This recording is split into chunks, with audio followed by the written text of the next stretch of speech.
Holy shit. We started all mellow today, and then we just hit a beat, and suddenly it was go time. Hi, buddy. Hi. So yeah, we were talking about the archetypes of the main character vis-a-vis the Mary Sue and the male version of that, which I don't know if it has a name. Johnny I don't Sue? know either. Uh, John Doe? No, but that's like Jane No, Doe. It's like John no. Doe, but that's a different thing. I mean, Um, the term Mary Sue specifically comes from, I think it's some sort of a comic book iteration, specifically superhero comics, where whenever they added a female character in a certain archetype, they just didn't brandish them with any faults whatsoever. And that character, or one of those characters, was her name was just Mary Sue, and thus became eponymous of that, well, lack of character depth. Uh, and as we mentioned, we talked a little bit about putting Rey next to Luke Skywalker, for example, and why, at least in my argument, the criticism against Rey isn't invalid, even though it comes from sometimes very unfortunate sources. But rather, why the fuck did we ever give a shit about Luke? Because he's a pretty shitty character. There's nothing interesting going on there, right? yeah, Um, it's. I mean, you can make an argument that he sort of evolves further on the story, not in eh, the first movie, eh, perhaps. a little bit. Uh, He has an but arc. He does have an arc, but yeah, and so we have the same thing with Rey. You could also say that uh, she has an arc, but maybe it's not a sort of power thing arc. We don't see her.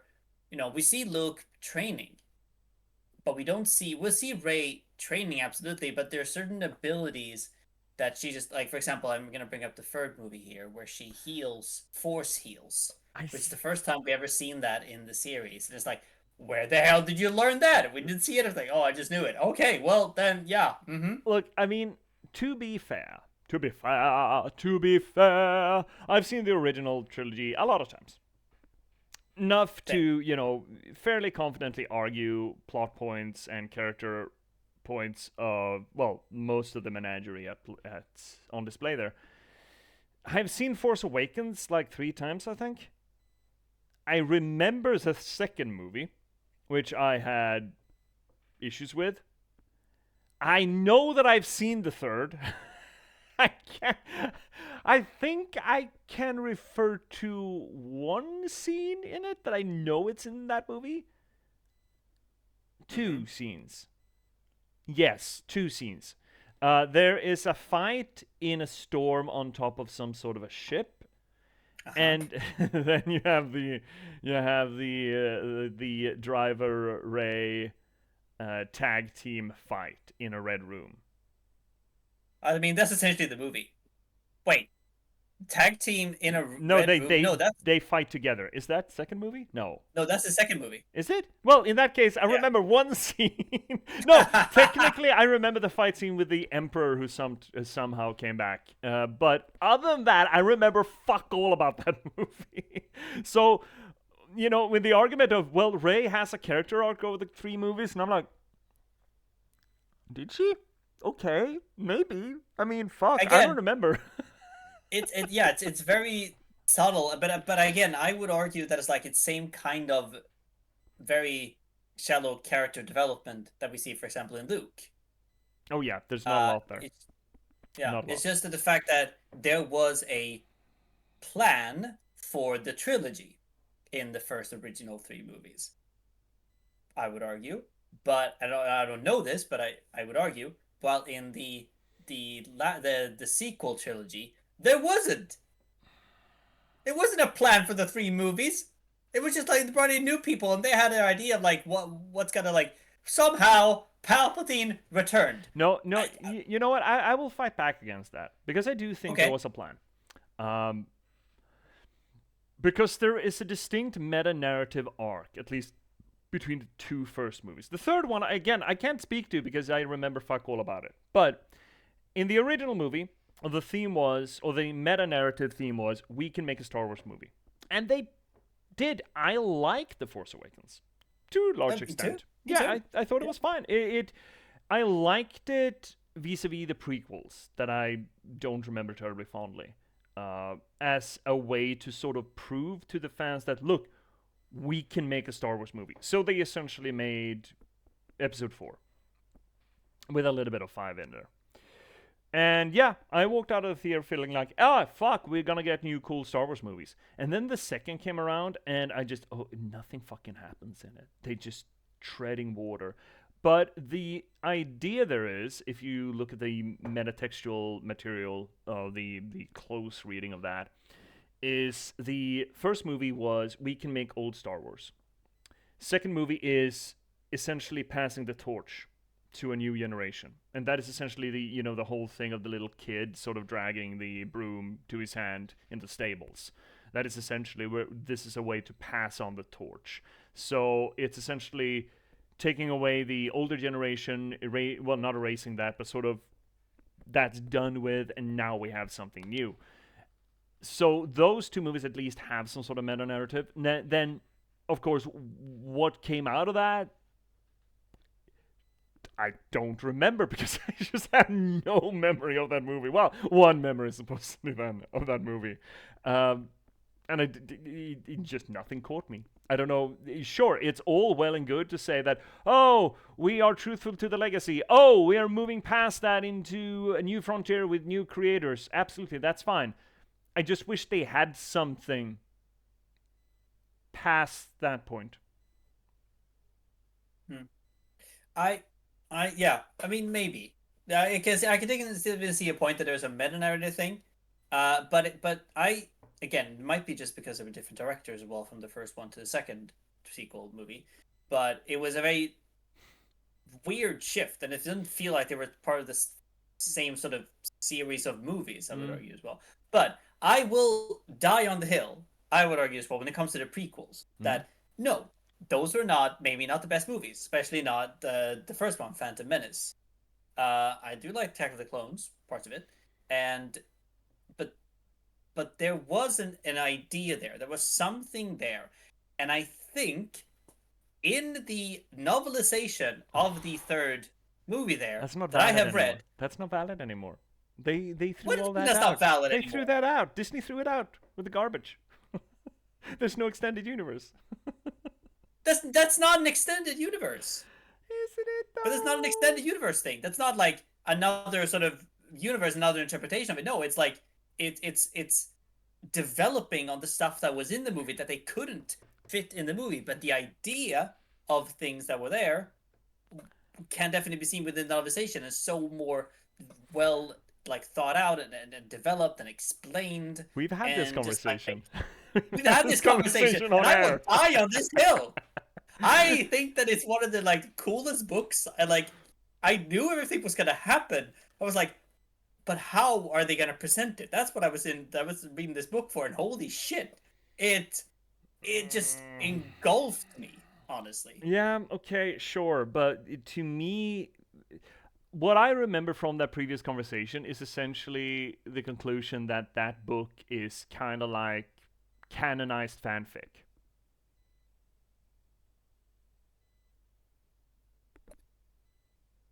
It's I mean, yeah, okay, yeah, again, that is if we count the movie the movies as like that's one thing, that's one sort of universe thing.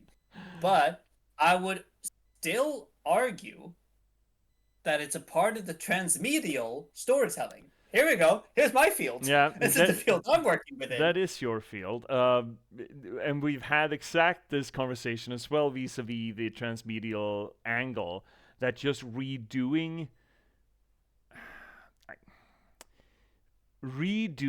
a bit of media in within an IP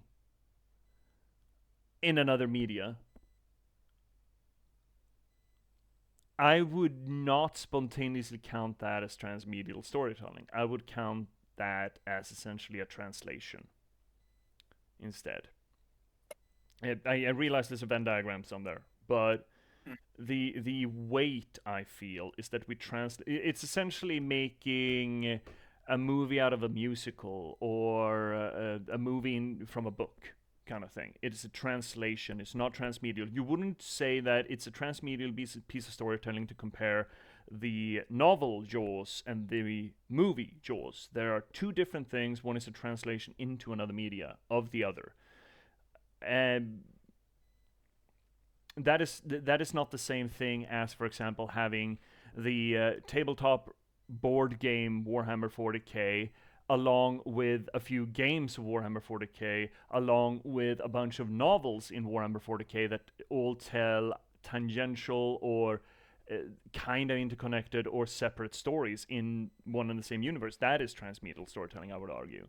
But just, oh, we're just gonna make this movie into a book? Nah. Or, for that matter, we're gonna make this book into a movie. I have a hard time associating that with transmedial storytelling. Yeah, no, I agree with that, and I think you're right about that, definitely. Hi, chat. This is what we do. This is every time we sit in the same room. This is essentially where we end up. Hi, everyone. You know how this works. You know how Sundays work. We have a little bit of a startup timer because me and Finnick find conversation pieces. Welcome, Finnick, our good buddy, the Cosmology Scholar. Hello. We are tonight gonna play a new game because we finished Senua's Sacrifice 2. Thank fuck.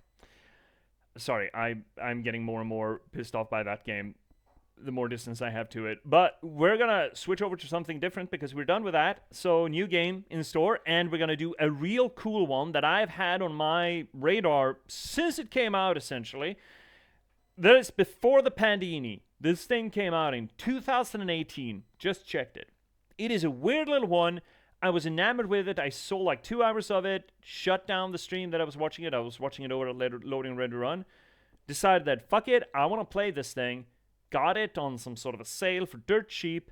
Never played it because... you know how it works with digital purchases.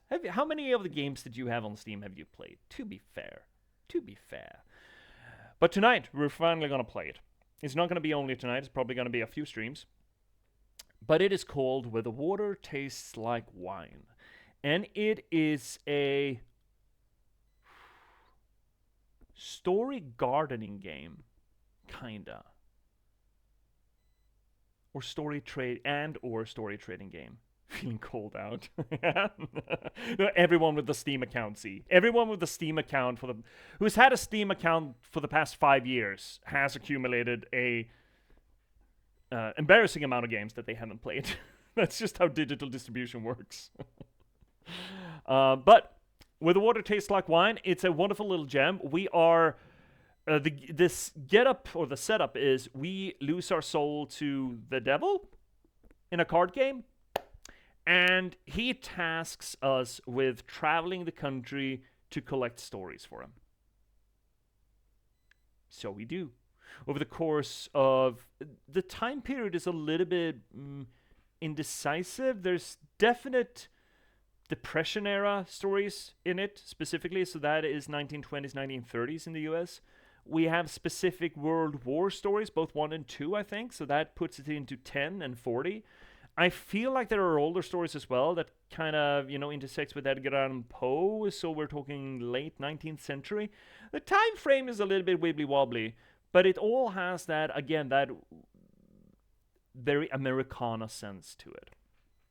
And not only are we collecting these stories, we're trading these stories. And these stories grow on their own. It is a really neat little game. It's got a wonderful soundtrack. And that is what we're going to boot up today. But before we get to Where the Water Tastes Like Wine, I want to tell you all why we're here.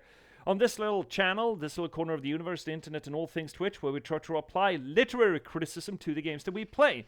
That is to say that we do close reading, structuralist analysis, deconstruction, anything that we can really get our hands on to try to make sense of maybe not so much what the story is of a game, but rather how it's being told, how it functions, how it fits together, how all the moving parts click, or, alternatively don't click. Either which way, it's interesting. Interesting conversation and interesting analysis. We do this work not just because it's fun, not just because it elevates the media. Both of those things are naturally true. But more importantly than anything, we do it for my own solipsistic needs and wants. You see, narratology and storytelling are not just near and dear to my heart. They're sort of my stock and trade because I'm an author. I'm a writer. I've been a novelist for the past 10 years. I've written 9 books in that time. And I started streaming to try to promote that work to you, the international community and the internet. Most recently, you could read me in the Patchwork Sovereignty. This beautiful little piece of literature can be yours. It is a noir thriller set in a post-apocalyptic Nordic folklore verse, which I'm really happy to finally be able to bring to you all. I think it's really cool. I think you should get it. It is available pretty much everywhere you get your ebooks or print-on-demand copies, but if you need any help finding it, there's a handy-dandy link down below. If you want to read something more or something else of mine, why don't you check out The Last Box? Cyberpunk thriller about the spontaneous eruption of sapiens in a random slug of gaming code and the people who are unfortunate enough to have to try to reconcile with that fact. Also a pretty good book, does a few things different than most other AI media, and you can also get it pretty much everywhere you get your ebooks or print-on-demand copies. But if you need any help, there's another handy-dandy link down below. That is all the rampant commercialism you're going to get out of me, at least for a few hours. And also, I feel it incumbent upon me because I was lazy because we were in the middle of a debate, or we got into the middle of a debate. Also, big shout out to Double OC in chat, good buddy of the channel, one axis of the reigning Twitch umbrate with me, that's So McDaddy, and Double OZ. You've been playing Clair Obscur as well, but you haven't been playing it for the past bitty, have you? I've been able to catch your streams. We had a Neil Newborn horror game last I saw, and then of course you were doing Phasmo. Was it yesterday? Yeah, shit, it was yesterday. Holy shit! Not on stream, no. I got some off-stream exploring to do. Oh, you're doing the third act cleanup. Yeah, that is a standard of JRPGs. You just kind of unlock the map, and then there's a lot of fucking busy work to do, a lot of bosses to do. Like that fucking Frost dude that I fought yesterday. Fuck, I could do it. Yeah. I could fucking do it. I didn't know if. I mean, I wanted to get to the next playable character, to the last playable character. I wanted to check them out. I knew that. And I also knew it was late. But by fuck, I could do it, and the Dark Souls stubbornness in me just kicked in, and I was like, I can do this. I can do this. This is doable. Hashtag doable, by the way. I like that. So I think I'm going to start with that one next stream tomorrow. Just going to get him. I don't care. All right. Good to you. But yeah, everyone, if you haven't already, I'm assuming that most of you watching have already or are already following Double OZ, but if you aren't or haven't, do. That being said, Finnick, what do you say about we boot up this little gem of a game? We can definitely do that. Let's do it. We could do that, he says. It's downloaded. Booty McScooty. Booty McScooty. Should not be a double stream issue. If it is, I will complain loudly. If it is, I will punch my monitor. I appreciate the sentiment, but I doubt it helps. Let's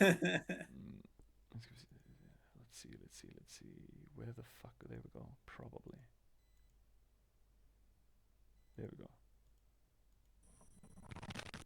You got sound and you got visual. Perfect. And we're booting right into it. That's why I never try these games first. Can I have? Oh shit! Fuck. Yes. Does that freeze it? Yes, it does. Perfect. There you go. Okay. Mixing cards, throwing in money. And a feather. Night has fallen and you're weary from travel.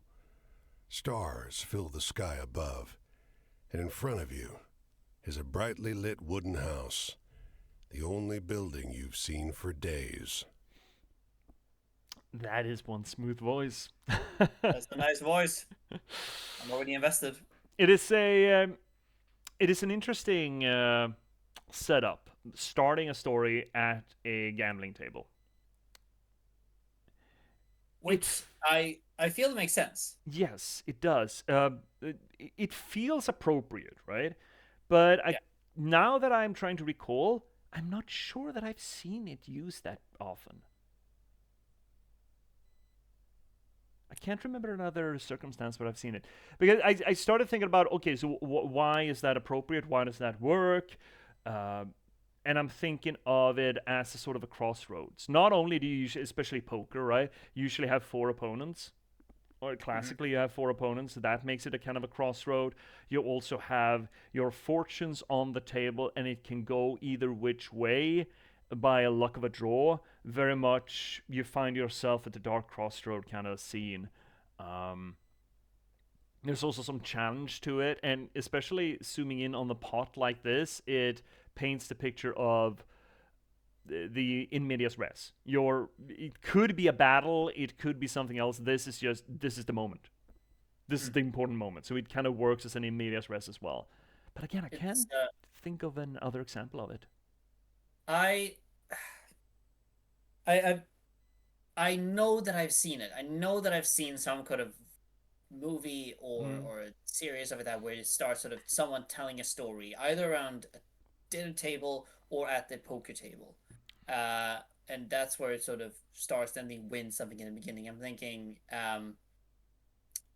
like I'm sure there's like some like Mel. I'm trying to think of like I think there's like a Mel Brooks movie, Oh. uh, where they sort of like a lot of it is like around gambling, and that sort of starts there, like telling them a story and then sort of cheating them out, and then he has to sort of run and sort of escape. But this starts with them sort of telling a a story, which is sort of like which leads into sort of like, well, and that's why you always gamble on red. Boom, and then they sort Hmm. of win.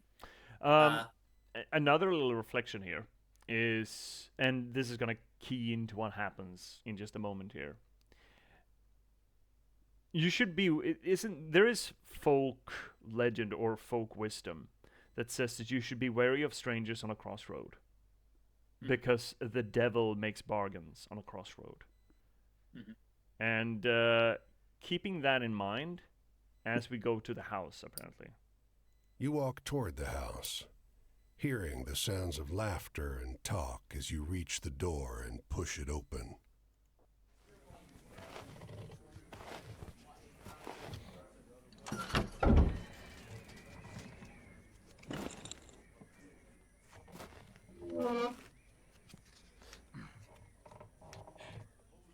You sit down and join the game.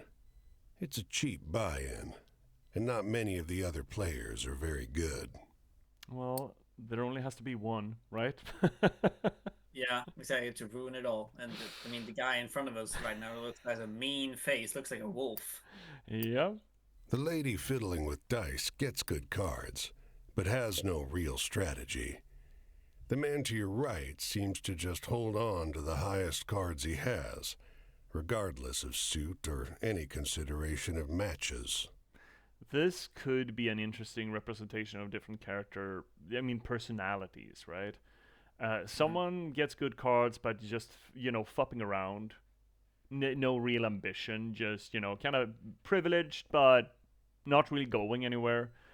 Someone else just clinging to the best possible circumstances or possibilities or options that they have. Also being desperate, Yeah, like desperate to get like hold on to like the value that they perceive that they yeah, have. but no ambition, right? Again, no vision of what they're gonna do with that. Just holding on to it for holding on's sake. Mm. And then, The man in gray across from you, though, he's good.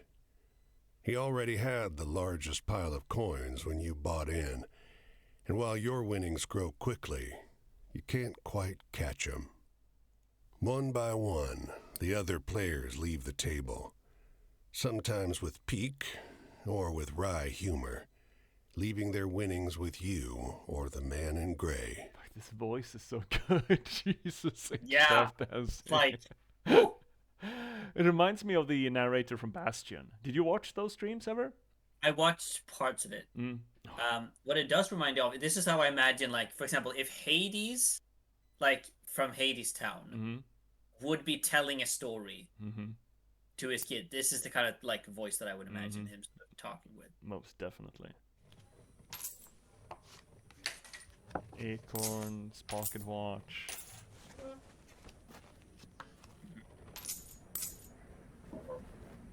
Harmonica. Key. Jesus H.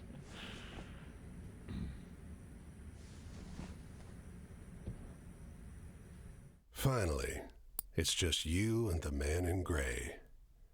He looks at you, full of humor, and winks. Last hand? He Also, deals, you draw, and look at your hand. It's good. It's great. The best hand, in fact. A royal straight flush. Spades. Aces high. What was that? yeah, that nothing can beat that. No, but I was just gonna say that this like I see similarities with because I like immediately with the how they move the people's like it's very it reminds me of Stray Gods, Mm. which is like for me is a good thing. Um. Speaking of, we didn't do a proper. The developers are Dim Bulb Games. I don't have anything else on them. And Serenity Forge. Have they done anything else? Serenity Forge. I recognize that name. I do not recognize any of the other game. Oh shit! The Doki Doki Literature Club. Well, there we go. Oh, they were part of it. Right. What? As a publisher. They're a publisher, supposedly. So they published Doki Doki Okay. Literature Club. Okay. Cool. All right. Okay. Never know. Okay, then we're dealing with something that. Okay, right. I don't think it's too. Uh-huh. Oh shit! What? They published To the Moon for PlayStation 5 and the Xbox Series. Hmm. Okay. Hmm. Okay. Well, they published. Yeah, they didn't work on it, but they published it, which I feel is like, well, okay, they have good sense of games. I Yeah, like that. and they seem to also be a developer. They developed some things. Mhm. This one, for example. So they're doing a little bit of everything, it seems like. Yeah, okay. Interesting. Okay. Out of Boulder, Colorado. But other than Doki Doki and some publishing work for To the Moon ports, I don't see anything here. I mean, this To the Moon port is from 2024, and To the Moon is like, what, 2012 or something? What did we say? No, Yeah. earlier than that. Oh, either way. Either which way. Uh, yeah, it's quite late. Bright Bright kitties need attention. Oh, well, of course they should have, as they bloody well should. But the man in gray pushes forward his whole pile. You're not sure exactly how much it is, but it's more than you've got. You can't match that. What do you mean fold? That's not what you do. You match what you can match. Yeah, you go all in. Yeah, you go all in and then you match just that value, and the extraneous part of his just is set aside, right? Or is that maybe you have to like have Nah, that's no, that bullshit. shouldn't be the case. Nah, Well, it that's- depends on what kind of. Well, it maybe depend on what kind of. Because look at they have 5 cards. It's not like they're not playing Yeah, it's Texas Hold'em. No, it's not. It's not Texas Hold'em. It's poker. It's standard poker. But it seems like a very capitalist thing to be able to do, to just buy people away from the pot. Yeah. The man in gray stops you. Now, if you like, I'll let you wager your word. I know you'll be good for it. Just promise you'll pay the debt, however I ask. Oh, sounds like a person who knows he's gonna win. I mean, he can't beat us. Check your cards. Here's a Yep. certain. 10, Jack, Queen, King, Ace. All spades. Isn't hearts higher than spades? No, Isn't it? not in poker. Isn't it? I thought it was hearts, spades, diamonds, clubs. No, I think it's spades, heart. What's the diamond? Is it? It's called diamond. Yeah, diamond. Diamond and clubs. That's I think that Color. I think that Value in poker. Or suit value, I should say. It should be suit value, I think.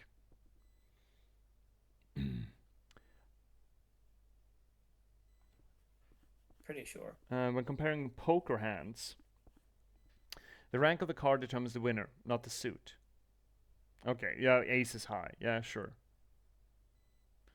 Oh, we know that, but it's okay, so supposedly there is no ranking of them.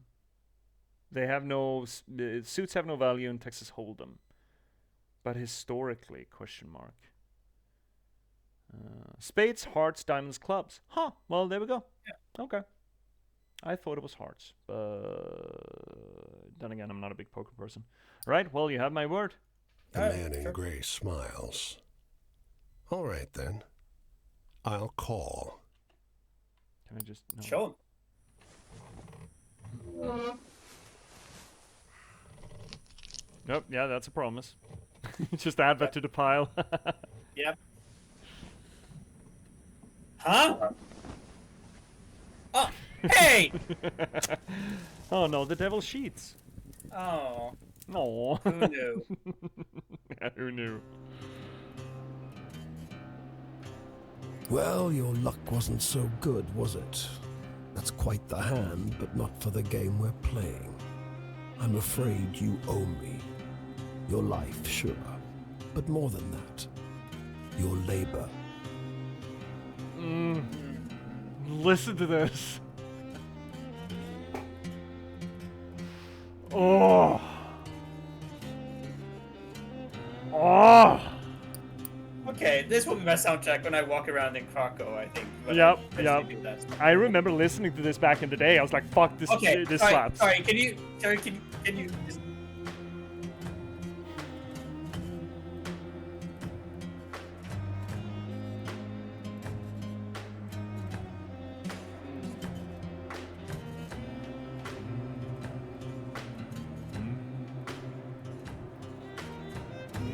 I'm so happy that I'm watching that we're playing this after I watched Sinners.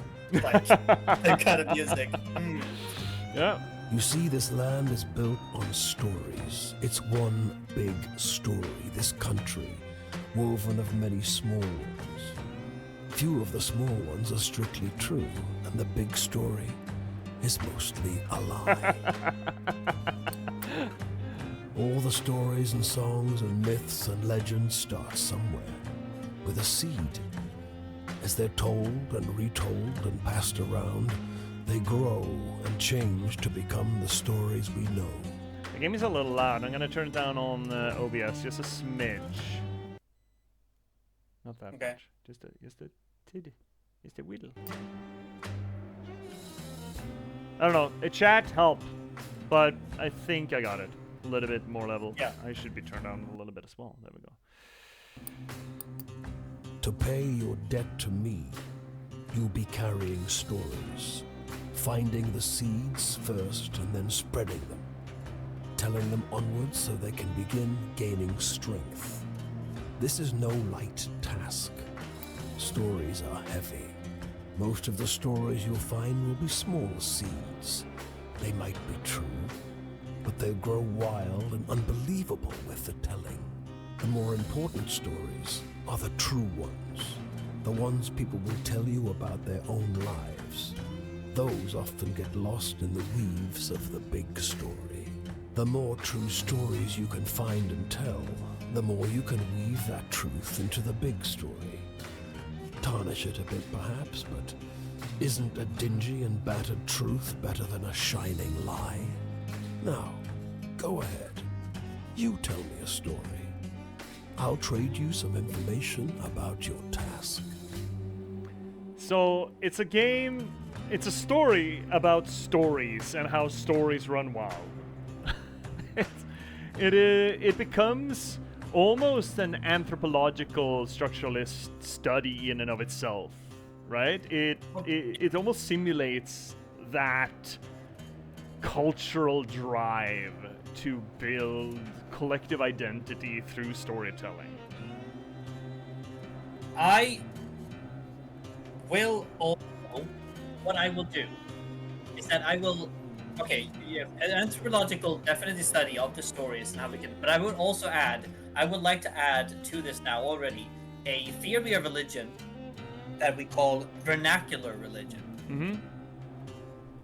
which we will sort of, I think we will have it on through this entire thing, where we will sort of look at like how stories, legends, myths, religion, whatever you want to call it, folklore, gets transported through talking. And so it's like it's sort of vernacular religion would, as at least Leonard Premiano would consider it, the power of the individual and communities of individuals to create and recreate their own religion, not simply through abstract belief system, but through ordinary speech and practice. I couldn't hear that in specific. The game is real loud in my ears. I need to turn it down. Yeah. Not just OBS. I need to turn the game down, but I need to get to this option menu before that, because technically we haven't had a menu yet. Okay. But So- we'll return to that. We'll return to that. Okay, I'll give it a mic. Yeah, save it. Yeah. Okay, so supposedly we're to tell a story here, and we have a lot of elements, all based on the tarot, I think. Yeah. So we got 3 of staves, travel. We got justice, choice and morality. We have the world, heaven, desires fulfilled, wishes come true. We have the wheel of fortune, fate and luck. We have the tower, death, change, endings, and moving on. And then we have a lot of grayed out ones that I don't know if we collect them progressively.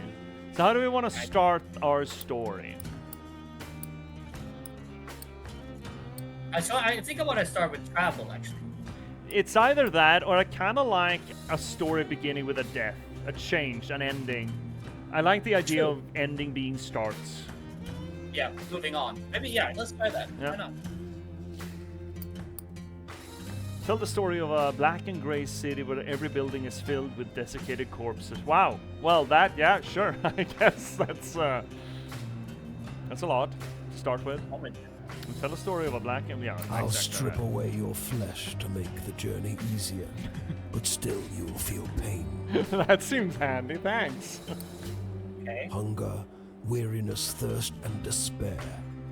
They're all part of stories, the part not often told. And death, yes, but don't worry. As long as your task remains, you come back. Great. And then I guess how we continue the story. Travel What's on not that. down the furthest now? What's replaced the death? It's just gone. We've already told it. Oh, okay. Travel now after the ending. Yeah. Tell the story of a northbound train blinking its giant eye as it crawls through the night. Travel? That's your job. Wander from place to place, gather those stories and spread them. People get bored hearing the same stories over and over, but an old cliche in one state might be a rip-roaring new yarn in another. Do we have to go through them all? Fortune Yes. on that? Yeah, sure. Tell the story of tossing a pair of bone dice on a blood-red velvet table. They come up snake eyes and wink at you. Oh, cheeky dice! My favorite kind. It's just luck. Funny how bad luck seems to follow the folks who already have problems aplenty. Yeah, funny that. Well, try your luck out there in this country. See how the dice treat you. It's not all bad. You'll have to work hard, but I'll give you the gift for seeing the true shapes of people. Not many who can do that. I guess we are supposed to go through it all. Justice on that? Yeah. Tell the story of the endless series of doors of different kinds, each leading only to more doors. You sometimes have to make choices about what kind of story you're finding. Is it a love story or a tragedy? Don't gather too many of one kind, though. This grand story needs variety. And lastly, world. Heaven, desires fulfilled, wishes come true. They tell the story of the parting of a cloud of fog to reveal a brief glimpse of a land of promise and plenty. Your deepest desires, your greatest wish, heaven? Big Rock Candy Mountain, El Dorado, the promised land, that place just over the ridge where they all say that the water tastes just like the sweetest wine.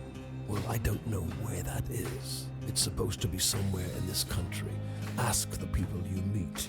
They're all searching for the same thing. Go on your way, seeker. Maybe we'll meet again, or maybe not. Either way, it'll be an experience for you. I'm jealous in some ways. I hope you find what you're looking for. Thanks. Now we're just out. We need to fix the music here. Sound, please. Okay, just everything settle your shit. SFX doesn't need to be that loud either. The music is good.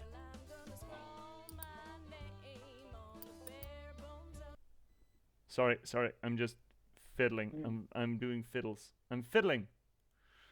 Oh, Z, welcome back. Fuck, this is good.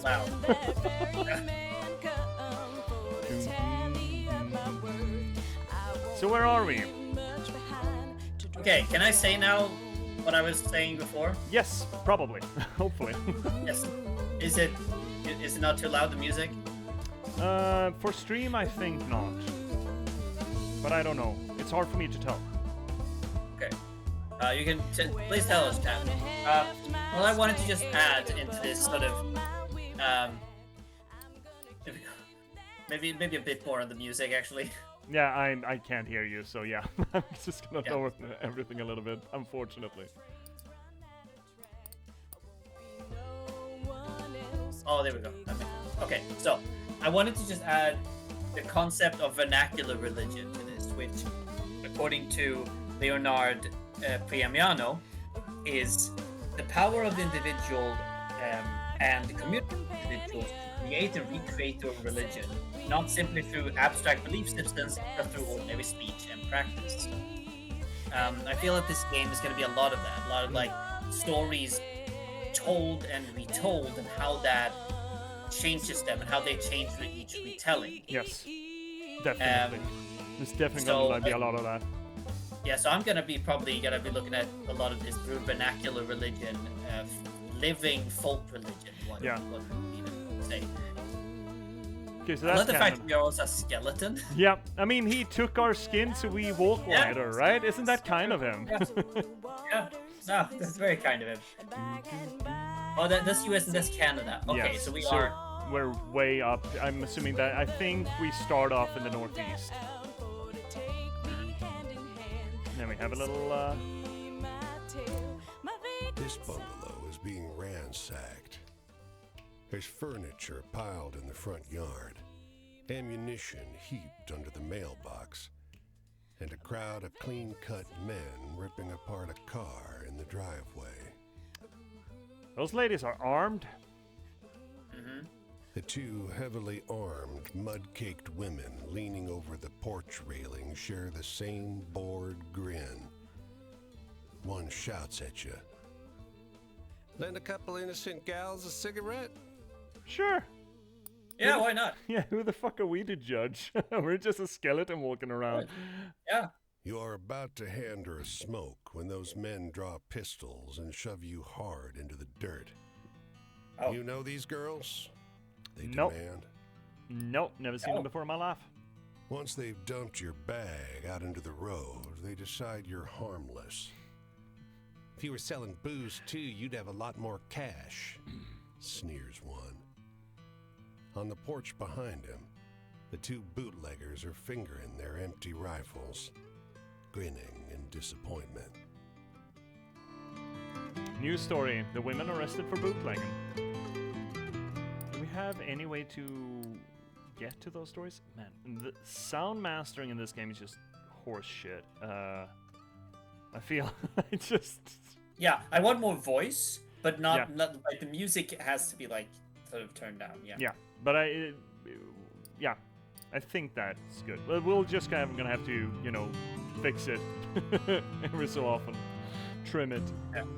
The music's still loud to me, but it should be good on stream. And the music's so good too, so you know. Oh, there we go. Well, that's nice of you.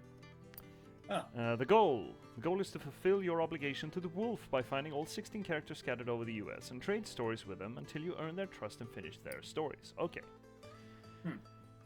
By having adventures, you will begin to collect stories. When you meet characters, they'll ask you for different types of stories: tragic, hopeful, scary, thrilling, or funny. Remember what sort of adventures you had, and you'll know what type of story you got. Stories will grow and change as you tell them. Once you tell a story to a character, it will be out in the world, and you may encounter someone else who will tell you a better version of it. These better versions, always better versions, will be more entertaining when you tell them to characters, but be sure to tell different stories so that you have a chance to grow them all. The stories you get from characters are wildcards. They will fit any of the 5 categories. However, telling them will not cause them to grow, so use them sparingly, as you're giving up a chance to spread other stories. If you want to swap around the stories you tell, you can do that in the inventory. Travel. Wait, this is just explanation of shit. Okay. Yeah. Where do I reach the... Oh, here we go. No, that was in the inventory. Yeah. I mean, now I got the journey log. I wanted this thing. So we can check the shit we got. So we have dice per bone die. Loaded to roll snake eyes nearly every time. That sounds like it sucks. We have 1 out of 234 stories collected. Holy shit. And they are ordered under the tarot. And I think this is the one. Under the Emperor. The women arrested for bootlegging in Maine. It is not a very developed story yet. I think that's what that means. Yeah. You mean when it... You mean that little eye here up in the corner? Yeah, okay. So that's not very developed. No, I mean we just got it. Yeah. Journey log. So, I mean, we haven't walked very far yet. I'm sure this is going to change. And then we have the map. Yeah, we started in Maine. We are in Maine. Okay, yeah, got it. And then, I mean, we have the states. Holy shit, we can move all over the states. Yeah. Damn. And we need to meet people and learn Fulfill all the the stories. Yeah. Okay. Oh, right. But it said...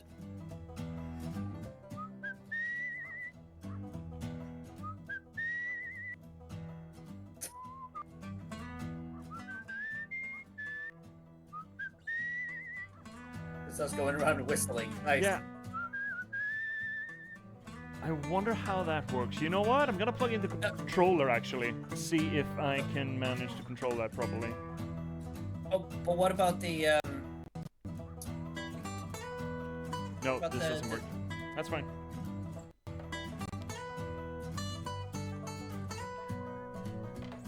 With the travel thing? Oh, you want... Yeah, okay, sure. There are several ways to travel across the US. The easiest is to walk, but it's slow. You can speed up your walking pace by whistling. Hold down the button and match the notes to keep your spirit. See the controller for more details. Yeah, okay. I mean, shit. Why? I mean, it's an old game. Maybe it doesn't just jive with the PS5 controller. Or I'd have to reboot it. I don't know, but this doesn't work, so we're gonna have to figure it out on keyboard. You can also hop on a ride on a boxcar. This will get you exactly where you need to go, but runs the risk of getting injured by the railroad cops. Or hop a ride, find a train yard. Safer way to travel is hitchhiking. To hitchhike, hold the hitchhike button while standing next to a road with cars on it. Not every car will stop, but they won't always carry you the full distance. But you will be safe. Finally, you got some cash. You can go to a city and ride the fast, safe passenger trains from place to place. It costs money, but the best way to travel. Yes. Stream can't though. Or what the fuck is going on? Just for there a second when you're like, every sound from me cut off and then it came back. It's the controller. I bet you dollars and donuts it's the controller. It rerouted the sound. It does that. Okay. It's Are a you piece playing of on shit. controller now? No, I'm not. We're gonna have to figure out the keyboard bindings. Actually, that's something that I could Google here. Where the water /1 keyboard. Well, this is not very helpful, actually. That's what happens when you play an old game, I suppose. We're gonna have to figure it out. No, here we go. Controls. WASD, autowalk, F, whistle, control, and arrows key. Yeah, okay. Mouse, camera, interact space, hitchhike Q. Yeah, okay. I'll keep that up. Right. Each time you meet a character, you have a night to talk with them and exchange stories. If you tell them the kind of stories they want, you'll gain their trust and move forward through their tale. However, there's no penalty for telling them a different story. You will still learn whatever they have to tell you. Right. Characters have multiple chapters, and when you fully open the eye on the interface, the next time you meet them, you'll move on to their next chapter. When you've finished all the chapters, you won't see them again. They're gone, dead, probably. Each time you finish a night with a character, they'll move somewhere else. You can always check the map to see where they are, but you will always also show them when they move. Okay. Inventory holds the mementos that you've collected by the characters you've met. Once a character trusts you fully, blah blah blah blah blah. Okay. So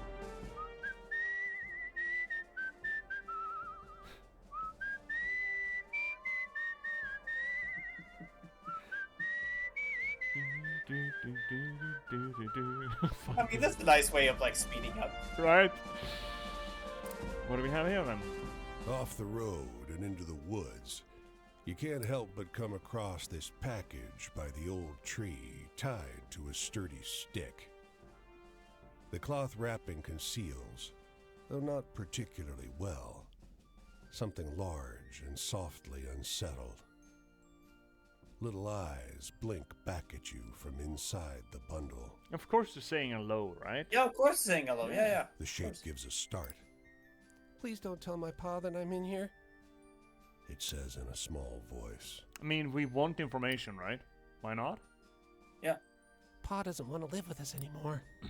But I want to go with him. Don't tell him, please. I'm hiding.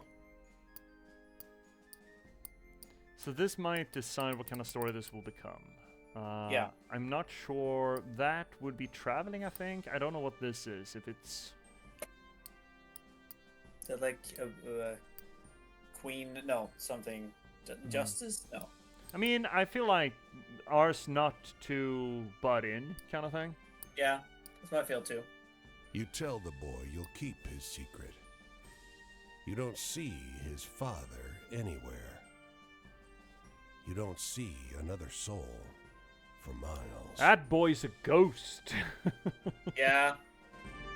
New story, boy who ran away with his father, eh? It's here. Queen of Cups. Oh, okay, Queen of Cups. Okay. I like the sounds as well. That they're making is like with a click click thing. Okay, Oh, that's me hovering over the alternative. Yeah, I know. I like that.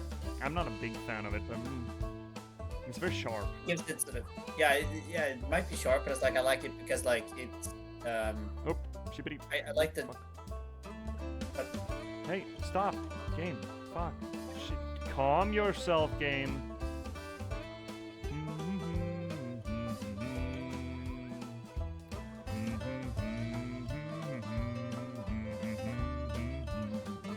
I want to get to the lion house first. Also, we have an ad break coming in like a minute. Do we want to take that proper or? that depends on you. What do you feel? I could put on a kettle and see if I can wham jangle your halo back. Okay. Okay. Well, let's take a little break, chat. We'll be back after, well, these messages. Or alternatively, if you don't get ads, you will instead get this sweet song by That's So MacDaddy. So, gird your loins for that. And we will be right back here in a little over 3 minutes, yeah? Till then? Yep. See y'all. Bye-bye.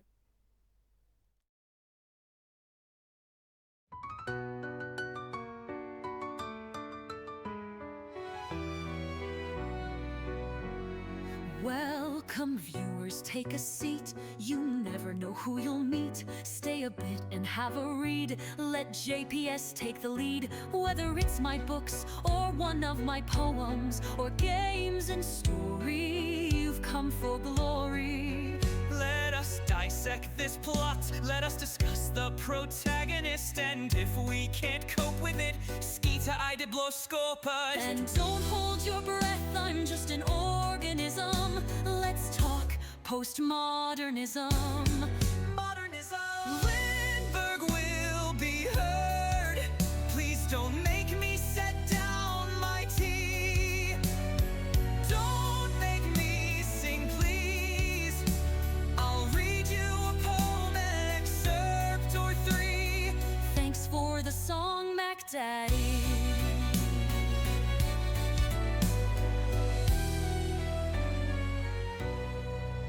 Let me rate your game's toilet. Is there light and TP? Crowbar smashes TNT. Why do all these bottles scare me? Signalist is in demand. See me return to the Oberdin. Take Max Payne by the hand and catch me in Morrowind. And don't hold your breath, I'm just an organism. Let's talk postmodernism. Modernism. Lindberg will be heard. Please don't make me set down my tea. Don't make me sing, please. I'll read you a poem, an excerpt or three. This is the break song just for me.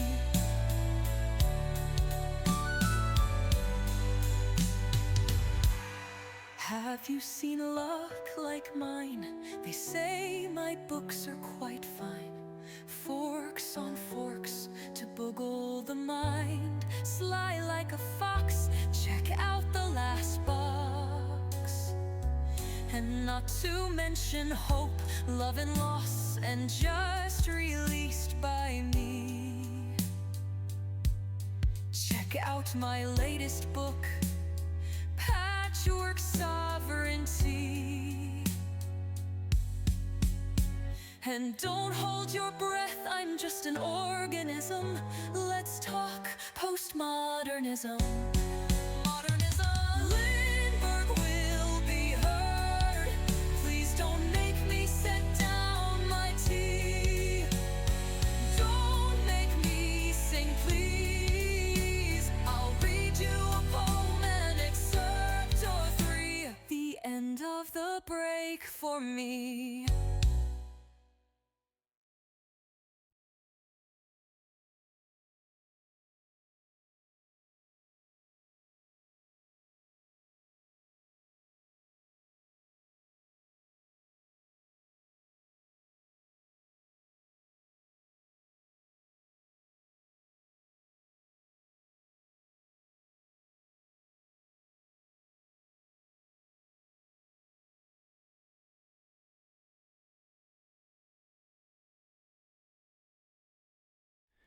And we're back, people.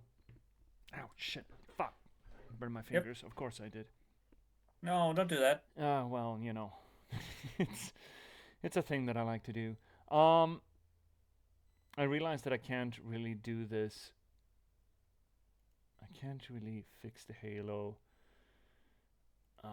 during break. So, you know what? I'm going to try to do it live, because I'm sure that's going to work wonders. Otherwise, it's fine. I mean, Yeah, but I want to get it. I want to get it. And here's the thing, though. I can't really do it off stream. Okay. Because... Where the hell are you? Oh.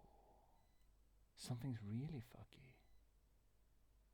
Where are you, sir? Oh, you're really dead. Huh, curious. That's interesting. Oh, well, in that case, I don't know how to fix it. In that case, let's just go back. Keep going. Yeah, I thought it was an easy fix. Well, an easy fix. I thought I could just reboot the entire layer or source, but apparently not. So let's get back to Portland. Yeah. Are we going to the lighthouse first? I figure as much. Collect as many stories as we can. So we have ammunition, as it were. You can see storm clouds on the horizon, and you don't relish the thought of being caught wandering this rocky seaside road in the rain. Fortunately, you find the lighthouse door open, with a daunting staircase before you. At the top of an ornate wrought iron spiral, you're breathless and feeling the strain on your knees. Rain already batters the walls outside. You can only knock on a heavy wooden door leading into the upper level. Muffled voices and light seep in beneath the door. I feel like walking up a flight of stairs like this would be hell if you don't have any ligaments for your knees. It's just bone. It's just... Yeah, true. But like, you know, we're gonna feel the pain, but we're not gonna stop.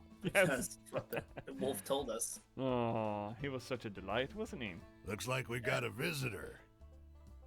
Sounds like a man's voice, deep and rough. Well, behave yourself. I'll open the door.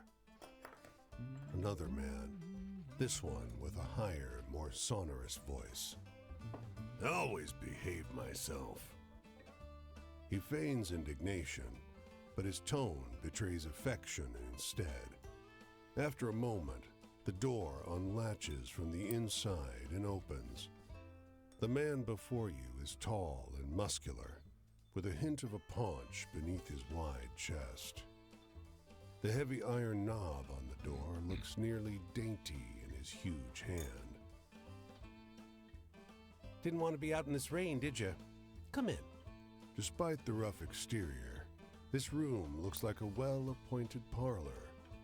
There's a rug on the well-trod wooden floor and an enormously plush couch. And sat upon it is a stocky fellow grinning through a great hazel-colored beard. Tea? He offers, hoisting a teapot. Shit. I mean, been here long, I feel, because they must be lonely up here. Well, there's two of them. Yeah, but I feel like that's a more that will prompt more interesting responses. Because that could be either yes or no. That will potentially have them argue with us. Oh, fair. Right. Oh, we manage. The tall one sits on the sofa, casually wrapping an arm around the other lighthouse keeper. They were roommates. The quiet suits us just fine. He needs his quiet time. He's a writer. The tall one grunts. I dabble. But you must have some good stories from the road. I've Well, played with the idea of just locking myself. A lighthouse would work, but just absolutely isolating myself for a writing project. That would be really interesting. And maybe the last thing I ever do because I'd go insane. But, you know. yeah, well. They I mean, wake up the next No, sorry. morning on their old sofa, old- still warm from an excess of tea. And cakes?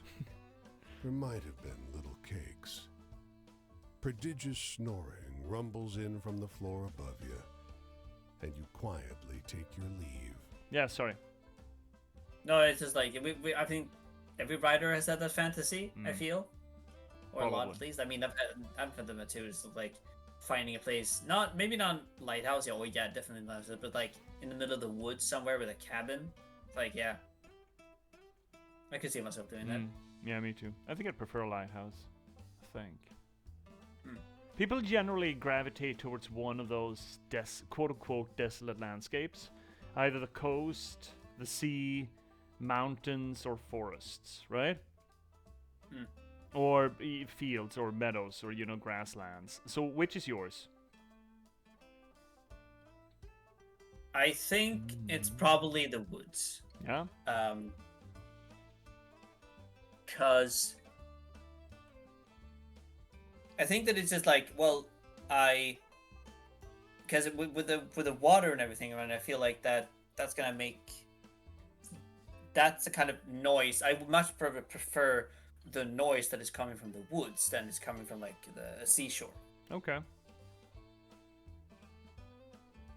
Yeah, I don't know. Not grasslands. Just feels. That No. shit makes me agoraphobic. Yeah. Feels like I'm gonna fall into the sky. So I'm not a big fan of the prairie or the savannah or that sort of environment. But other than that, I'm kind of. I mean, mountains are beautiful, but woodlands for me, yeah. See, I mean, I'd gravitate to something between either maybe not being out on the ocean, but like a lighthouse like this, by the sea, or alternatively deep, dank, dark forest. The kind of thick forest you get up north here in Sweden, where it's essentially just miles and miles of pillars where the forest floor essentially looks like a massive cathedral chamber. I fucking love that shit to bits. And I think that I would also maybe a mountain, and finding like sort of a still monastery, or perhaps like an old church with like several different rooms. That for me would be like super cool, like still place for me. Yeah, like an old church. I could definitely see myself being in there, mostly because when I worked as a church janitor, that was like my favorite thing. Like being up in sort of the janitor's office, looking at the bells, walking around, like doing stuff within the church when it's like singing along to each other within this space where it's purposely created to like sound like reverberate. Your whatever you're doing is reverberating through the entire thing. I don't know. Yeah. Again, either this kind of thing. I would absolutely take a job as a lighthouse man for a limited time, I think. Not forever, but, like a year or something. Or I like the sort of vaguely hostile hug that you get from deep, dark woods, It doesn't smother you, but it keeps you tight and close, but it's also kind of conditional. It's essentially like scratching a cat's tummy. There is a little bit of affection to it, but there's also the ongoing threat that, oh yeah, I'm gonna cut you. And I kind of dig that. I also like the teeming life of that sort of environment, that everything is alive around you and things just going on. It's like living in a city that you can't really perceive, kind of. And I like that as an idea. On CRC, single-story modern house in the middle of the woods, floor-to-ceiling windows in some rooms, lots of light. You're just describing your paleo house. I mean, there's a reason why she built it, I guess. Yes, I mean, fair, I suppose, right? Man, shore. I mean, I guess there is a shoreside paleo environment. Fuck, maybe I should build a lighthouse. Oh, I wish you could build several stories. I wish there was a lighthouse construction. They need to add more verticality to building in Paleo. That'd be the big thing for me. I'd definitely splurge some money on a lighthouse house for Paleo. News story, 2 lighthouse keepers. So what can we do in Portland? There's 2 stories here. I'm not sure these are stories. Maybe they are. A woman Oh, they are. walks the small town square with the poise of Betty Davis. A confident stride and inimitable mannerisms elevating the sidewalk into a plush Hollywood carpet. And wrapped around her neck, a yellow velvet ribbon, bright as an ocean sunrise. Okay. Ask around. Who the fuck is that? You question a well-dressed man parked outside an oyster house. Is that what you call it these days? Prudish woman.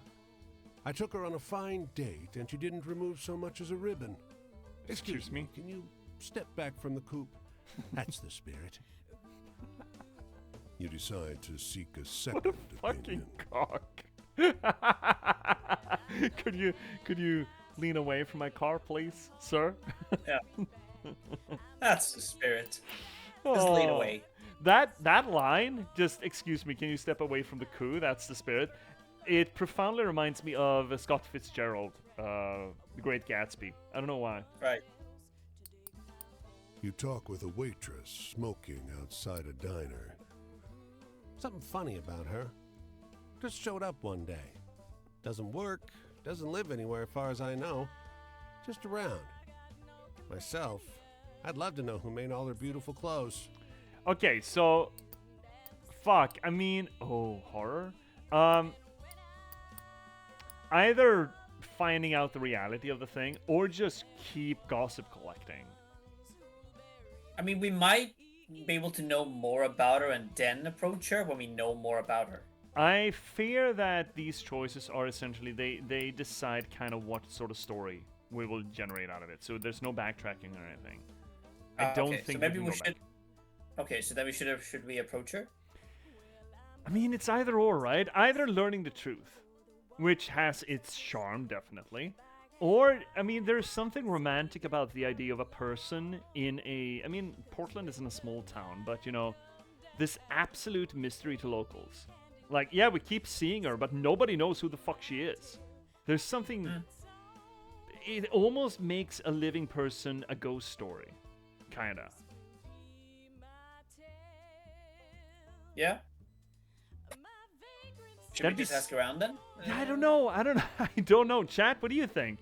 I think there's something really cool with the idea of moving to a small town, like a few thousand people, and interacting with people, sure, but never really telling anything about yourself. And Approacher? just becoming this approacher. Okay, well, let's go. That's it. You ask the woman if you may join her at a public bench. You may. Lovely outside, isn't it? Oh, Her eyes are a beautiful shade of brown. Beneath the yellow ribbon, a thick, fibrous scar wraps around her throat. Weather like this, it reminds me of Paris. And that's it. Okay, I love that. that's all we got. Yeah. Oh, that's Well- good. The only thing we found out about her is that she was French. Yeah, Nine of Swords. Elegant woman in the small town near Portland, Maine. Who was hanged? Don't worry, chat. She got better. I know that. Have you seen the Ballad of Buster Scruggs? No. It is a short story collection movie by the Coen brothers. It's on Netflix, I'm pretty damn sure. I think it's called The Ballad of Buster Scruggs. It's a collection of a bunch of short movies or short stories in, you know, the Western setting. And that's where the meme comes from, James Franco standing on the gallows and turning to a guy crying next to him, and he's like, "Your first time?" while he's about to be hanged. Right, yeah. That movie's good. I would highly recommend everyone to check out. I think it's called The Ballad of Buster Scruggs. There's a lot of really cool stories there, and a lot of really cool actors. Tom Waits is in it, for example. Cool. Okay. What's this then? They don't come every year, you know. The old man is sitting at the edge of a rotting old pier, crooked legs dangling over the water. He watches a pair of seagulls preen and groom each other on a rock just off the shore. I feel like you're asking why, right? Yeah. Just when the fishing is going to be good. He taps great, black, thick globs of spent tobacco out of a huge ceramic pipe. I got another year, I guess. Fuck, town's gonna live another year. The seagulls are here, I guess. Then we're gonna move on, yeah. The smelliest Groundhog Day. Another year of this town being here, Yeah. he replies, letting a grin spread across his face. If the seagulls came, that means enough fish to keep it in place. Good. That's it. That's the story. Which was it? Fuck. Yep. That's the lighthouse keepers, the lovers. Yeah, they were roommates. Okay. Yeah, exactly. There we go. High Priestess. The seagulls and the fishermen near Portland, Maine. And we don't really have anything else on that.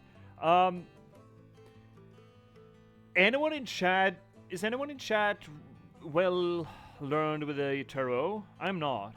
I haven't looked it up. Yeah? Kind of. You are? I haven't looked it up since I played Persona 5, because I looked up a bit of it then. But I don't really know any of the little suits. I only know the the major arcana, or a bit of the major arcana. I'm not well learned. Oh, come on, Z. That's horseshit. That's not true.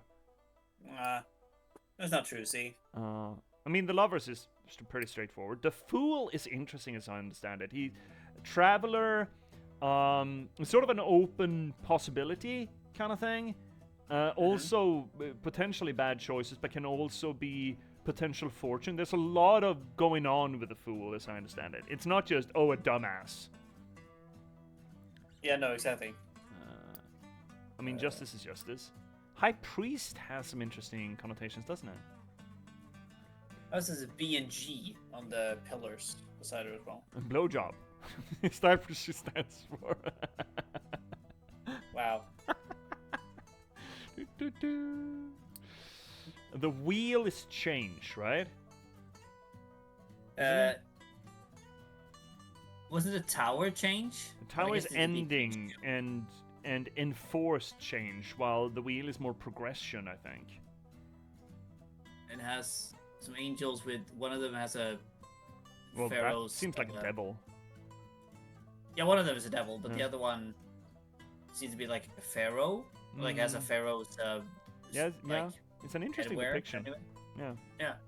Egyptianly correct angels. And then we have the Three of Staves. Again, the numbered suits I know very little about. I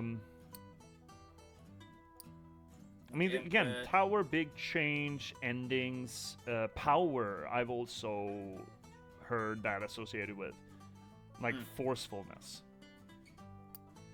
Nine of Swords, the sun. That's not a. Oh, that. You know what? That's the sun from Super Mario 3. Oh yeah. The Emperor and the Devil. Okay. The devil, and I know for a fact that like there are tarot cards where like you have death as well, or perhaps the devil as like, but depending on if you get them, depending on what the way that the card is facing you, that also depends on sort of where, like how that is supposed to like go. If it was like straight up, then it's like misfortune, but if it's like up, no, like that's fortune, but if it's like the other way around, like the head facing towards you, then it's like, then that's misfortune. I think. I don't like this military track. I mean, it's fine, but it's not what I'm here for.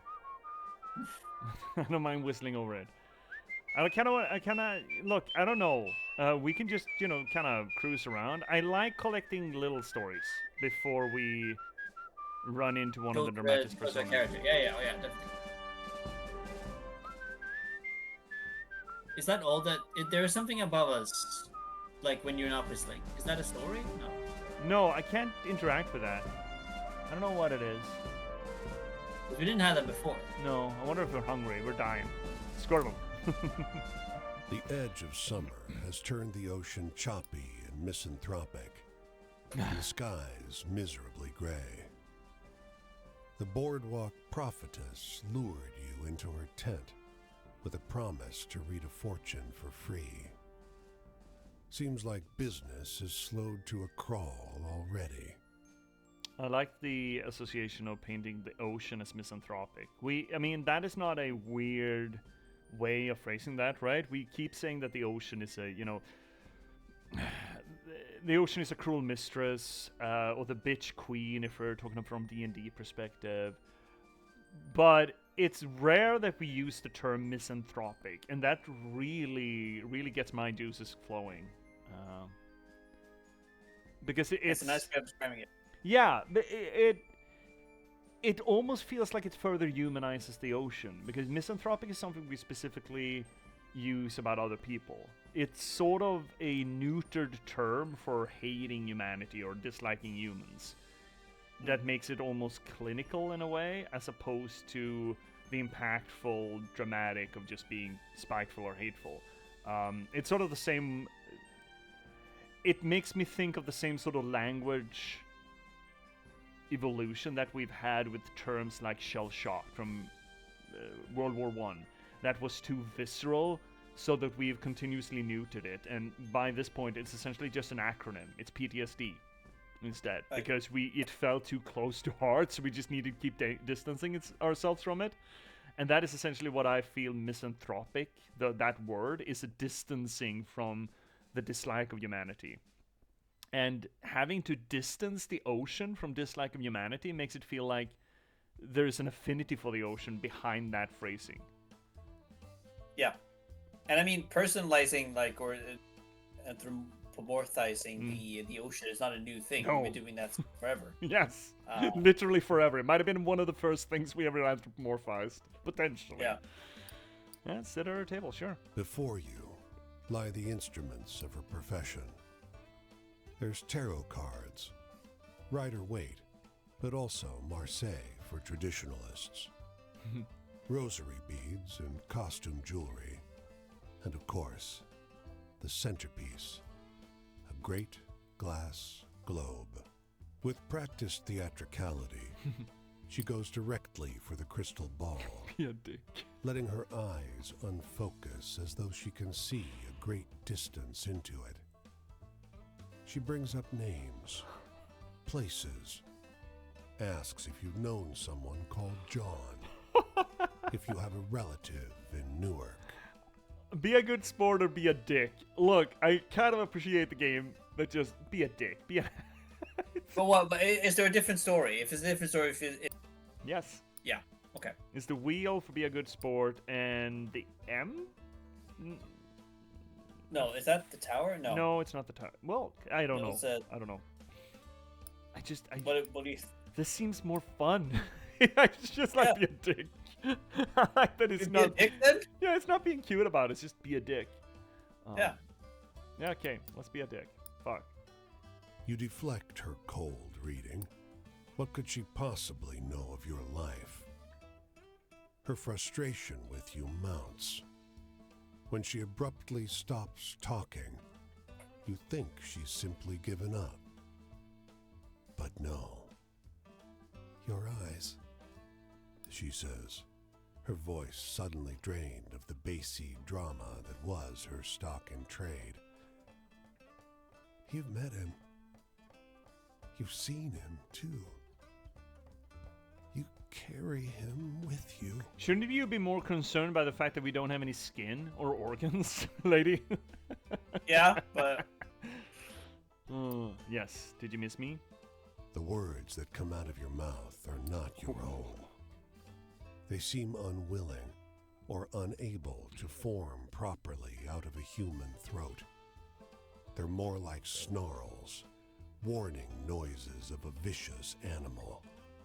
Try to move. Oh, this is delightful. The glass globe shatters. Your vision is hazy, and your body is not your own. You came far to get away from me, the voice lodged inside you says. But this one has a way of wandering. The fortune teller has collapsed, cowering. Consider your debt to me repaid. I love the notion of we have an option that says blackout, but there's no other options.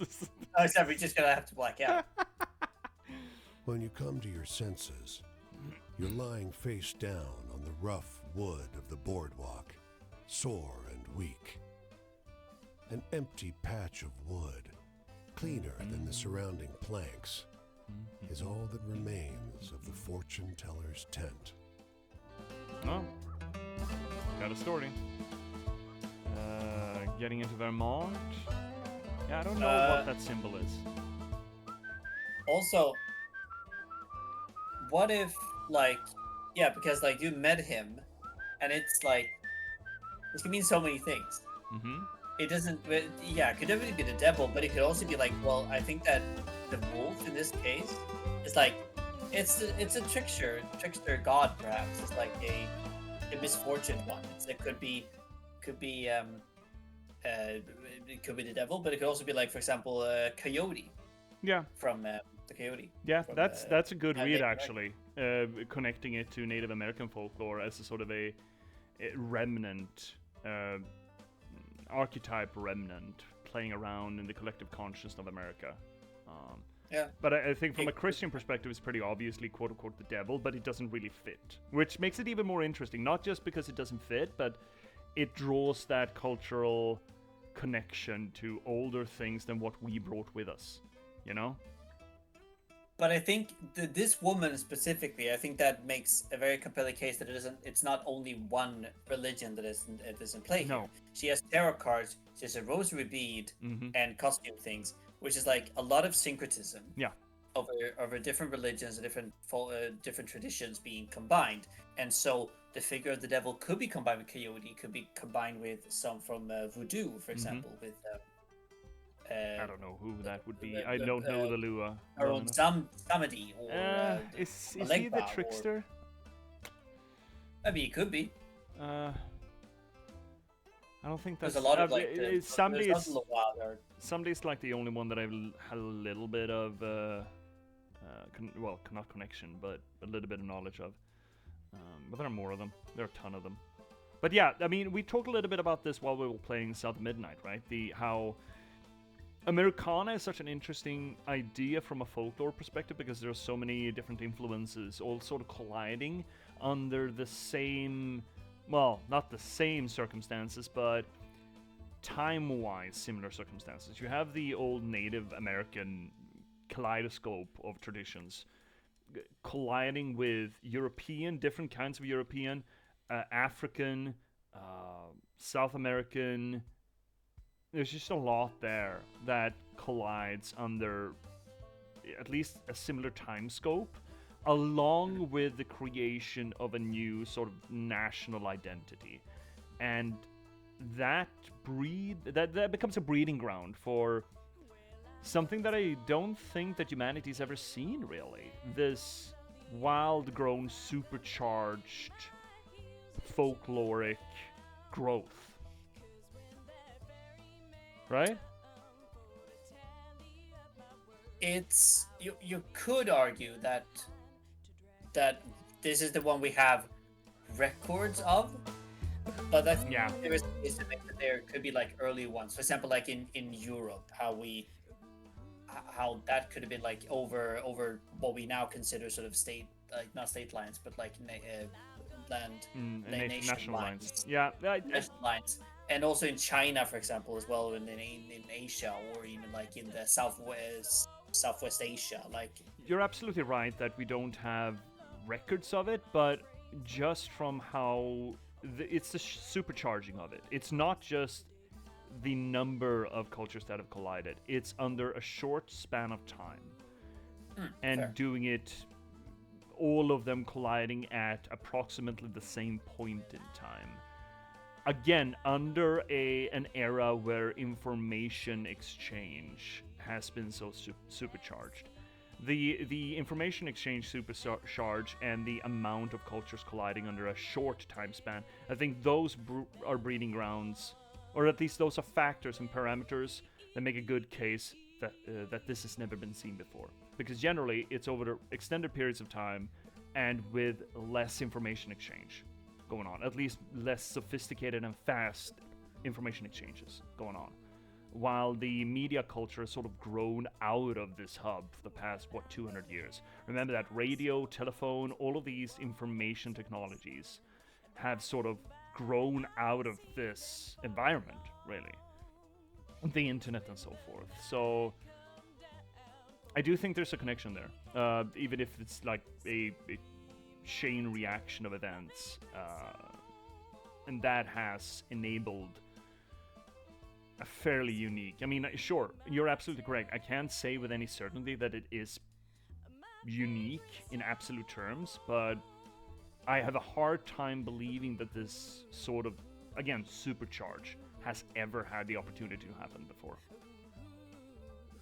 Yeah, but I don't know. I'm not just the expert on sort of this sort of kind of folk religion that could develop to a vernacular religion, or whatever you want to call it. I mean, in religion, I wouldn't call this religion. It's cultural identity, more like. But then again, we're getting into the definition of religion, and we've had that conversation, and we should brush past that. We don't need to get that now. No. So, let's just keep going. Yeah. Is it? Nope, sorry. Oh, witches. I'm not getting sound for this one? Okay. What did you say, buddy? But no, I was just gonna say, like, well, what if the symbol above us is like we get a new thing that we have to check out? Yeah, I don't know what it means. Our inventory. We can check I our don't know. inventory a little bit. The travelers of this campfire are all women. Women with long knives hanging from their belts. They let you join their camp in exchange for news about the towns you pass to get here. Maybe they're hiding from something, but you feel safe getting a good night's sleep here. That's it? Okay. Check. I mean, it's largely this symbol, right? Which one? This. That's... No, we don't have anything over our head now. Yeah, so I think it is that we check our inventory. What, it tells us to check it? We haven't gotten anything... I mean, we got new stories. Maybe that is it. Look, now we got more on our timeline.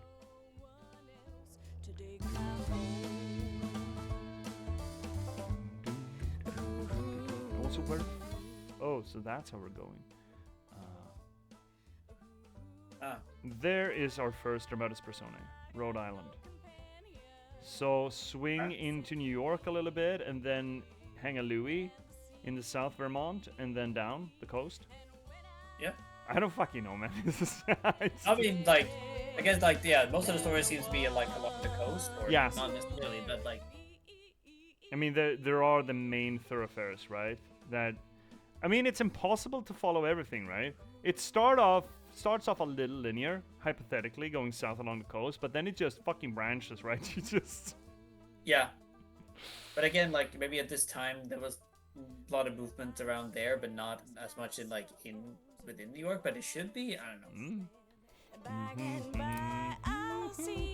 Clouds roll together to fill the sky. Watch it or find cover. Find cover will probably find people, while watch the sky is like, yes, strike me down, please. Yeah, just hit me already. I mean, if you find cover, we might find more people. Yes, probably. You shelter beneath a rocky overhang. Above, the clouds turn gray and illusion of purple choice. and blue. Lightning arcs between them. The hairs on the back of your arms stand on end. This notion, you know, this idea of the virgin land that is untamed, that is a sexy fucking notion, right? But it is also a colonialist. Yes, most definitely. Yes, and it's a lie. It's bullshit. It was never untamed or anything, right? But it is romantic in a way. Oh yeah, it definitely is, and I can understand the appeal. I don't but again, if you have that notion within you, like that this is unconquered land, that you're like, oh yeah, we should civilize this land, or we should cultivate this land. We need to fuck it with a flag post, you know? Yeah, this is the new promised land, essentially, which is a part of American exceptionalization. It's not just, but yes, it is part of American exceptionalism, but it's been part of the, at least the Western traditions, since ancient Greece. They were colonialists as fuck, you know? We had Greek cultures all the way up the Black Sea, all the way across the Mediterranean. I mean, Magna Graeca was the south part of Italy. That was Greek, a stronghold of Greek culture. And Greek city-states, they ranged up, well, all the way across the Black Sea and the Mediterranean. So the idea of finding quote-unquote virgin land and civilizing it through our superior culture, yeah, it's like, I don't know, 3,000-4,000 years old, man. It's real. Yeah, no, I'm not saying it's a new thing. I'm just saying that the, like, combined with, like, also like spreading of, for example, religion, or the spreading our civilized ways, it might make you sort of think more of like the Western colonizers. But yeah. The lightning is so strong that it seems to open a path in the haze above you. You are sure you see massive talons curved around the clouds. Oh, a thunderbird. Thunderbirds. Yeah. The thunder is so immense that the ground trembles. Your lips and hands tingle from the electric charge that fills the air until the dancing lightning passes on over the hills. Fuck yes, Thunderbirds. Go Nice. birds. Oh, bird. Go birds. Okay, let's see here. What do we have? Now we're in. I'm in New York, right? Yeah. New York State. Yeah, right. Not New York City, but New York State.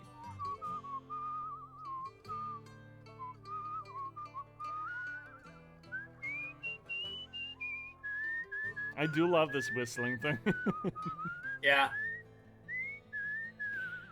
I mean, how else am I supposed to entertain myself during long walks? No, Whistle. exactly. You whistle. The women are oblivious to your approach. Their eyes are shut. Their touch, where they hold hands, is gentle. They speak in low tones. One stifles a burst of laughter, but it brings a smile to their faces. Sorry. Says the one who laughed. Don't be. Another assures her. They don't look up. Okay. So, you know what this reminds me of? Mm-hmm. No. This reminds me a bit of the because I just read it, but it was the Fox sisters during the 1840s, who essentially the sort of not inventors but popularization of spiritualism. Huh. Okay. The communication with dead spirits, essentially, or ancestors, in American setting, in a domestic sort of setting, and how which has led to what we now consider, like later on, with Ouija boards, seances, the globes, and everything communicated with other spirits on the other side. This is sort of kind of where it started, except for if you want to go back to like Emanuel Swedenborg, which is the Swedish mystic physician. But yeah. Huh.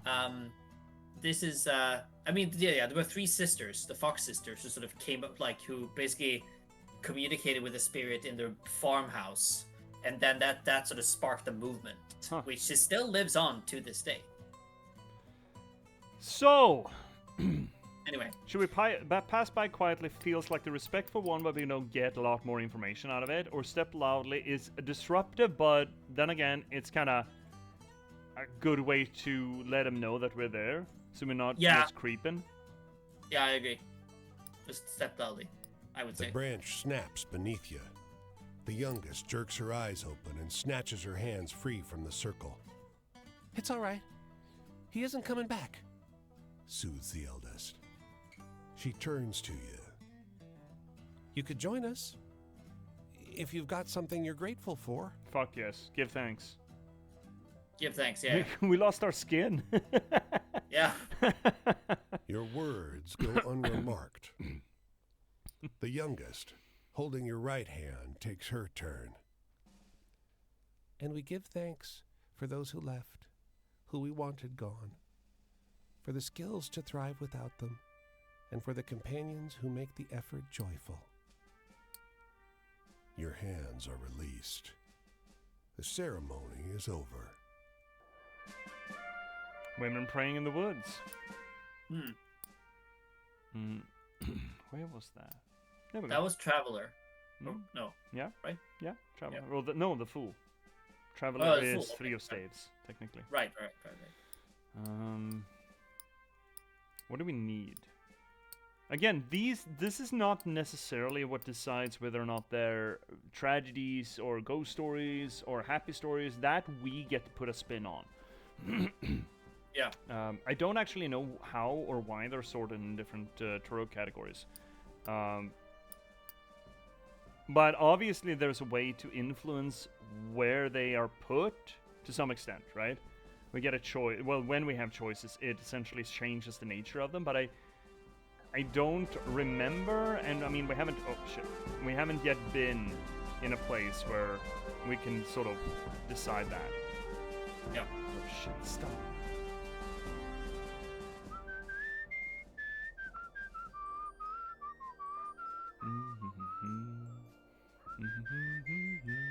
Oh, let's go to Buffalo and then back.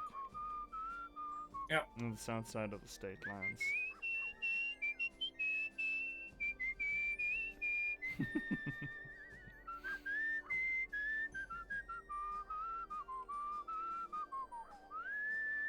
Alright. What do we have here then? His clothes are expensive, but unkempt. A tailored jacket stretched and warped out of its best fit by long days on the road. His thinning frame weighs down the boxcar next to yours. You got a light, friend? You offer a match, which bends and nearly snaps as he scratches it against the pitted iron edge of the boxcar. Oh, sulfur matches. Thanks, he mumbles, perching one last cigarette on his lip. So where are you going? Don't rightly know where I'm going.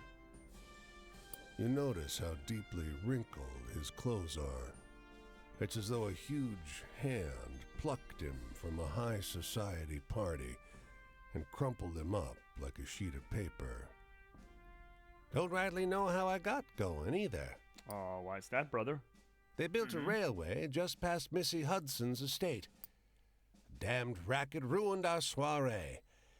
Might have been a few bottles of Armagnac too many when I walked down the tracks to tell them to keep it quiet. He drags on the cigarette, but you never see him exhale. Yeah, that's a ghost. Yeah, probably. Have you ever just walked down the tracks to tell the train to quiet up, or just shut up for a little bit, and then you just find yourself in the next state over? Just, Yeah. whoopsie. We never see him exhale either. It's like, okay. Yeah. Last bottle of Armagnac, yeah, for sure, bud. What was that? The devil. No? I can't. This is not perfect system. So these controls are not that great, unfortunately. But it's because you're using a controller, or I'm not. That's the thing.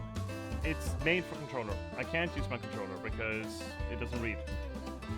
Okay. Now we're in Pennsylvania. We are. I want to see if there was a story about that. Oh, there's a. Is that the story? Or is that just a road house? No, there's a story right in front of us. Huh. I think there's something. No? Yeah, there we go. Oh, it's just one of those. Okay. Well, ham pickers, the farmhand says. Today only. And drives you over. He drives over me? 30 or 40 people are already making their slow way across an impossibly vast field that touches the hazy horizon. Backbreaking work, but the folks are friendly, and the pay is okay. So what, we got a little bit of money? I don't know. Okay. I guess. I see a house. I still want to hit the coast again. Whoops, sorry, touched the mic there, but... That's right. I need to get a proper mic. I keep saying that, I know, chat, but... Yeah, me too. Once I get a proper paycheck, I'm gonna spend some money on it. A few wanderers like you are looking for a place to camp. We heard there's a Leatherman cave nearby. They tell you. They describe a locally famous vagrant who hiked this area for almost 30 years. He's dead now, but his caves are the best place to camp at any town.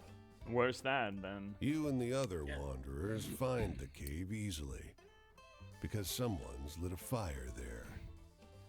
As you approach, you see a silhouette bend over the flames with an odd, creaking sound, like a door swinging in the wind.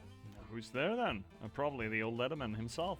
His coat is crudely stitched from leather plates that squeak against each other. The Leatherman.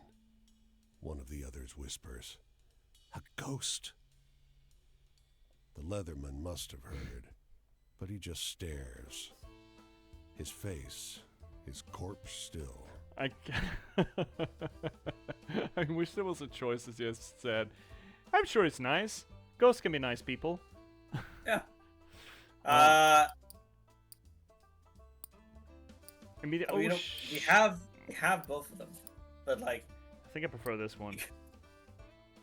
Of course he isn't a ghost. Yeah. Because it's gonna. I think the oh shit is us running away. I think this is just sitting down and listening to him. Yep. He's eating, you say, and point out his can of beans.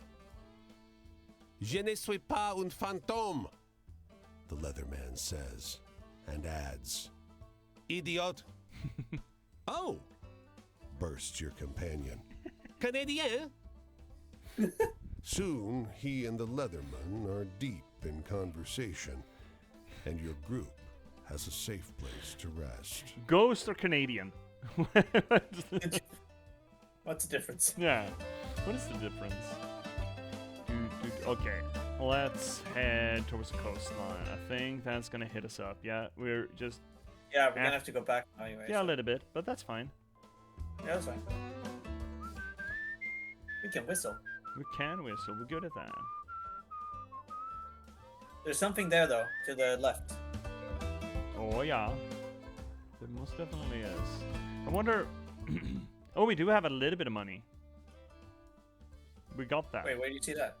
You see the dollar sign is a little bit filled up, as opposed to earlier it was completely grayed out.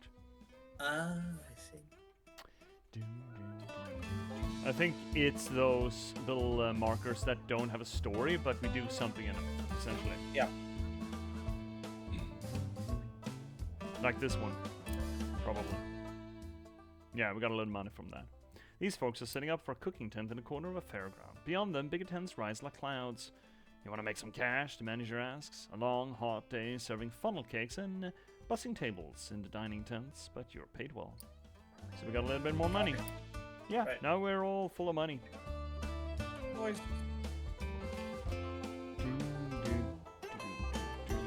So I'm moving the camera with my mouse, but the mouse isn't locked to the game. So right now it's up in the top corner of my left-hand screen. Not perfect system at all. No. That's weird. Yeah, oh, see, now it just flips. Not perfect system at all. Ah, stop! But why is it doing that?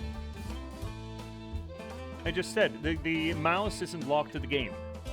So it acts funny whenever I cross borders, kind of thing. Oh, okay. Oh, did that again. I really wish I could use the controller for this. I wonder if one could wham jangle that. Okay, so that's the lighthouse we were up at. So I guess we could just go to Boston. To Boston. Yeah, we could. Fast. And I wonder if that fire there is our first. Yes, it will be our first person.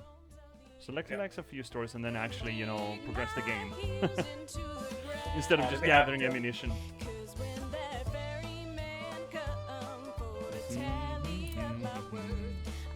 A dusty truck and a man on horseback pull up next to one another in front of the grocer. Suddenly, the driver and the rider, two wiry old men with identical haircuts, start shrieking at one another. The man with the truck leaps into the street. Brother! He shouts. The one on the horse tumbles out of his saddle. Brother! He screams. They embrace in the road. 30 years! Hollers the driver. The rider, tears streaming down over his face, corrects him. No, 32! Wow. Everyone here is watching these two older men cry and hug one another in the middle of Main Street. Cars and wagons are backing up. People are yelling. Take a photo of us! The driver begs you.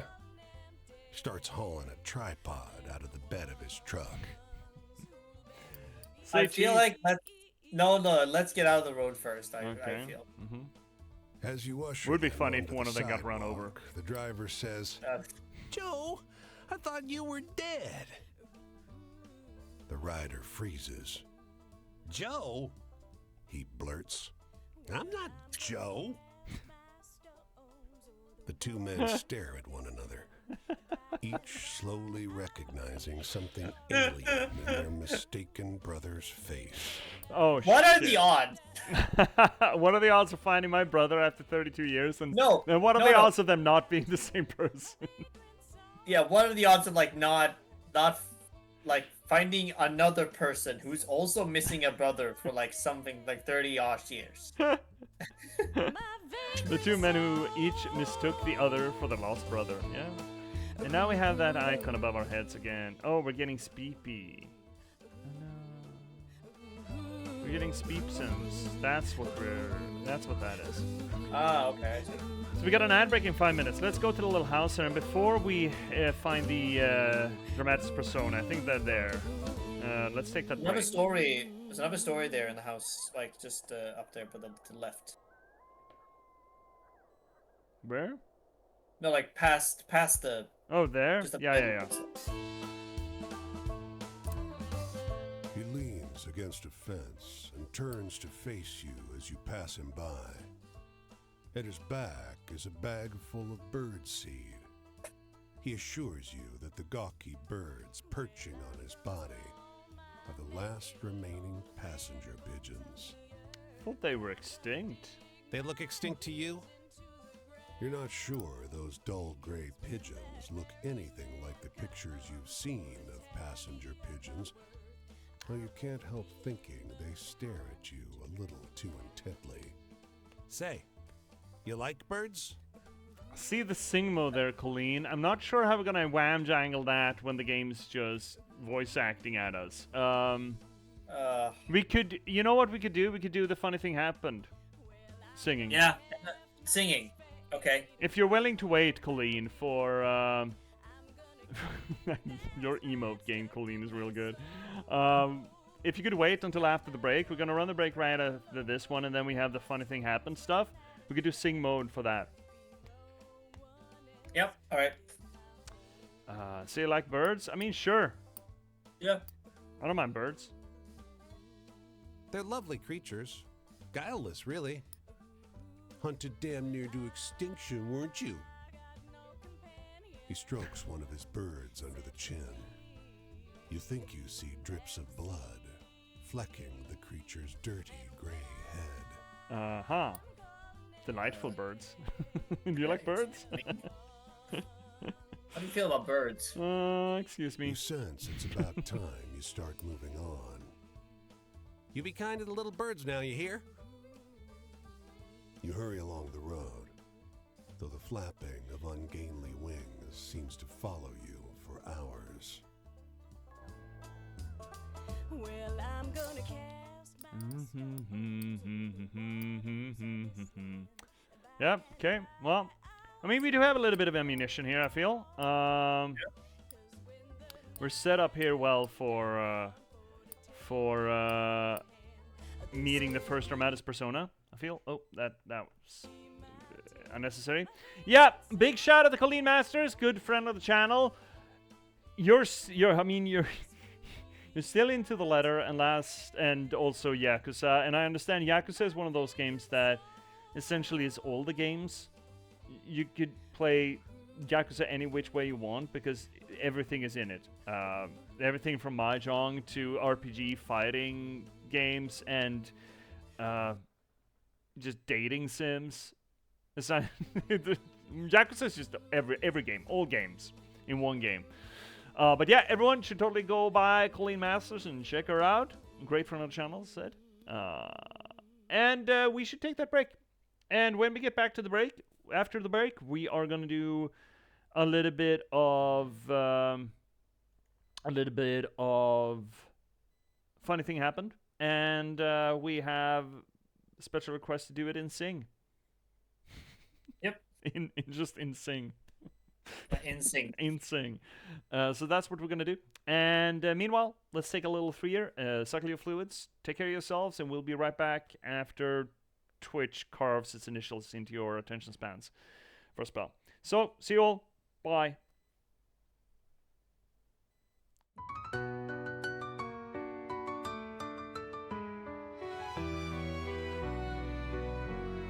Welcome Come viewers, take a seat. You never know who you'll meet. Stay a bit and have a read. Let J.P.S take the lead. Whether it's my books or one of my poems or games and story, you've come for glory. Let us dissect this plot. Let us discuss the protagonist. And if we can't cope with it, skita I did blow scopa. And don't hold your breath, I'm just an organism. Let's talk postmodernism. Modernism. Lindberg will be heard. Please don't make me set down my tea. Don't make me sing, please. I'll read you a poem, an excerpt or three. Thanks for the song, Mac Daddy.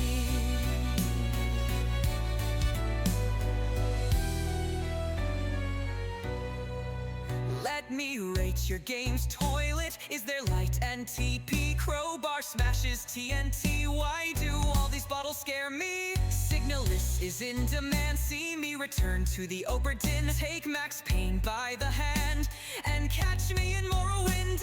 And don't hold your breath, I'm just an organism. Let's talk postmodernism. Modernism. Lindberg will be heard. Please don't make me set down my tea. Don't make me sing, please. I'll read you a poem, an excerpt or three. This is the break song just for me.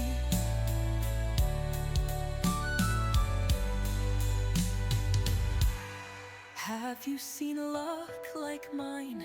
They say my books are quite fine. Forks on forks to boggle the mind. Sly like a fox, check out the last box.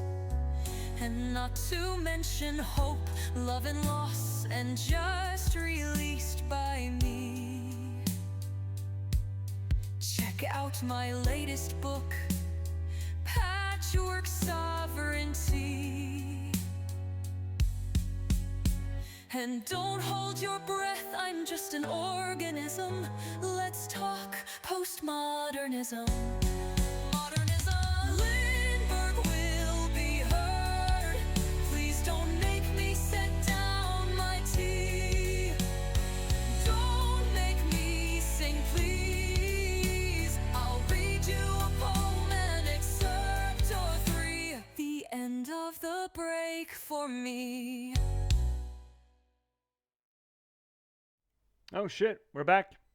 Fuck, I got lost in the source. I got lost in out of context house MD. So Phoenix still not back. He's taking tinkle. Shit. Back. No, you're back. Welcome back. We are live. The ads were done. So, Finnick. Yes! I am ready. Here you go, Colleen. Here is your pound of flesh.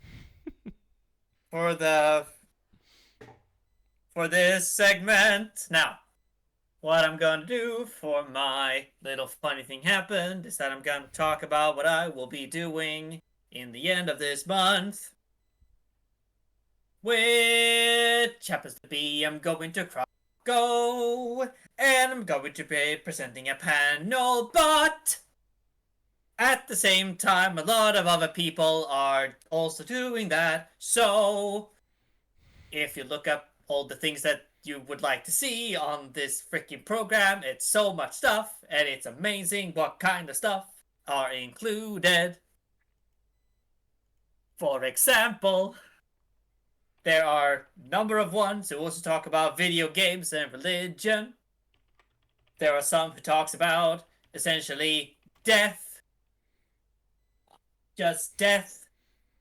And these guys do actually, within the community, does have a name. They're called Deaf Scholars. Which I think is hilarious, honestly.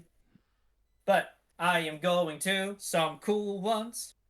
Like, this one is on the 29th of August, called Death Out of Church and Out of Europe.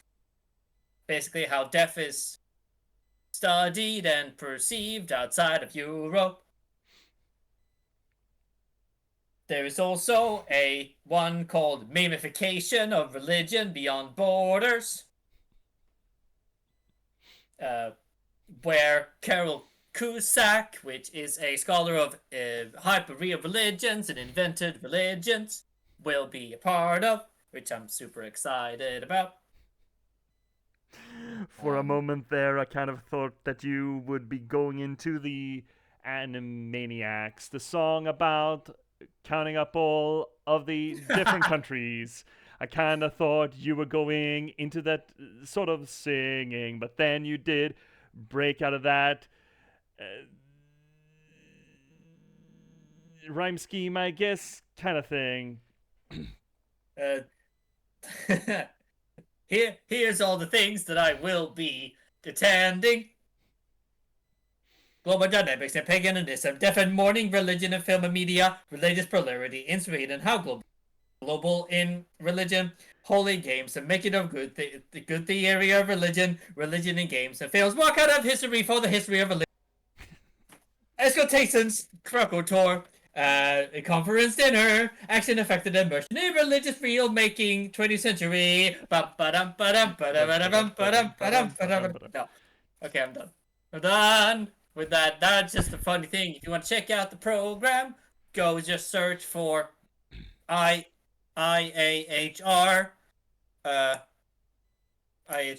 Krakow 2025. You'll find the program with all the things. Check it out. It's pretty great. And there's a lot of other stuff. I told my parents about this, and they also checked it out. And then they said, and then I they looked at me, and I was like, my study field is not that weird, huh? Now I just want to sing this song. United States, Canada, Mexico, Panama, Haiti, Jamaica, Peru, Republic and Dominican, Cuba, Caribbean, Greenland and El Salvador too, Puerto Rico, Colombia, Venezuela, Honduras, Guyana and still, Guatemala, Bolivia, and then Argentina, then Ecuador, Chile, Brazil, Costa Rica, Belize, Nicaragua, Bermuda, Bahamas, Tobago, San Juan, Paraguay, Uruguay, and Suriname, and French Guiana, Barbados and Guam, Norway and Sweden and Iceland and Finland and Germany and now in one piece, Switzerland, Austria, Czechoslovakia, Italy, Turkey and Greece, Poland, Romania, Scotland, Albania, Ireland, Russia and Oman, Bulgaria, Saudi Arabia, Hungary, Cyprus, Iraq and Iran, then Syria, Lebanon, Israel, Jordan, both Yemens, Kuwait and Bahrain, the Netherlands, Luxembourg, Belgium and Portugal, France, England, Denmark and Spain, in India, Pakistan, Burma, Afghanistan, Thailand, Nepal and Bhutan, Kampuchea, Malaysia, then Bangladesh, Asia, and China, Korea, Japan, Mongolia, Laos, and Tibet, and Indonesia, the Philippine Islands, and Taiwan, Sri Lanka, New Guinea, Sumatra, New Zealand, and Borneo, and Vietnam, Tunisia, Morocco, Uganda, Angola, Zimbabwe, Djibouti, Botswana, Mozambique, Zambia, Swaziland, Gambia, Guinea, Algeria, and Ghana, Burundi, Lesotho, and Malawi, Togo. The Spanish Sahara is gone. Nigeria, Chad, and Liberia. Egypt, Benin, and Gabon. Tanzania, Somalia, Kenya, and Mali. Sierra Leone, and Algiers. Dahomey? What the fuck is it, Dahomey? Dahomey, Namibia. Senegal, Libya. Cameroon, Congo, Zaire. Oh, the Zaire isn't around there anymore either. Ethiopia, Guinea-Bissau, and Madagascar. Rwanda, Mahore, and Cayman. Hong Kong, Abu Dhabi, Qatar, Yugoslavia, Crete. Wait, what? Oh, they fuck it up at the end. And that's not all of the countries either. What the hell? That can't possibly be all of the countries. Are we done with singing mode now? Or? We are. We're 5 minutes through. Cool. There you go, Colleen. Yeah, you got your pound of flesh. Here you go. Okay, back with some sweet tunes. After that musical intermission, we're gonna go back to the sweet tunes. Yeah, to the good tunes. Yeah. So let's see a man about a horse. Should we collect the last story though? I don't think. I mean, last. We're gonna go down that way. Okay, fine. It's fine. Everything is fine. Oh shit. Right. Okay. So there's another way for us to move around that I don't need to move the camera. I just read up. That doesn't work. There we go. I can recenter the camera on the direction we're looking. Okay. This is better. Okay. All right, let's meet the first person. Yeah.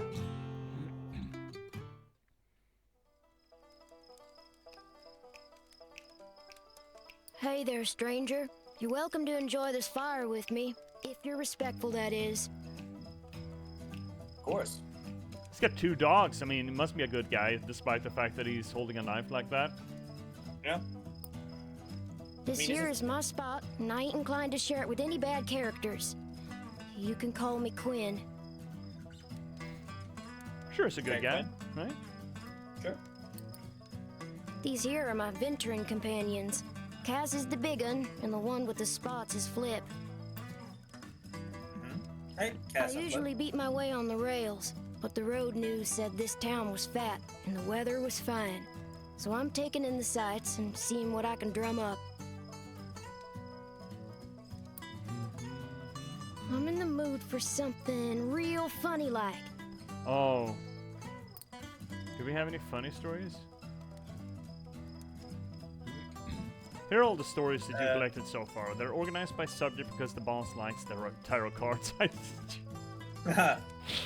Okay. Alright. This is the subject of each story here.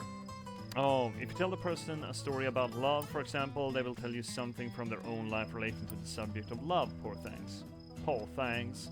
As the night goes on, the cycle will move left to right. When it reaches the right side, the night is over, and so is your storytelling. The person you're talking to will usually tell you where they'll be next, so you can find them again.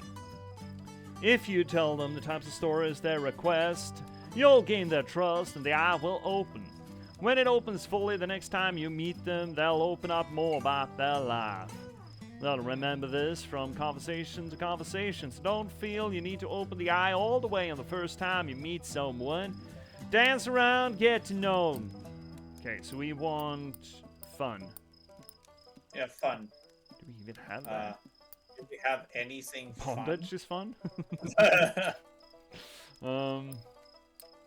Nature, country, home, Nature, love. country, home, family, Past memories, future. authority. Freedom is the funniest thing I know of. Yeah, should we take that one?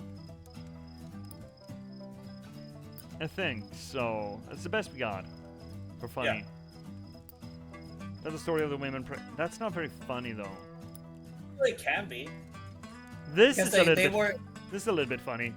The bootleg is just standing around while the cops are ransacking their shit and like, Yeah, hey, you got a light? Yeah, exactly. True. I don't know what else we would have. Oh, the brothers would be fun though. This is a fun one. Oh yeah, that's a fun one. Yeah. That's actually funny. Yeah. Okay, let's go with this then. Tell the story of the 2 men who each mistook for the missing brother. That was a chuckle to be sure. Nice. Got it. Well, I don't know a whole lot about the past, but they say there's an Injun grave around these parts. Say it's haunted and full up with angry spirits. I used to love hearing stories of cowboys and Injuns fighting it up. Would swap tales with the youngins.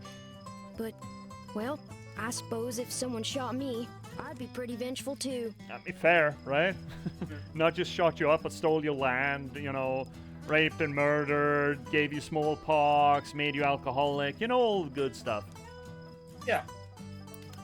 Hey, do you got any really thrilling stories to tell? I'm hankering for one of those. Thrilling. Really? One. Okay. No. Thunderstorm, No. maybe. Yeah, Thunderstorm could be good. But that's more romantic, I feel. That's romantic? I mean, Oh no, the Thunderstorm of the Massing Thunderstorm, right? No. that's the That would be- Thunderbirds one. Yeah. Oh yeah, that's thrilling. That's thrilling. Yeah. I Let's see agree. what else we have. No. And the boy who ran away with his father, that's just fucking sad. Seagulls isn't No. arrested me. Could be thrilling. Tell the story of women praying, nah. Potentially if it's a ghost. Leatherman, no. Story of the future Yeah, teller. the Leatherman Cave could be because, like, well, no, because it wasn't thrilling because it wasn't a ghost. Yeah, it was just a Canadian. Yeah, but the story of the fortune teller might be because that's Could be. thrilling. I think the thunder is probably the best bet here. Yeah, I agree. Tell the story of the massive thunderstorm. Well, that was a lively tale. Getting there. Yeah. almost This one. land sure is something, ain't it? I can't wait to see it all. Tramping like I do makes me realize the land's another kind of companion. It's always with you. Maybe things are so depressed because folks lost sight of that. Hey, tell me a funny story. You seem like you Shit. still got a sense of humor. Ah, fuck. I mean, that is funny. It's not a ghost, Yeah. it's a Canadian. Yeah, no, I agree. Yeah. Okay. What else about just checking? That's not funny. No. That's not funny. That I don't know. Would be. No. No. No. No.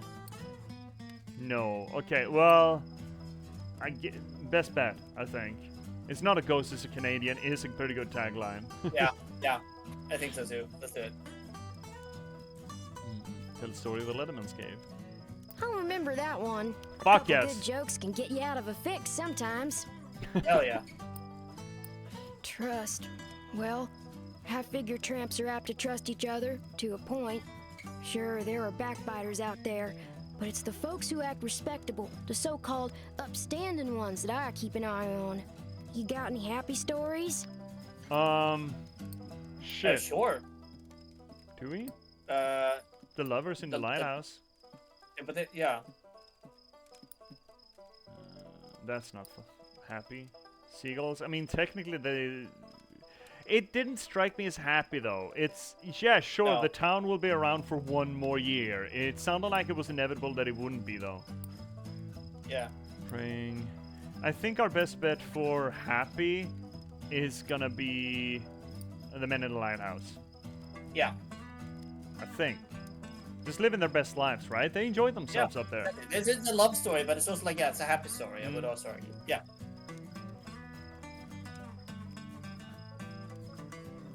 Now that's a happy story. Boom. Love Nice. stories. Huh. Folks sure seem to be eat up with the notions of love. Singing and talking about it all the damn time. I'm not sure I see the appeal myself. I want to hear one of them venturing tales. Got any? Oh God, he's hungry for him. None. She was hung. It's not. Well, we don't. Yeah, kinda do know she was lynched. Venturing. I mean, bootleggers is adventure, right? Yeah. And the bottle of, I mean, depending on what this fucking thing is. It's an adventure. Probably He more is on like a, a death. yeah, but he's on an adventure though, right? Technically, we have accomplished what we needed to do. And what we tell him is the stories that are gonna feed on Yeah. and Okay. propagate. Let's do that one then. Okay.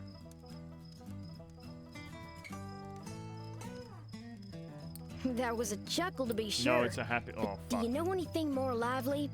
Traps and such like. Well, one time in Fort Worth, a feller tried to take Cass and Flip away. Said a kid couldn't look out for him proper like. That they were fat in Fort Worth and they were going to the pound so that he could find him a good home. Or just get killed in a pound. Yeah. Well, before I could much argue, Flip bit the hell out of that busybody and Cass and I joined in shortly.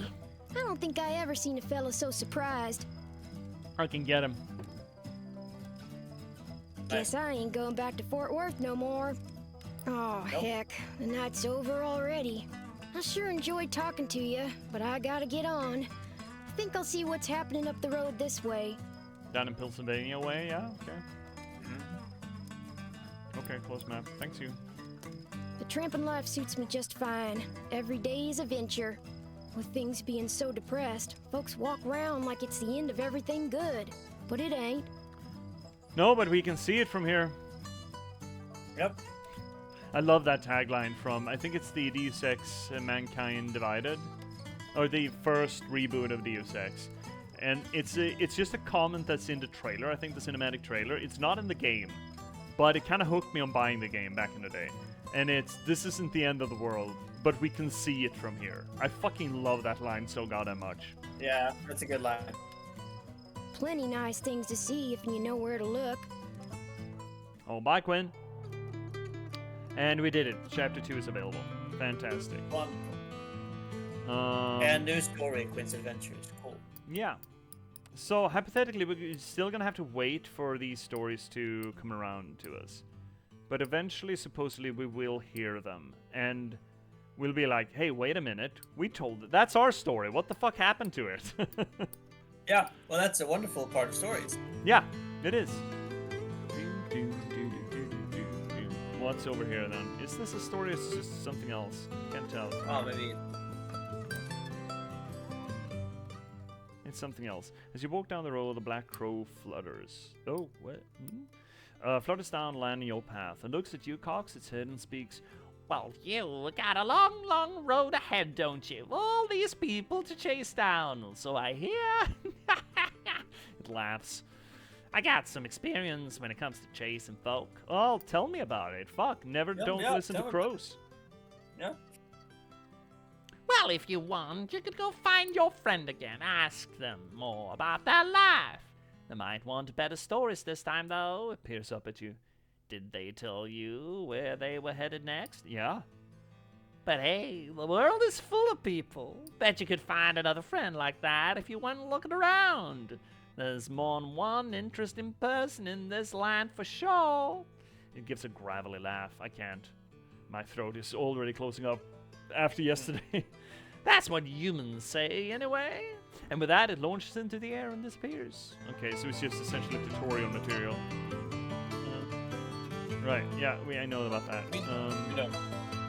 It's heading to New York then, I think? Are we? Just down to New York. We've been that way, so I guess we should go souther. More souther. We don't need to go to Quinn immediately. We could swing by the veteran down here to... What is that? Washington? Yeah, no. No, well, That's he's not in... Is it Washington? That's Washington, I'm pretty sure. Yeah.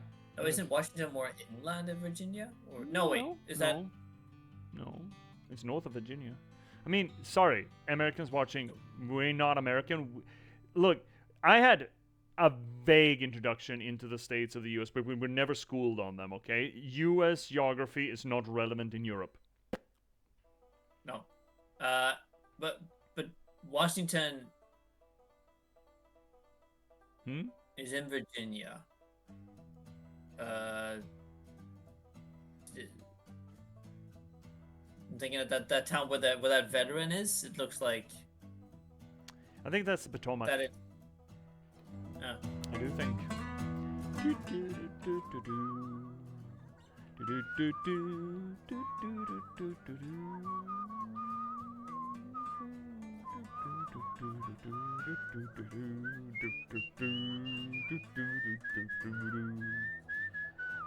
Oh, here's something. Oh, there's something. Shit, you're missing things. You're just walking too well. Here's a story. Oh no, we don't get a story? This man can barely wait to get through the pleasantries before asking if you've heard the story. 110% true, he says. Well, that's unlikely. I heard it from a nephew, and it happened to someone he knows well. Oh, sure. The man launches into his telling. It's polished. He's obviously done this many times before. He tells you the story of a storm generated by a gigantic bird. You recognize the bones of it from your experience of the massive thunderstorm. It's been embellished in the interim, though. To the tale. Afterwards, you thank the man and move onwards. You'll have a remember this version, even though it's not quite what happened. It's a good story. So now we have an evolution of that. It grew in the telling. Storm generated by a gigantic bird, exactly, because we think we saw talons in the sky, and so that, yeah. And we mentioned that probably in the telling. There we go.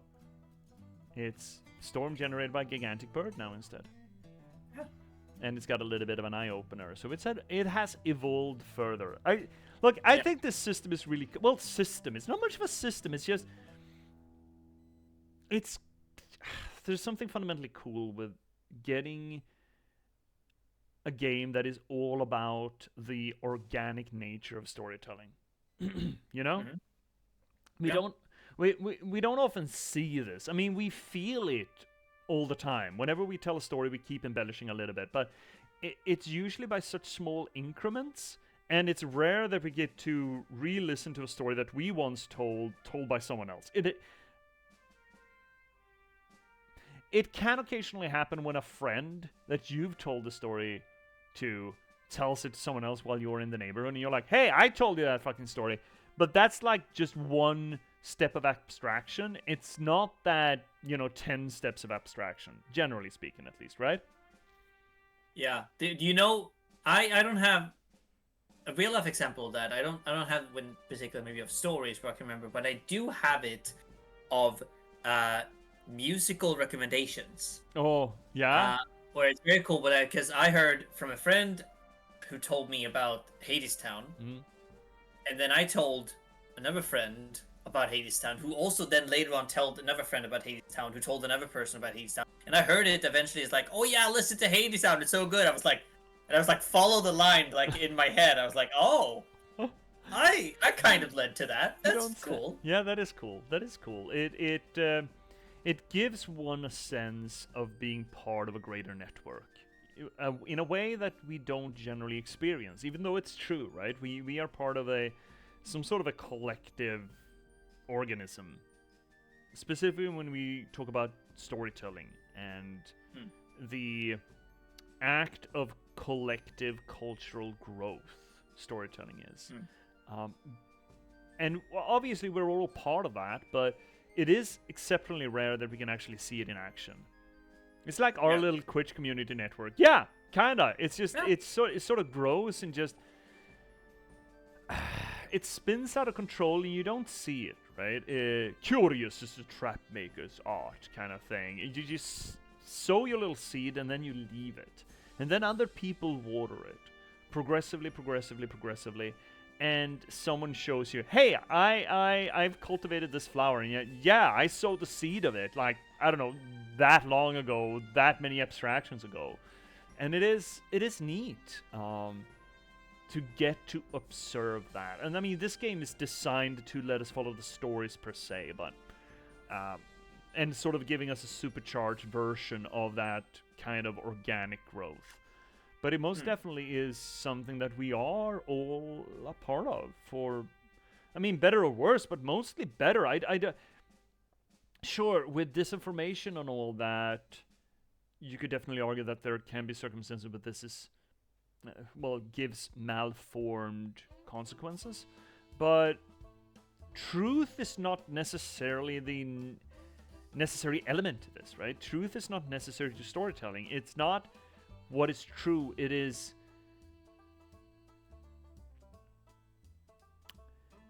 what builds. Oh, stretchies? Yeah, that's probably a good idea. Switches over like that, and then music's still running. Oh shit. Opa. And yeah, I find it tremendously validating to get a look at collective storytelling like that in this way.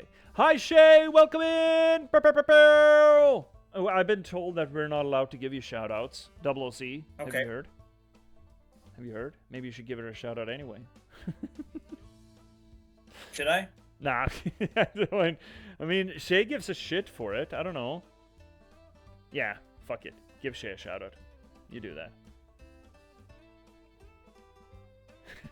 And there we go. Big shout out to Trash Panda Shay. Shay, you need to fix your shit. Ow. Except that we... Yeah, right. That's usually the case, C. Like, I didn't hear that. Sorry, the lag. Yeah, you're breaking up.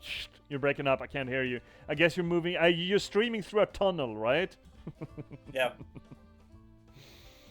But I'm not streaming right now. No need to shout it. No need. But I mean, you did great while you were streaming, and right now you're doing other things that don't permit streaming, unfortunately. But that doesn't mean that you're not a streamer still, or you'll get back to it, right?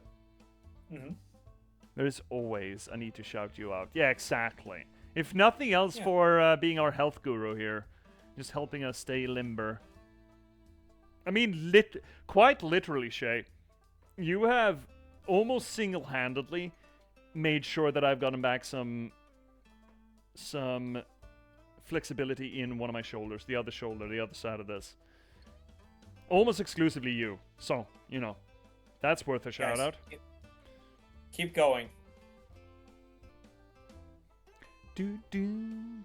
But yeah, I look, so this is the first real element to this game where we see the dynamics at play. Otherwise, it's just been collecting little tidbits that on their own don't seem terribly interesting, but as we progress this, right, there will be more and more weird shit sort of popping up. The more of these 16 people we encounter and tell these stories to, and they're gonna morph and morph and morph and kind of snowball away from us. And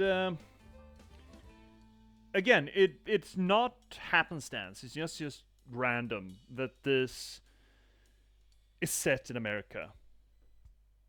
Yeah, it's an organized and playable version of what's it called? You know, the Whispering game. Yeah, I guess. Yeah, kinda. I mean, you could almost argue then in that case, if culture or culture at large is essentially a function of the stories that we collectively tell, and we understand each other and our community through the stories we tell, then you can almost argue that culture in itself is the Whispering game. Kinda. Sort of. Yeah. Yeah. And that is, I think that's neat. We don't often get a look at that in that way, shape, and form. I mean, yeah, as long as we don't look at the Whispering game as originating from one thing, and then sort of turning into like going through a straight line. It's the fact that it's many people, many cultures are whispering to each other all the time, and that's sort of blending together. And sometimes it can be a straight line, but sometimes it branches out. Yeah. And I mean, that's been happening since there were people telling stories, right? That is, again, it's nothing new. And as you say, it's incredibly complex. But with specifically America, from obviously a colonialist standpoint, as a quote-unquote new nation. And yes, obviously colonialist standpoint, a Western standpoint. That kind of ignores the Native American traditions. Definitely. As if stories weren't told back then. But from the perspective of simply that nation, and because there was active effort in how are we gonna, make a collective nation out of these scattered colonies. And storytelling obviously played a big part. I mean, that's not very controversial, but again, it is sort of a unique look at, even though that has happened previously organically throughout human history, with the American example, we had a moment in time where there almost was a concerted effort to create this grassroots storytelling movement in a way that hasn't really been needed because, quote-unquote, that was already established in a way. While the American soul, 200 years ago, there was, quote-unquote, no such thing, at least, again, from a colonialist standpoint. And thus, it became a labor to fill that void, both consciously and unconsciously. And you fill that void. You fill that hole of identity through storytelling. And suddenly, this mechanic of culture building just went absolutely haywire, as it were. And it added to by the advent of information and communication technology, obviously, as well. And and transportation as well, like through the railroads and then sort of roads through the roads through the country, which did not maybe exist in that shape previously.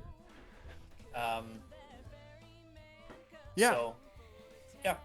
I think it's tremendously cool. And we talked a little bit about it when we were playing South of Beta Night, but that was more of a local reflection of what had been.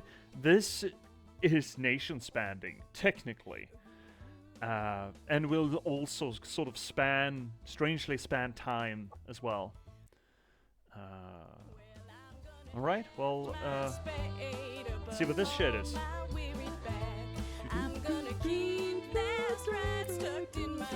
Muddling through the dark, you stumble into the path of the white deer. The white deer. Its beauty strikes you. Hi, at Cryptics! once. It is something otherworldly, beyond borders. A moon swimming in the void.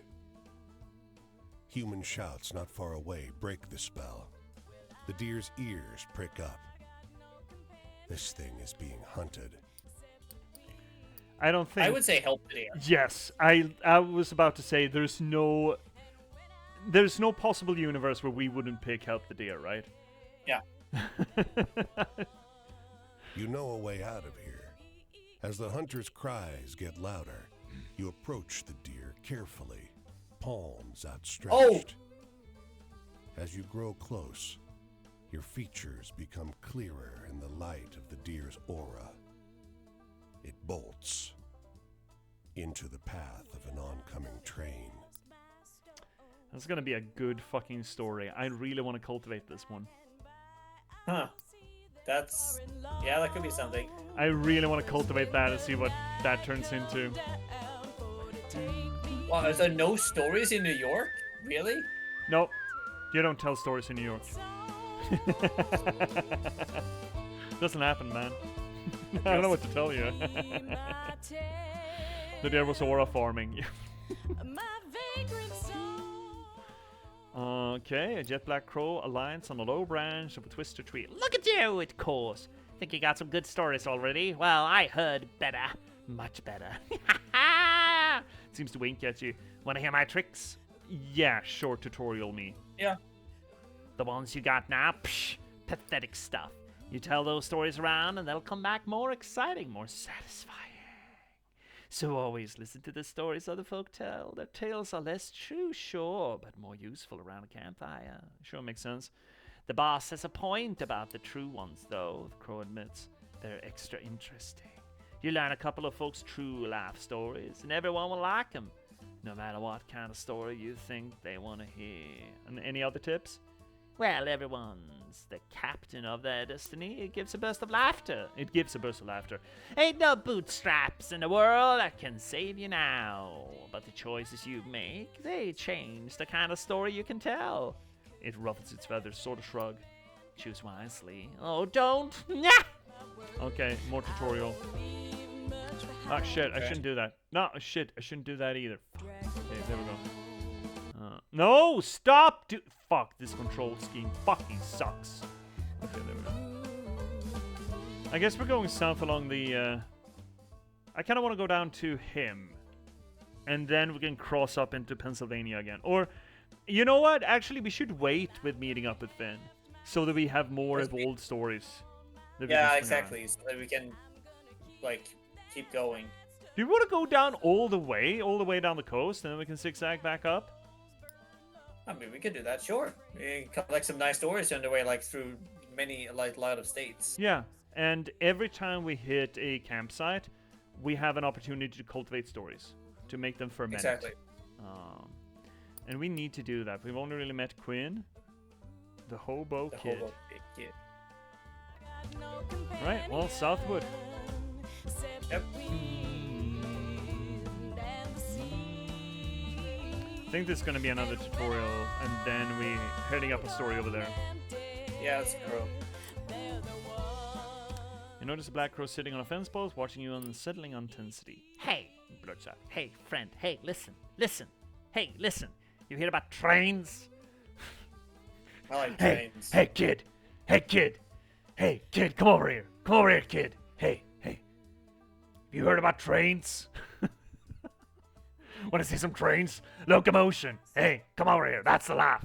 Got some good travel bits here. You want to see my trains? Hey, my overcoat is all full of trains. Gotta say, this is a crazy idea for a game. Love it. Oh, Cryptics, it's great. It's fantastic. It's a weird little gem of a game. Absolutely. Ask about travel. Sure. Hey, you ever ride a train? Hey, kid, Check this shit out. With your budget, you'll need to, just kind of hop on a train yard, though. Fast and convenient, but the railroad bulls really don't like it when you ride in the empty boxcar, eh? Ah, fucking assholes. Ain't that capitalism for you? Anyway, if you get caught, you'll get beaten up. It hops and pecks at something on the ground. Mm-hmm. And on the positive side, maybe you'll meet someone to trade stories with. But if you don't like the sound of that, you could hitchhike, find a friendly car. Feel for you. Landlubbers, no wings, just motors. Can't even cross rivers when you want to. Ha idiots. Only safe crossings. Okay. I always do, you notice, as its beak doesn't move as it speaks. But before you can tell anything, say anything else, it flies off it flies. I suppose. What, getting caught and beaten up is not on a positive side? I mean, depends on your inclinations there, bud. Yeah, depends on what you're into. Yeah. What is this? New story? The stream is the Jersey Devil. Shade of blue. Ah. Unusual in this region, where bog iron colors the river's brown. Across the way, a goat with great leather wings laps up the water, its sunken red eyes fixed on your every movement. That is the Jersey Devil. You now Yeah, notice definitely. the unnatural absence of wildlife. No fish swim in the stream. No birds sing in the trees. The winged goat drinks with a forked tongue, only abstractly concerned with your presence. I kind of want to approach the goat and, just talk shit about our boss. See what is drink water? Is that like another part? Okay, so That that's turns it into Empress, I think. yeah. I don't know. What do you think? Should we approach? We can approach the goat, sure. Chat, what do you want? Do you want to drink the water or approach the goat? So the little symbol here is where the story is going to get categorized amongst the, 16 tarot, I think? Yeah. I don't really know what the benefit is, other than... I think that we get a variety of stories. Yes, it changes That's the actually what- nature of what we tell. But I don't know the tarot well enough to be able to make an informed decision of what kind of... Go see the goat, water bad, goat good. Okay, goat, approach goat.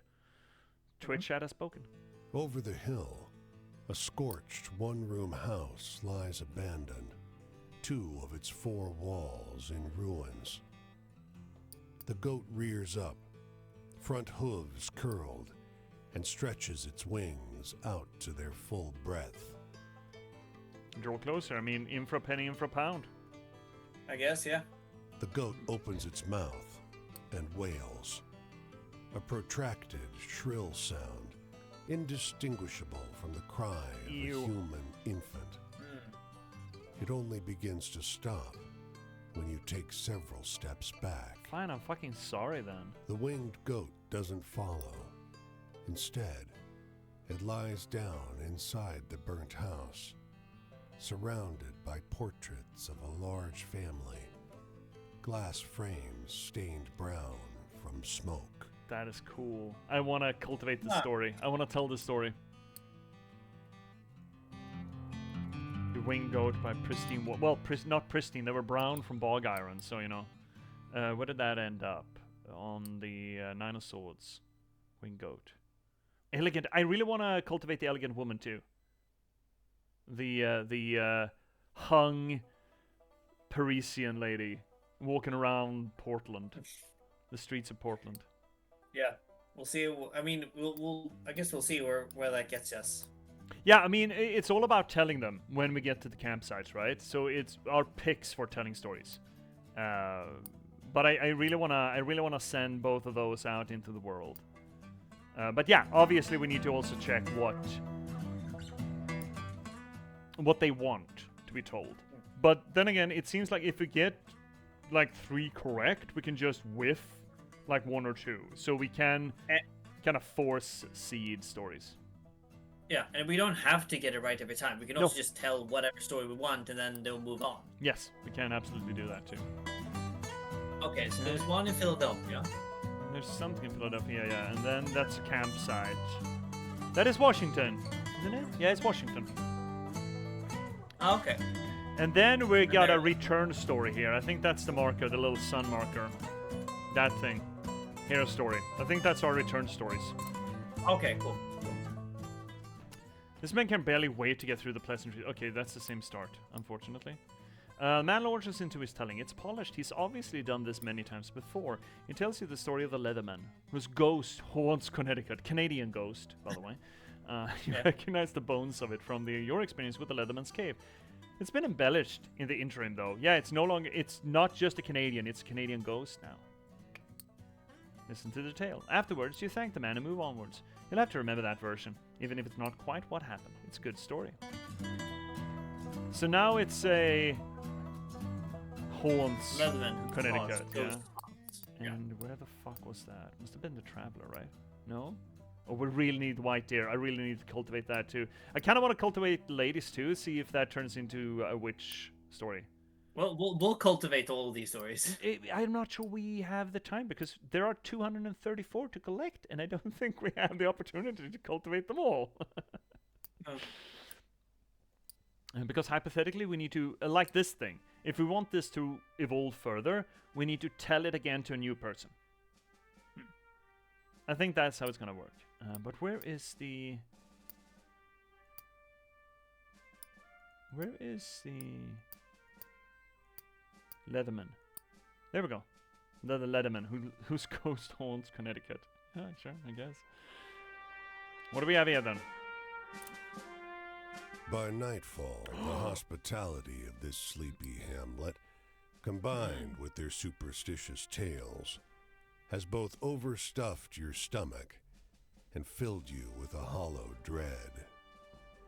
Folks say these woods are full of apparitions, witches, and worse. You curse yourself for getting on the road so late. I'll walk on. Trot on, In the fucker. moonlight, every valley and hollow at the feet of the Tappan Zee seems like a stolen shred of the abyss itself. Fireside tales seem less fanciful, and every cackling crow and moaning whippoorwill seems like a demon perched on the shivering, spindly trees.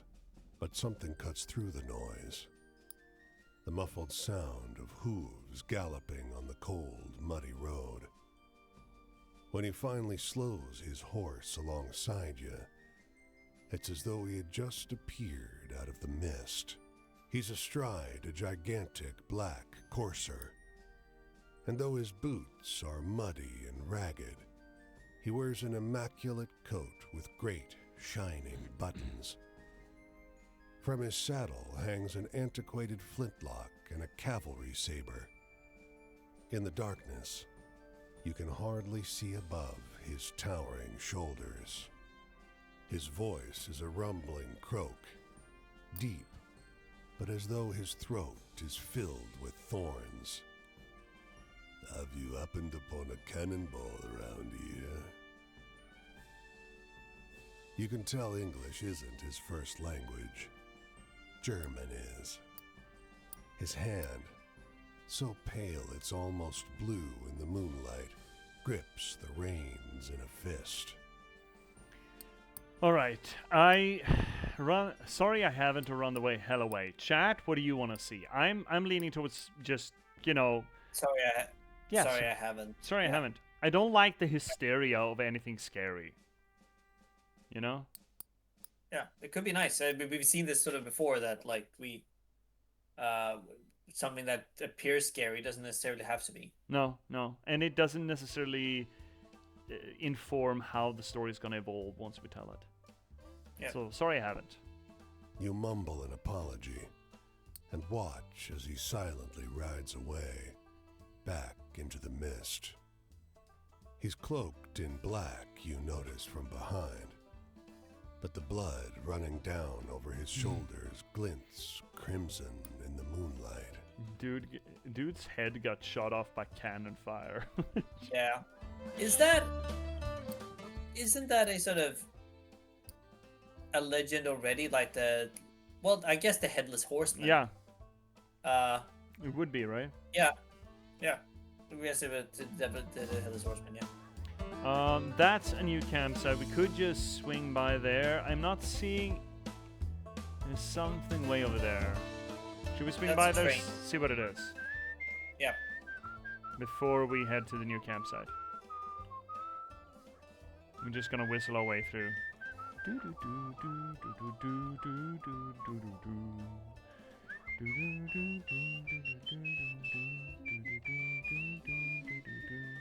What do we have here? That looks like a story, for sure.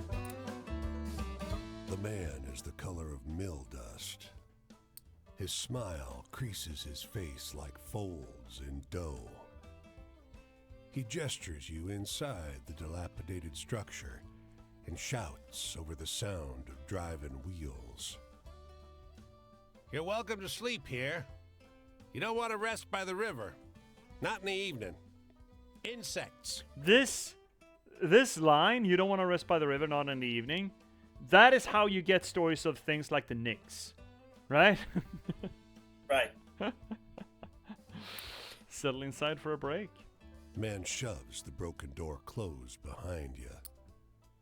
The mill is warm, and the air is heavy with the powder kicked up by your entrance. You realize how easy it would be to drift off on this pile of sacks to the loud but constant sound of the grinding wheels. I mean, succumb to the sleep spell or try to stay awake. What do we want, chat? I don't know. What do we want to do, Chad? I like the fact that like Ohio River is like, floating down the river here. Yeah, they do that. This is it. Sleeps. Yeah. I do like sleep. Yeah. Fuck, we all want to sleep. You can tell we're all living in terminal stage capitalism. We're all just fucking just succumb under the sleep spell. Just fucking have a rest. Just lay sleep, down. dude. Yeah. All right, we're sleepy. Pain sears your spine. Ow. Why did you sleep at this Oh no, we're ridiculous old. angle? Your back complains from being draped over the millstone. Oh, that's creepy. Huh? It's good the mill is totally abandoned. Its works long ago disconnected, or your legs would have been pulverized. The man is gone. Huh. This is not a place to linger. Does the pain come from your lower back or your butt? I mean, if we're draped over... So, the millstone, wasn't millstones occasionally, quote-unquote, traditionally, sort of double-serviced as altars? I'd like to remember hearing that somewhere, that often millstones were sort of pulling double duty as altars, and sacrificial altars specifically. In what context? Like in churches? No, no. These stories come from where churches don't grow, bud. I'm talking about like the old millstone used that as an altar and just cut up a chicken. Some sort of association to the millstone sort of being a foundational, not just for the town, for food production and thus fertility kind of thing. So there was an association between making blood sacrifices on a millstone to embolden the harvest, as it were. I haven't heard of it, but maybe it's not impossible. I don't know where I've gotten this from in that case. Fuck. I just have in my mind there's a clear association. It's one of those sort of things, you know, where habit has cropped up across, you know, Western civilization so many times, where you find in archaeological sites and in stories just, the millstone was used for this. Old millstones, usually. And the man is gone. Classic. Yeah. Good ghost story. Creepy Millie. Mm-hmm. Oh shit, now I'm doing the fucking thing again. I need to stop moving the mouse off screen. I'm doing this instead. Okay, so that campsite then, and finding a second dude. Yep.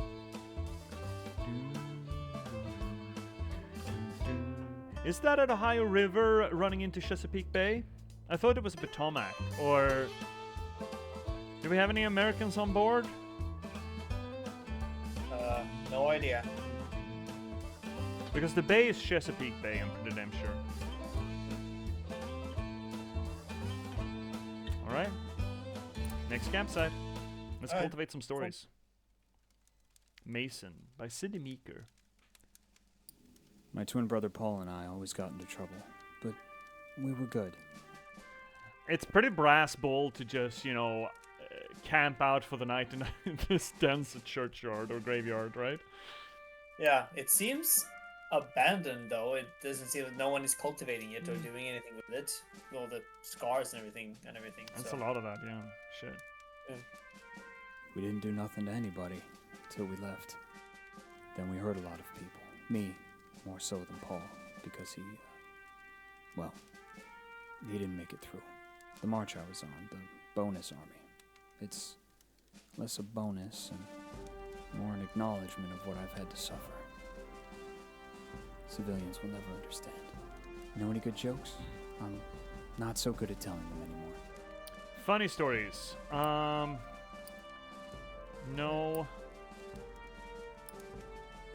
I mean, we've already fermented that one, but we didn't have a lot of funny stories otherwise, right? No.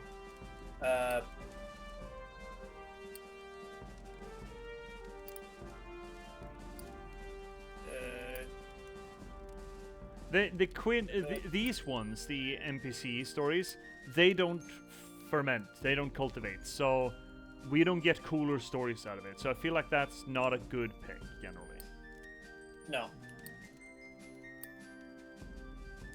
I think we already fermented that and we haven't gotten it back yet. No, but he did say that the Armac one yes. was a funny one, right? Yes, we have, but we've already fermented that without getting it back. I don't know what that means. I don't know how that's going to interact with us telling it again.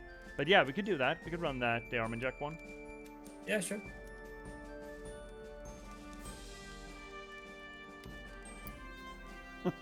Yeah, worked. Yeah, Paul would have liked that one. Imprisonment?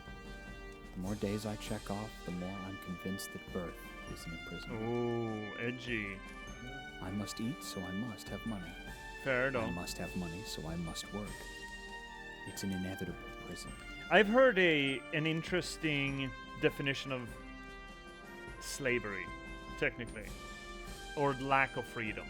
That freedom is not something you have, freedom is something you feel.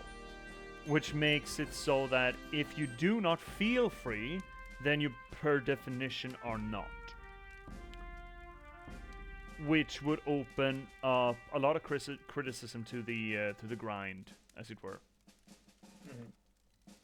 And I do kind of like that definition, that if you do not just perceive yourself to be able to do what you want, then yeah, you're not free. That's the end of it. Tell me a happy story. Something to make the world seem kind. I want a happy story, something that makes the world seem kind. I kind of like doing the witches for that one. Because they were thankful for things, right? They had community. Isn't that a happy story? To make it feel kind? I mean, yeah, I guess. To be grateful for the things? Yep. What else would we have? Potentially that, but that seems morbid to me more so than happy. Not the kid, I'm sure. Most of these are dark, right? Yeah, we got a lot of dark stories. I like those. Yeah, let's go with that one, see what we can get. Besides, it ferments it. Whether or not it hits, it's still fermenting the story onward. Yep. Ad break is coming up, chat. We'll just run through it, right? I like that. There's some hope left for you too, you know. Don't give it away too quickly. So we hit that. Good. Freedom is getting paid what you deserve, and getting enough to get by. Freedom is the ability to be free of pain. Not sure I agree with that, but okay. Do you know any happy stories? Oh, fuck. No, I don't. I don't peddle with those. I don't truck with those. I don't think we have any other happy stories. Well, that we haven't, but maybe, I mean, we could tell the story to Lighthouse Keeper again. We could, but I kind of want to ferment other stories. We have like 2 other opportunities to get a full eye. So, odds are we're gonna be able to get something else in there, which would mean that we could pick one we just want to ferment. Yeah, I guess. And what did we have here? I want that. I want both of these. Both of Well, those. tell the story of the elegant woman then. Yeah, maybe. this could be a happy one. I mean, she survived, right? Yeah. Well, could be a ghost as well. I mean, suppose. Yeah, sure. Okay, let's go. I'm sure she's gonna turn into a ghost. And that's what Tell you me. think when you think of tragedy. That wasn't tragedy. No, you wanted happy. What the? Okay, we didn't hit. Mods say that we only get as much sadness as we make. That I don't buy that. I don't buy into the. You get out of the universe what you put into it. I think that's hogwash and bullshit. That is to me. Okay. That is a little bit of a pet peeve for me, actually. A lot of people just look at the bright side of life. That kind of bullshit. Here's the thing, though. That incentivizes you to not observe the bad things in life. And that, in turn, makes it so that you do not actively work against the bad things in life. And I do not approve of that shit. Right? I don't like it because it's never going to make anything better. It's only going to make you hide your head in the sand. Put your head in the sand. And hide away from all the bad things. So, this idea that you get back what you put into the universe, I mean, to some extent I can kind of buy it. But when it puts you in a position where you're always looking on the bright side of life and just almost fanatically approaching life with mirth, then I think you're hiding, essentially. Don't like it. Yeah. No, I All mean, goes to I providing me Yeah. a little Yeah, extra. sorry, go ahead. I see the point of like watching, trying to not the grass is greener perhaps, but like see the positive side of it. But also I do believe strongly in the fact that like make mistakes or look at this like, oh, this could have been better. Let's make a shift. Do not take the positive out of everything, but instead more like this was something that wasn't as good. Let's make it better for next time. Yeah, definitely. And as you say, I don't agree with that as a blanket truth, but in some circumstances, it's applicable, I think. Yeah. Yes, I also agree with that. There are certain circumstances where just moaning about what went wrong is not helpful. Instead, it's more helpful to just, okay, but we got this out of it. This is a good thing, etc., etc., etc., and not just bemoan your circumstances. Obviously, it's all about balance, right? But one of my pet peeves is people who shy away from giving grief to circumstance that deserves it, you know?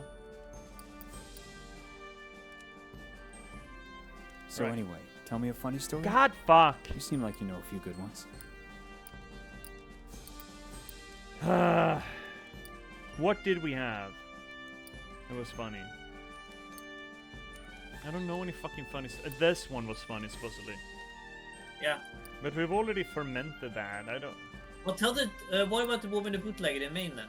But we did. Wait. You already tell the one.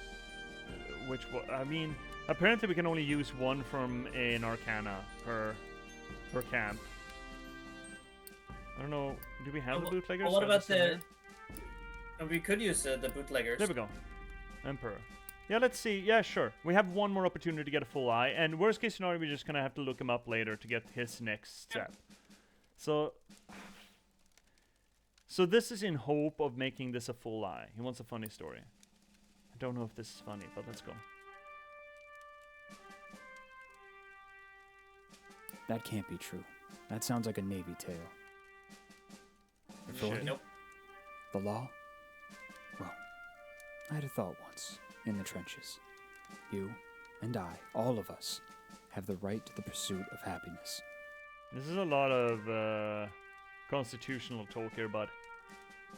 I mean, he is a soldier. Yeah, or was. Well, Yeah. you're still a soldier, even though, you're not soldiering at the moment, I suppose. Can't say I've held the Declaration myself, but does it say anything about having a right to achieve happiness? Tell me a happy story. Something to make the world seem kind. Okay, well then let's tell the story of the two men. I think that was No, wait. funny. Wait, that was a happy story. Well, the lighthouse, maybe. Or the seagull. Let's try that. Supposedly that is the town will come around again. That could be happy.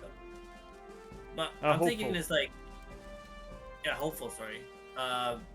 Is it though? I'm wondering if that's like, well, the town doesn't disappear. I mean, yeah, I also read it as a morbid, but technically the town will continue for another year. I think Okay. you could read it either way, which way. And this is not hopeful. If hopeful is specifically what it wants. This could be hopeful because what was thought extinct still survives, but it also had a horror element to it.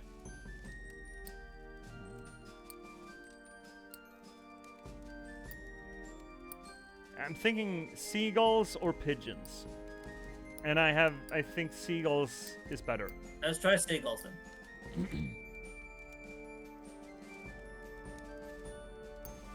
For a moment. Got it. Just Got a it. moment. I felt better about it all too.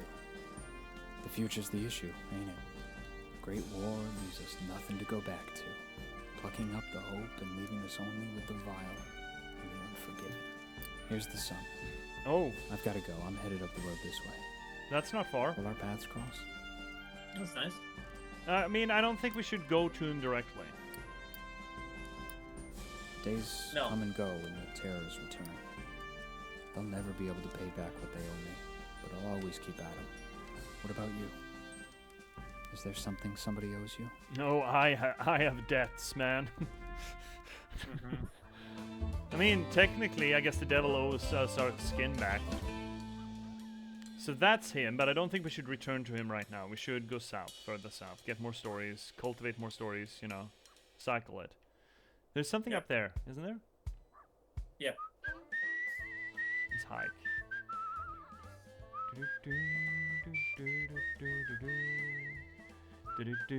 We should try out hitchhiking at some point as well. Oh yeah, right. To how do we do that? Is this a news story? I think it's a news story. Yeah. Outside the small thicket of apple trees, the phrase "tended to by John Chapman" is carved into a fence post. Nearby, a hound lies on its side, perfectly still. Flies buzz around its ears. But a grizzled man pauses at his digging to shoo them off. Watch from the shade or help him dig? I'm feeling help him I dig. mean, Just yeah, it's a dead dog. I mean, of course, I feel like we should have him dig. oh, he's burying the dog. I didn't catch that, but yeah, that scans. Yeah, but the flies buzz around its ears. Yeah, I know. bugs Yeah, them off. yeah. I read that the dog might be dead, but yeah, okay. Well, help him dig. Help him dig a grave for his doggy. There's an extra shovel. With it, the Yeah. two of you make short work of the grave.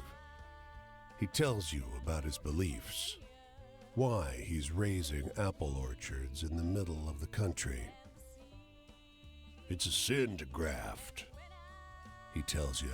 Hurts the tree. Eventually, the hole is deep enough. Bear witness. He stoops to the ground and lowers the pup into the earth. Tears flow freely. I'll see him again in heaven, he tells you. Our souls are bound by love. He wipes his eyes.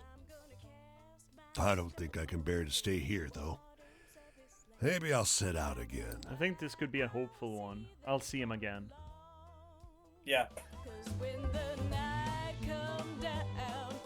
Alrighty then. That's a campfire. Who the fuck's that? Oh, that's Quinn again. We shouldn't go there. We should go south then. I think we should gather more stuff before we head to Quinn again.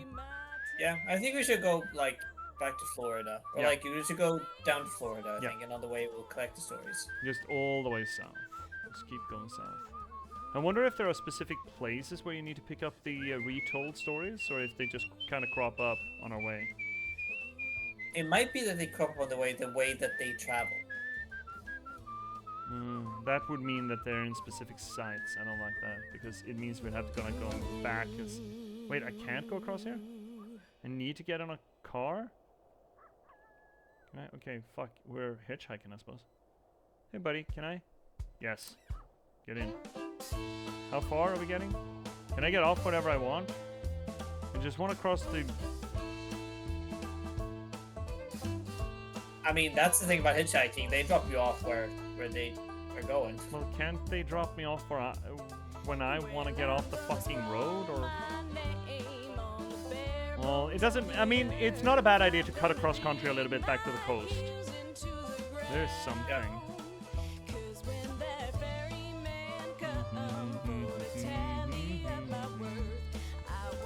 I want to get off. There we go. Okay. Oh. Who's that? Campfire. Yeah, but who's that? Oh, it's a new one. We should totally hook up a new one, though. Alright. On hitchhiking, to drop you off in the furthest common place. Can't they just stop the car? I guess, but like, sometimes it's difficult to stop. Yeah, I in the middle of guess. the road. Yeah, but I mean, yes. But Oh, there's a retold one. Okay, we have a retold one here. Yeah, that's great. In Richmond. And then we should get the one over by the ocean as well before we head out there, I think. So what do we have? This man reads a newspaper with a barely contained horror. Oh, fun. Dust Bowl devastation, yeah? There's Grimmage spreading wider and wider as he makes his way down the page. Man, the Depression was such a fucking thing. That is a real hellscape, wasn't it? This game will teach you estates and cities. It will! Yes. Suddenly, his frown cracks into something with a little more amazement in it. Whoa, he said. What's the matter? He reads out a story about the shootout between the female bootleggers and the cops. You're shocked. It's a story of the women arrested for bootlegging, but with some bits changed. You think this really happened? Oh, shit. Does that matter? I don't know. Well, here's the thing, though. If it's all made up, it might not spread. If we says it's all made up, he might just sort of like not retell it again. I don't think that's how the mechanic works, because I think it spreads every time we tell it. I think the mechanic works like this. We tell a story to a campsite, and then it generates a token retelling somewhere that we pick up and we can tell again. So each time it evolves, we have to have told it. I think. Well, I like that. I wouldn't like that if like that mattered, but okay. Yeah, I don't know, actually. I don't know the granularity of the mechanics here. But I mean, so do we care about the veracity of the telling, or do we care about stories being told? I think that's kind of the flip here. The oh yes sort of incentivizes people to keep telling stories, whether or not they're true or not. Yeah.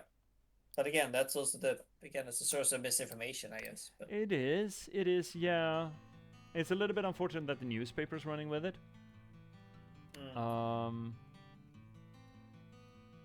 Yeah, it's a matter of distinction, right? As far as stories go, like storytelling as an organic medium, then I don't really care whether or not it's true. I mean, none of the stories that we tell, stories like what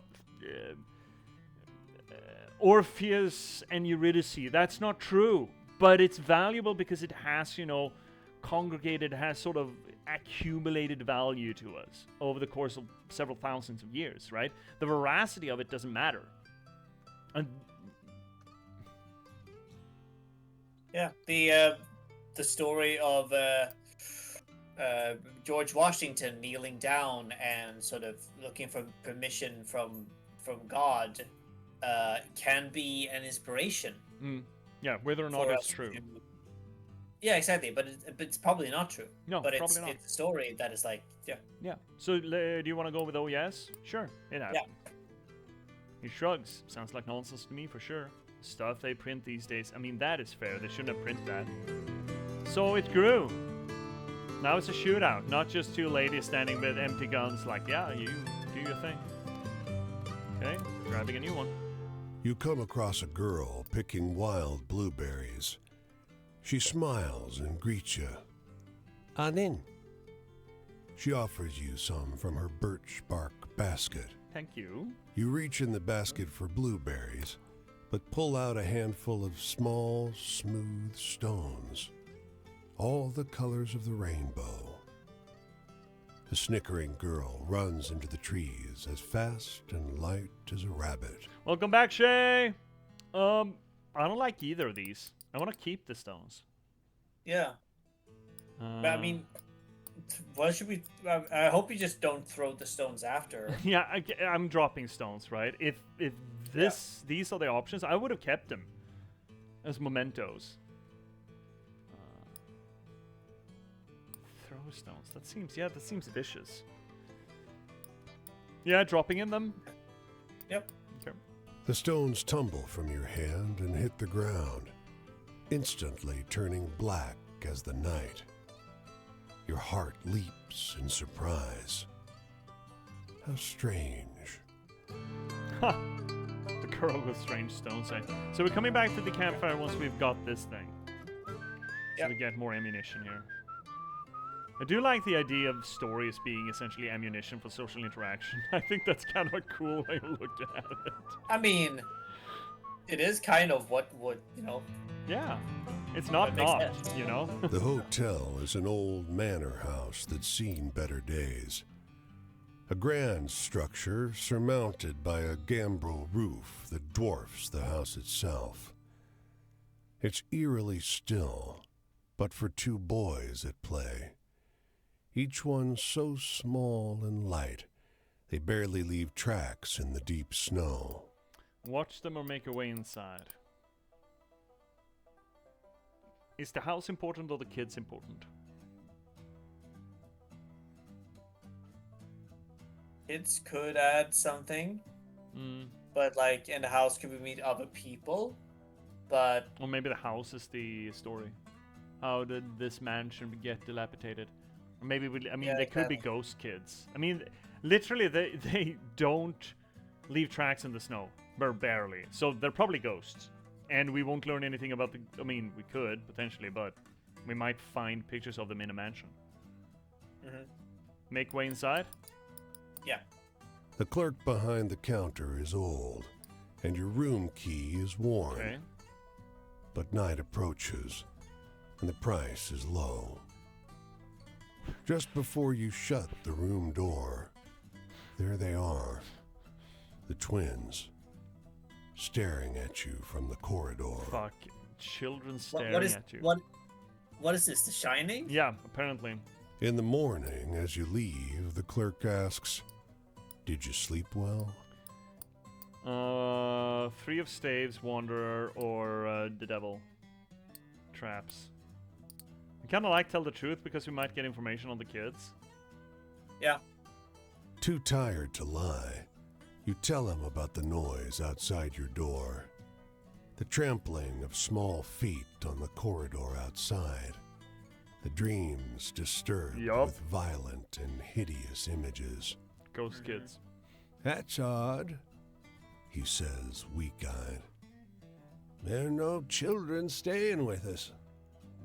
Yay! We got ghost kids! We get no happy stories. What the hell? No. We only get ghost stories. Yeah, I like ghost stories though, so I don't mind, but I wish the people we met cared as much. Okay. Let's have another moment then. Yep. New camper. Who it is? Little Ben. Sorry, friend, but I gotta ask you not to get no closer unless I can see your hands at all times. Sure. Look too clean to be one of us. You don't look like the company sent you neither. Got hair in my eye. All right, come and share my fire spell. Don't linger. These hills is full of ears. Don't think just 'cause you can't see no one that you're safe. Paranoid much? And I'll give you cornbread. Don't be so sure of me neither. See anything exciting out there on the road? Mostly I just seen dogs. Exciting, thrilling. We got thrills. I mean, the we got thrills, yeah. the Thunderbird is thrilling. And that we've collected, so we could send that back. Yeah, we could also try to cultivate something else. We could. I kind of like to see what this turns into if it goes another step. Yeah. What do we have that's thrilling? I mean, the shootout, per definition, is thrilling, I think. Is thrilling ghost stories, you think? Because we got a bunch of fucking ghost stories. It could be perhaps like more sort of like things are happening. Like not adventure stuff. Well, it could be adventure, I guess, but We got a lot of devil. A lot of devil stories. Thrilling. Ghost? No, not Mason. You're in America. Shootouts are not thrilling, I think. Fair. I think this would be thrilling, the shootout. I am pretty sure that the Thunderbird is thrilling, and I'm kind of digging that story. yeah, let's do it. Let's do a Thunderbird then. Okay, Thunderbird. Story of the storm generated by gigantic bird. Brings me back. Boom. There was a time when me and Big Ben could just enjoy exciting stories like this one. Innocent. Oh, Hmm? also that's extra powerful because it's elevated one step. The eye is more open than it would have been otherwise. It went so two this steps. this was 2 point. Nice. Yeah, it went 2 steps now. Nice. Powerful stories. Okay. Oh, Cool. I always wanted a little place where I could watch the sky change color, watch the cook fire smoke dance up among the pines. I need a laugh. Know any good jokes? I mean, yes, but I don't like telling those stories. They're boring. What do we have? We had this one. That's funny. Yeah. Do we have anything that we want to cultivate, though? Supposedly, this is a funny one. We've already told it a bunch of times, though. Yeah. Maybe we should do the brothers again. Yeah, let's do the brothers again. What See what did happens. we have?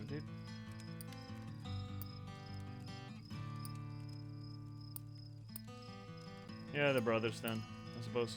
I don't think we've gotten that back then yet, though, but alright, fine, Oh. I guess.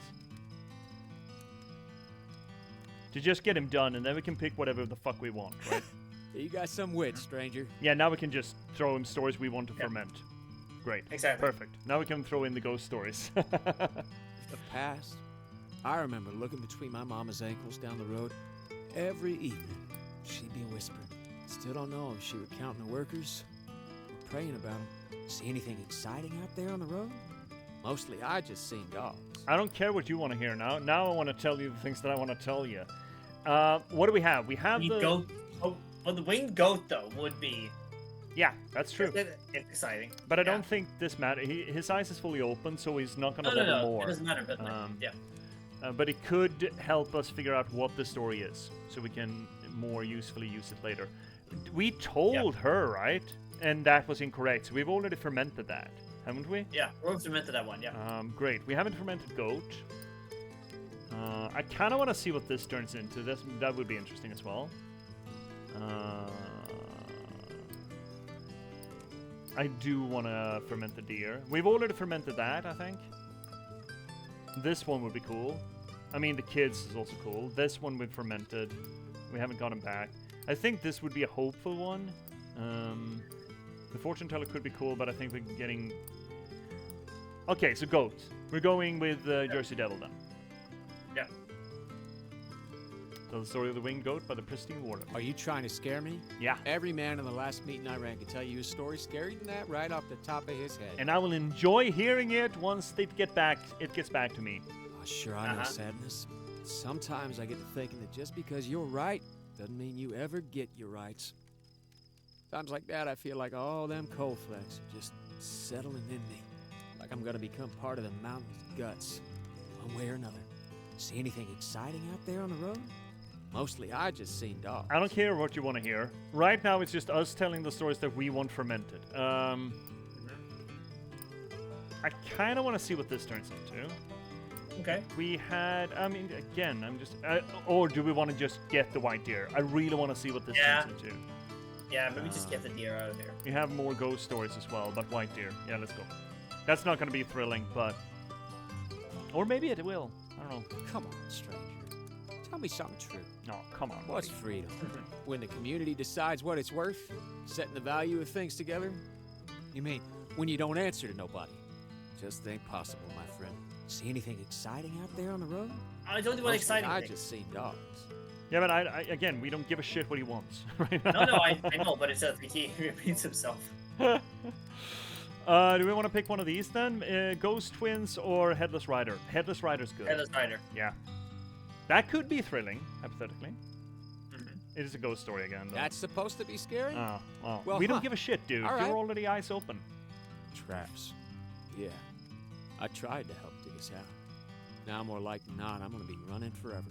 Keep thinking I should get mad about it. But maybe there's only so mad a man can be for so long. Sometimes fire follows the line all the way up into the hole and then whoosh, snuffs out. And there's the men with their eyes screwed shut, fingers in their ears, not knowing how to feel about the silence. I do like the idea of plugging your ears when there's absolute silence around you. Like silence is not just the absence of sound, but silence is its own sound.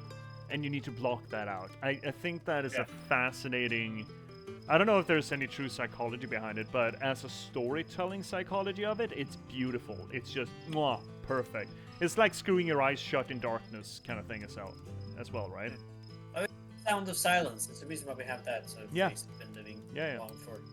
Well, Morning. I gotta get going. Go, Headed Sam. up that way.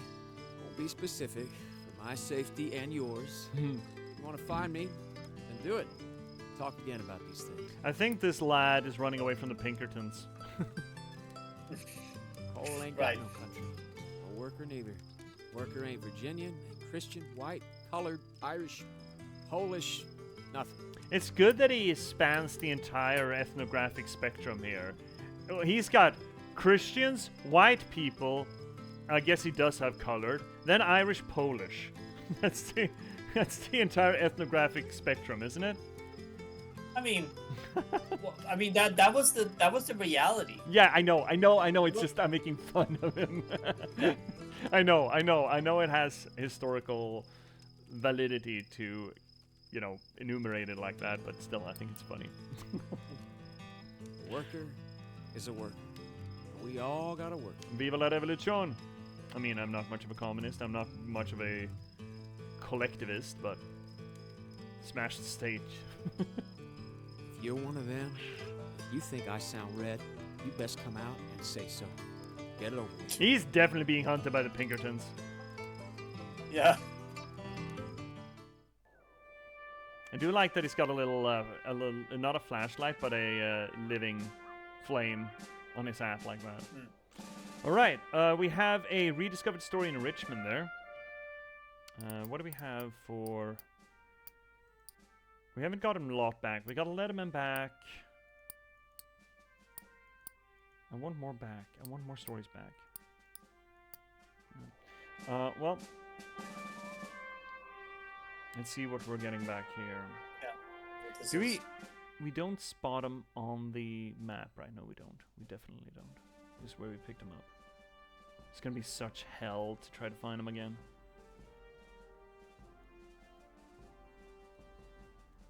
Well, it is what it is. Yeah, we just have to keep on walking it with the whole Yeah. story.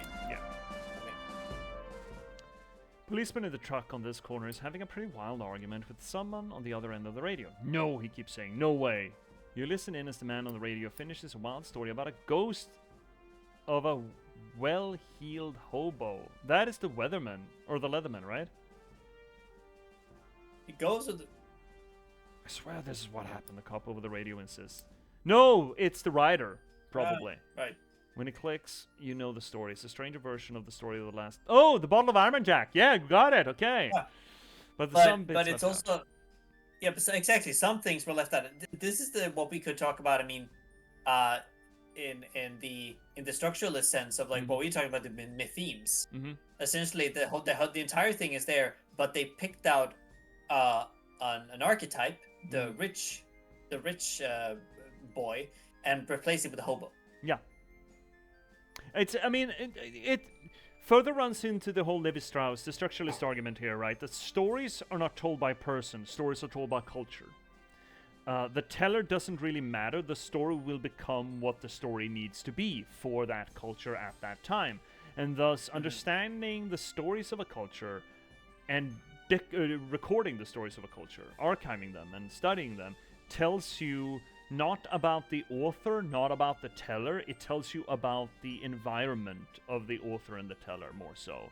And I mean, the further argument of that is the whole death of the author thing. But it is an interesting and absolutely valid notion of looking at that way. And this game really lives in that space. The idea that what we tell as a storyteller, what we perpetuate, does not matter in the broader sense of things.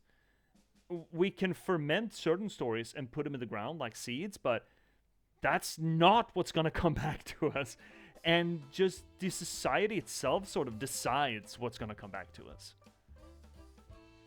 And it's the and also important thing to note about that, like when we talk about like myths or stories that we hear from like distant cultures and everything, those stories were written down from that specific time in that culture, and has changed progressively before that, right?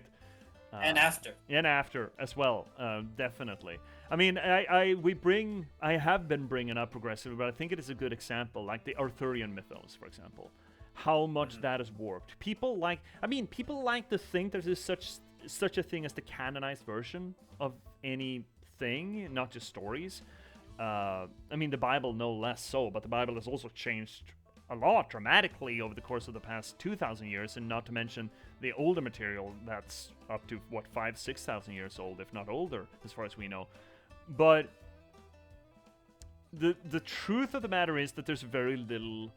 There's almost no such thing as a canonized version if you look at it over enough time. And the Arthurian mythos is a great example of that, where the oldest depictions of the Arthurian mythos is almost unrecognizable from the stories that we consider the old, quote-unquote, Arthurian stories of the Mallory arc, I think, or the T.H. White one. Those are very modern versions and have been added on progressively. I mean, the Arthur stories are probably the most fanficked stories that have ever existed, if you account for time passage as well.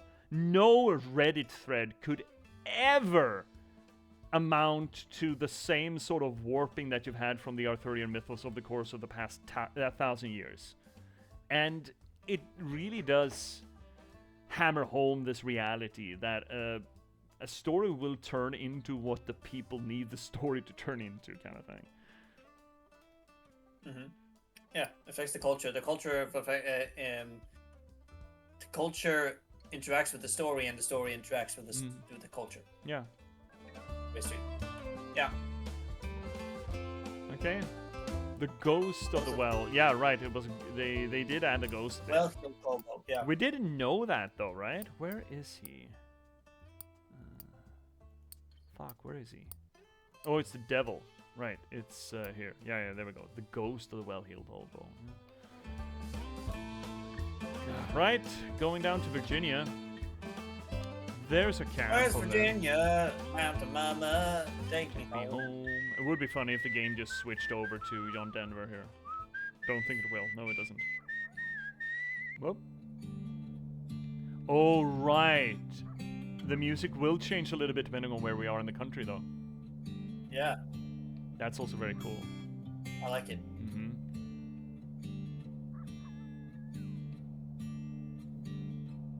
Well, I'm gonna scroll my name on the bare bones of the earth. Oh, shit. I'm gonna dig my heels into the ground. 'Cause when that ferryman comes for to tally up my worth, I won't leave much to find that can be found.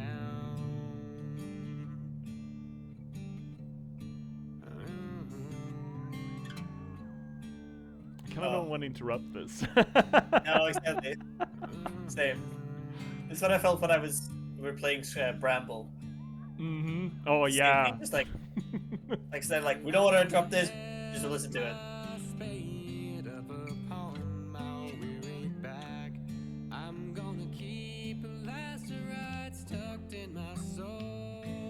Holy shit. The soundtrack is available to purchase, by the way. Oh, it's not on Spotify? I don't know. Don't have Spotify, but it is available to just buy because it's kind of worth it, you know. It's available on Steam and on GOG, I'm pretty sure. Is it custom? What do you mean custom? These songs are made for the game, yeah? So in that way, yes. Yep, all of the stuff on Spotify as well. Yeah, there you go. It's so fucking good. I would argue, considering how bad Spotify is with paying its artists, I would argue just buying the material, but yeah.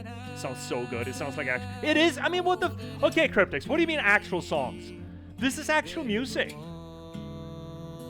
Music in games are actual songs. Yeah! It's actual music, yeah. Cryptics, we... Better take that back, buddy. I think both me and Finnick are gonna die on this hill together for once. Oh yeah. Oh no, I will not just die on this hill. I will self-combust on this hill. You will build a hill, step up on that hill. It's one thing to write 20, 40 songs for a game. Yeah, it's almost a bigger labor, I would argue, than just writing a 10-song album. And another to pick the best songs. Yes, it's definitely different things. I agree. And I would say that this is a more impressive labor than just picking out songs. And make it to this quality. Yeah, I mean, that's what makes it impressive. Yeah, good. It's just that actual songs. Both me and Finnick just... the bristles on our backs just went haywire there. They just started sparkling on their own. This is how you get those little fucking electrodynamic rats in Pokemon. Yeah, I didn't mean it to matter. Yeah, that's good, Cryptix. Alright, let's see what we have here. He sings as he works, his voice warm and soft as the late afternoon sun. The air's sweet with the tang of recently cut sugar cane. Up There's here, a practiced, in Virginia? almost soothing precision to the way he works. He looks up and nods hello. Making molasses, he says to your unasked question. I sell the blackstripe in town. Farmers use it for feed. Bitter as hell. He grins. I feel like we gotta try it. Yeah, fuck, yes. Let's go. Sounds awesome, but it's like a 1-minute song. Yeah, yeah. Sure, but then again, gamers generally don't stop for 3 minutes just listen to a song, right? Generally speaking. Unless you're walking into Bioshock Infinite's Columbia for the first time and hearing the barbershop quartet and singing Beach Boys. Then you stop. I'm not going to say that everyone stopped, but I bet there's a significant demographic that just stopped in their tracks and just listened. Yep. I also know, speaking of that, I've read several studies actually who've done like of Bioshock Infinite specifically, and before everything sort of happened, like at the baptism scene, how like, you know, with playing with people and studying their sort of reaction to it, some of them liked it, some of them didn't felt forced to it, some of them was like, nope, I'm not doing this, I'm not playing this game because of the baptism scene. Okay, sensitive. I'm not allowing myself to be baptized. So they connected so much with the actions that they were making in the game. That's a little bit... I would argue that's a little bit weird. That paints a picture to me that for many people, games are not stories. Games are power fantasies. Exclusively. So if the game doesn't depict the power fantasy that they want no part in it because they can't interact with it as a story. Yeah, I'm fine with killing people in a game, but baptism? I draw the line there. Right, that's a weird distinction, isn't it? Because obviously they picked up Bioshock Infinite because it was an action game. Well, no, some people don't pick it up as an action game. Well, it is an action game, but like... don't pick it up as that, I would argue. Not now, but when it came out, it was a Bioshock game. They did not pick it up for necessarily story without action. If you're gonna separate the people that would be annoyed by there being guns firing and the people who are annoyed because there's an actual story to it, I don't think there's gonna be a single person that says, oh, there are guns in Bioshock? No, I'm not playing this. Those don't exist. No, I mean, yeah, that's also the thing about how you look at ludology or narratology of it. But I was gonna say, what was I had a point. No, but I think it's about the action of the baptism of some of like themselves, not as a power fantasy, but more of a sort of, this is not what I subscribe to, not in power, but as sort of belief or practice. No, but that doesn't matter. Here's the thing. That only matters if you think you are the main character. That only matters when you're invested in the character, not because they have a character, they are a person and they have a story, but that you want to project yourself into that character, the power projection, the power fantasy. Because if you accept that it's a story that's supposed to be told, then that's not a problem. Yeah, no, but I don't know if I would go so far as call it power fantasy, because that is different kind of cases. But yeah, there is another word for it, which is the Proteus effect, which is the clinically definition of what that would entail. How you picture yourself so much in the protagonist or the person that you're playing as the player, that sort of the actions that you make, you're so invested in that you should do them according to what you believe. Yeah, that's a power fantasy. That's there are, specifically with gaming, this is not as big of a problem in literature and movies, because there is an obvious disparity between you as a voyeurist and the media. But here's where games come in. And previously, old school games where the story was sort of lackluster and it was only about the acts that you performed, I would argue that almost the first interactions we had with 8-bit gaming in that era was the power fantasy. You were that character and you did the things. You were a hero, you were a knight, you were a swordsman saving a princess. And there's very little actual character in the person. There's very little character in Mario. There's very little character in Link. In the beginning, now I'm talking about. And that lack of character, that tabula rasa of a character, the point of the tabula rasa, the point of the blank slate, is that you as the voyeurist, you as the player, are able to project yourself onto that character. That's the whole idea. That's why we have silent protagonists, etc. But that is not a storytelling function. That is a power fantasy function. That is you. I mean, immersion is one thing, but that's another level of immersion. That's you putting on the clothes of the main protagonist, which is something that you are not disallowed, but you have those extra steps of separation when that main character actually has a character, when they are a person. Because then they are riding the train. It's not your decision, it's their decision, but because they have a character. To some, I mean, there's Venn diagrams of this. This is a sliding curve, not binary options here. And when a character actually has character in its story, then the labor of playing through the game, or the experience of playing through the game, is about exploring that character's story. As opposed to when there's no character, then it's just you getting to act into that universe. For example, Skyrim, the main character of Skyrim, that's no character. There's no person there. Sure, there's the whole Dragonborn bullshit, but again, all of that is you getting to voyeurize yourself into a fantasy universe. And you are absolutely free to take part of whatever storylines are available to you and shape what kind of character you would be in that universe. That is a power fantasy, by definition. And I feel like it's weird when people expect to be able to do whatever they want in that power fantasy way in a game that so distinctly has a character that you're playing, not just a tabula rasa. Okay.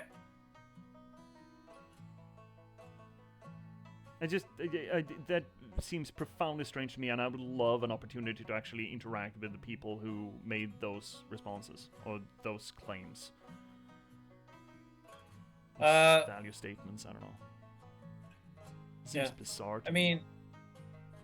I have the article where they sort of wrote about it. I have it here, so I'll when I have the time, I'll be able to read it and you can read it yourself. Yeah. If you... Yeah. Wow. Okay. Well, try some. Right. There were some good tunes playing in the background. I hope we'll definitely get more of that. Got some set aside. He comes back with a murky flask, waving off any offer of payment. I ain't charging. Folks around here need what they can get. Makes a mean loaf of bread. He nods at the barrels. I'm about done filtering. Got to boil it next. Lend a hand?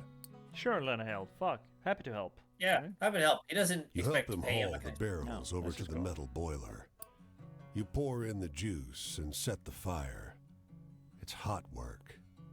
He fetches water and dark bread, and you share the small meal and a smile. It's good to find another who takes joy in honest labor. We got something there. That was both a story and... No, we didn't. I think we lost. No. Looked like we lost Did we anything. gain something? Also new color background for new area. I think they've divided the country in certain, cultural segments. I believe. Yeah, we're certainly racking up storyline here. The journey log. I don't want to meet him again so soon. I want to collect more stories and find new people and ferment more shit. So let's stay away from Minor McGill over there and just keep heading south. Yeah, keep heading south. Yeah. Something over there. I think that's a retell. That's his camp.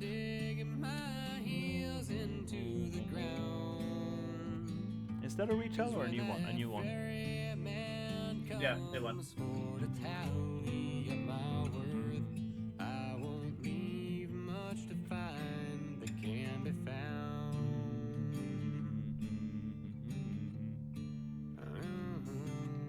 What do we have?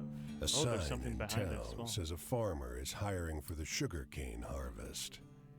A bag-eyed man drives you and 10 hungry strangers out into the cane, where he leaves you. Everyone gets a hatchet, but no instruction. The foreman is missing for some reason. Nobody is sure what to do. That's weird, okay. It's a justice story, that's good. What A young is this, the man Hunger in a Games? red jacket stuffs all the hatchets in his pack. This is stupid, he says. I'm leaving. You can get $5 for a nice axe like this. He marches off into the cane and others follow. Don't! A young woman shouts after them. It's not right. I mean, that is essentially theft. Yeah. That is essentially It is. theft, yeah. Yeah. She's right. The thief left some hatchets behind. So you and the 3 chumps left start chopping cane. It's brutal work. None of you know what you're doing. Keep going, the girl calls. Her hands are bleeding, and her face is bright with sweat. Soon, her cane is piled high. Chop, chop, chop. Sometime after noon, the truck rolls up with a boozy foreman riding shotgun. Good work, he croaks. The girl wipes her blood-pinked hands on her apron to take her pay, but doesn't notice the crumpled body in the back of the truck, or the hatchets heaped beside it. Was a thief. But Yeah. Still. Yeah. So what the hell is this little marker then? Just a, I don't Or just an opportunity to do something. 2 musicians backing you over. Billy split. Shows in 5 minutes. You play the upright bass? You don't. Doesn't matter. Keep plucking. Oh, this string. Look, we'll pay. Okay, so it's making money, but we're full of money, so that's kind of why it wasn't lit up, I suppose. So we shouldn't grab locations that are cross-marked because we're full of the thing. Full of the resource. Yeah, we're full of money. Yeah. We're full of money. Imagine that. Full of money. Yeah, our skeleton pockets are full of cash. So here's something. I see something over towards the campfire as well. So let's grab Also, we're that. tired. Yeah, getting tired. It's fine. Does that do anything? I don't know. I have no idea. Not a single clue. First tree in a mile, and it's a stout Oh, one of myrtle these with bottle bald trees. branches. No relief from the sun out here. Leaves would help. Someone hadn't replaced them all with dusty glass bottles. This is just not a thing. I've never heard of this in Europe at all. And it was a big thing in South of Midnight. What? Why? What is the? Is there a Still don't know. logical reason or mythological reason behind it? The folklore, I think. Okay. But I don't know what it is. I still have no idea what it is. But it's a big thing in southern states. Shay, you in there? Okay. I have one thing that where I live close to, where we had a. What are those called?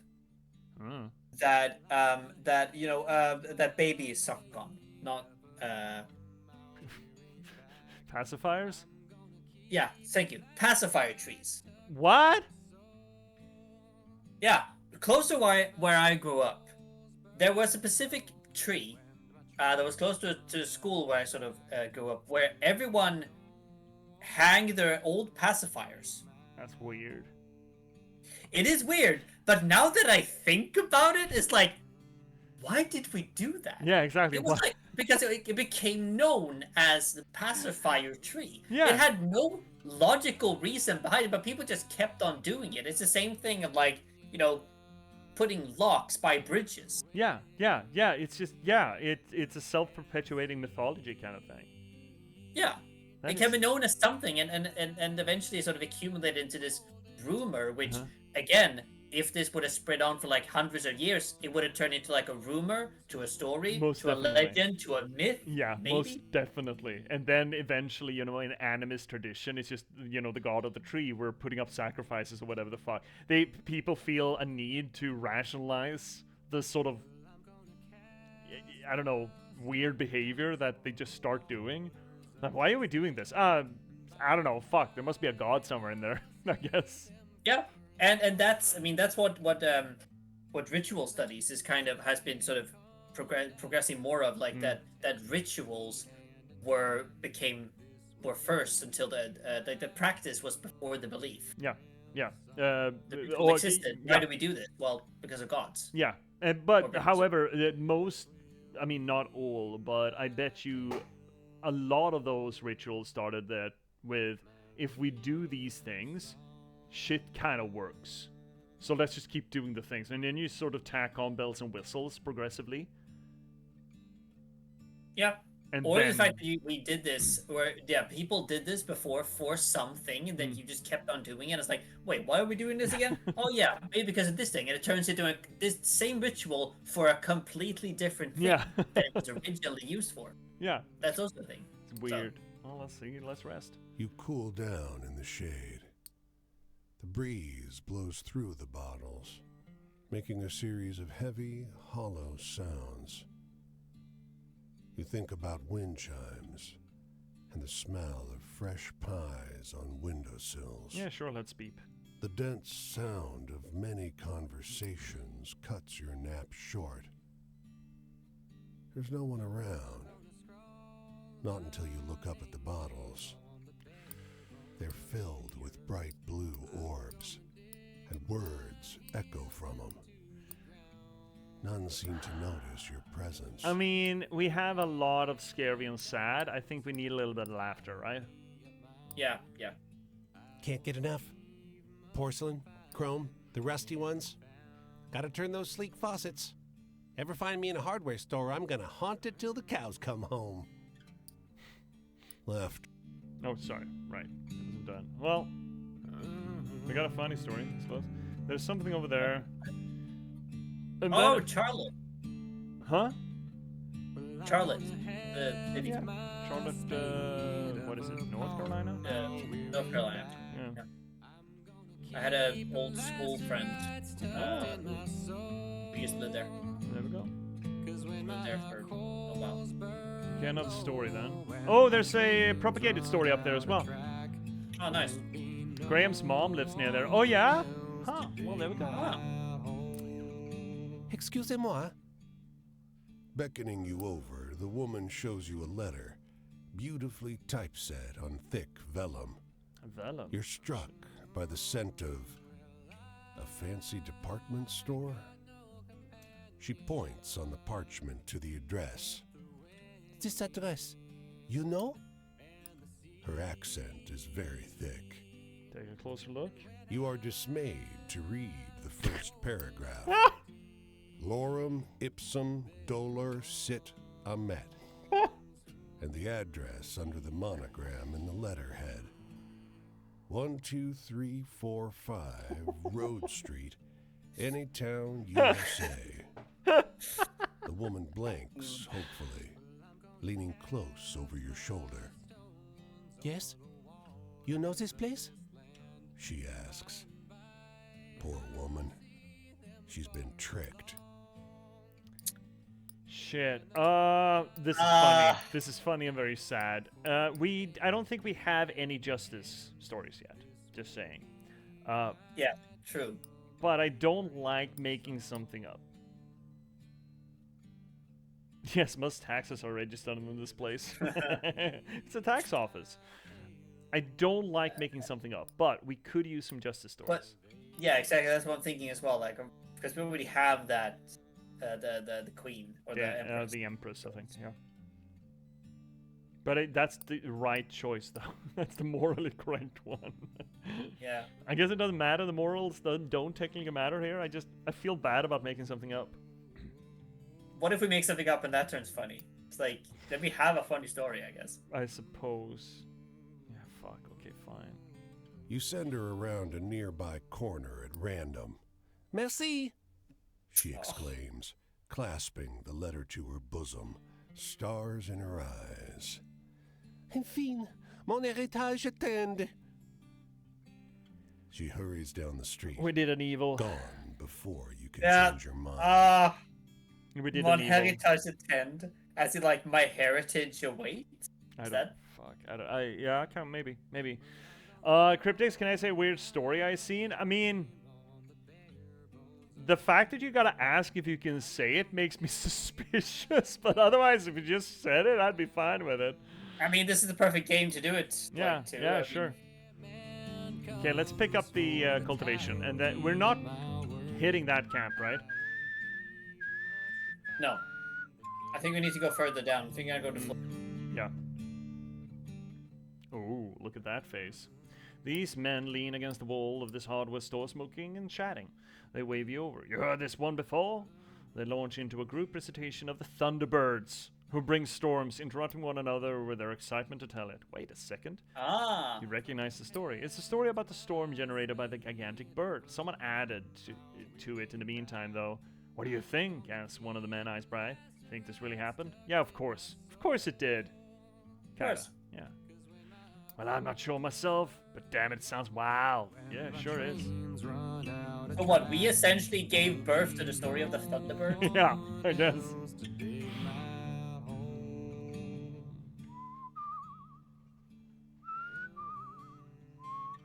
Okay, let's see, Cryptics, what you got in there.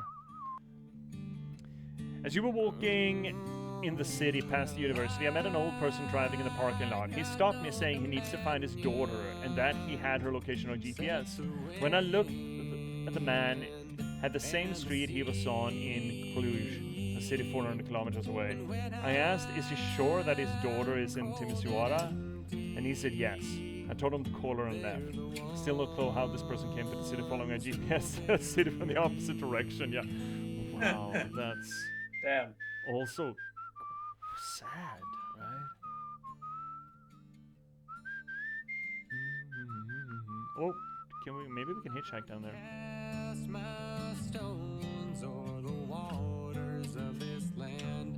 Here comes the car. Maybe we should get in the road a little bit more. Hitchy. Hitchy right. Yay! We got there. Ads are coming in. Shad, suffer through them. We're almost done for the night here. It's gonna help us get down to the. I feel like we want to make the campsite and maybe stop there after that. Okay, sure. We can just pick up the stories and before that. Okay, and before the campsite? Yeah. Yep, roger, roger. Okay, I'm just gonna listen to this when I cook my late as dinner tonight. Like, it's so fucking good. Hey, stop! Dude! I'm pushing all the buttons! Stop! You fucko! That's what you get. No! Stop the car! This is entrapment! This is kidnapping! You're fucking kidnapping me right now! He's driving me all the way down to Florida. I'm being kidnapped by Florida man. This is what happens when you hitchhike. No! I'll end up without a liver jeep. Yeah, fuck Cryptex. No! Stop the car! Okay, I guess we're going north up the... we're going north from here. I mean, that works too, I guess. He's driving me all the way down to Everglades. What the fuck, dude? Oh, he's driving. Wait, is that? Yeah, he's driving over Miami, yeah. to Miami. We're gonna end up on some sort of a barge down in Cuba. Where's Fort Lauderdale? I want to go to Fort just Lauderdale. north of Miami. There? You stop fucking there? You piece of shit. Okay, well. Okay, there is something there. There is some kind of story. Kind of story up there, and then we can take the campsite. Yeah, I guess. Fucking asshole. That's kind of fucking funny though. Yeah. Oh, we got a cultivation. Hey, can we pick up the cultivation first? Yes. I guess I'm curious what we're gonna get back here. Have you heard about the weird story of Fidel Castro and his Cuban cows? Oh, that rings a bell, but no. A long black car growls up to the front of the hotel. Out steps a woman in an extravagant hat and coat, followed by a whole crowd of hangers-on. Is she a singer? An actress? You don't recognize her face, but to your surprise, you recognize the story she's telling. In a sharp transatlantic accent, she's telling everyone in her party a story about the fisherman and his fish-calling seagulls. It's clearly the story of the seagulls and the fisherman, but changed in very few interesting ways. So, isn't that something? She asks. Her various followers agree. She pays the driver of the limousine and sweeps into the hotel like a thunderstorm of red velvet. Someone should do a picture about it, you hear it exclaim. It turned into a very hopeful story then.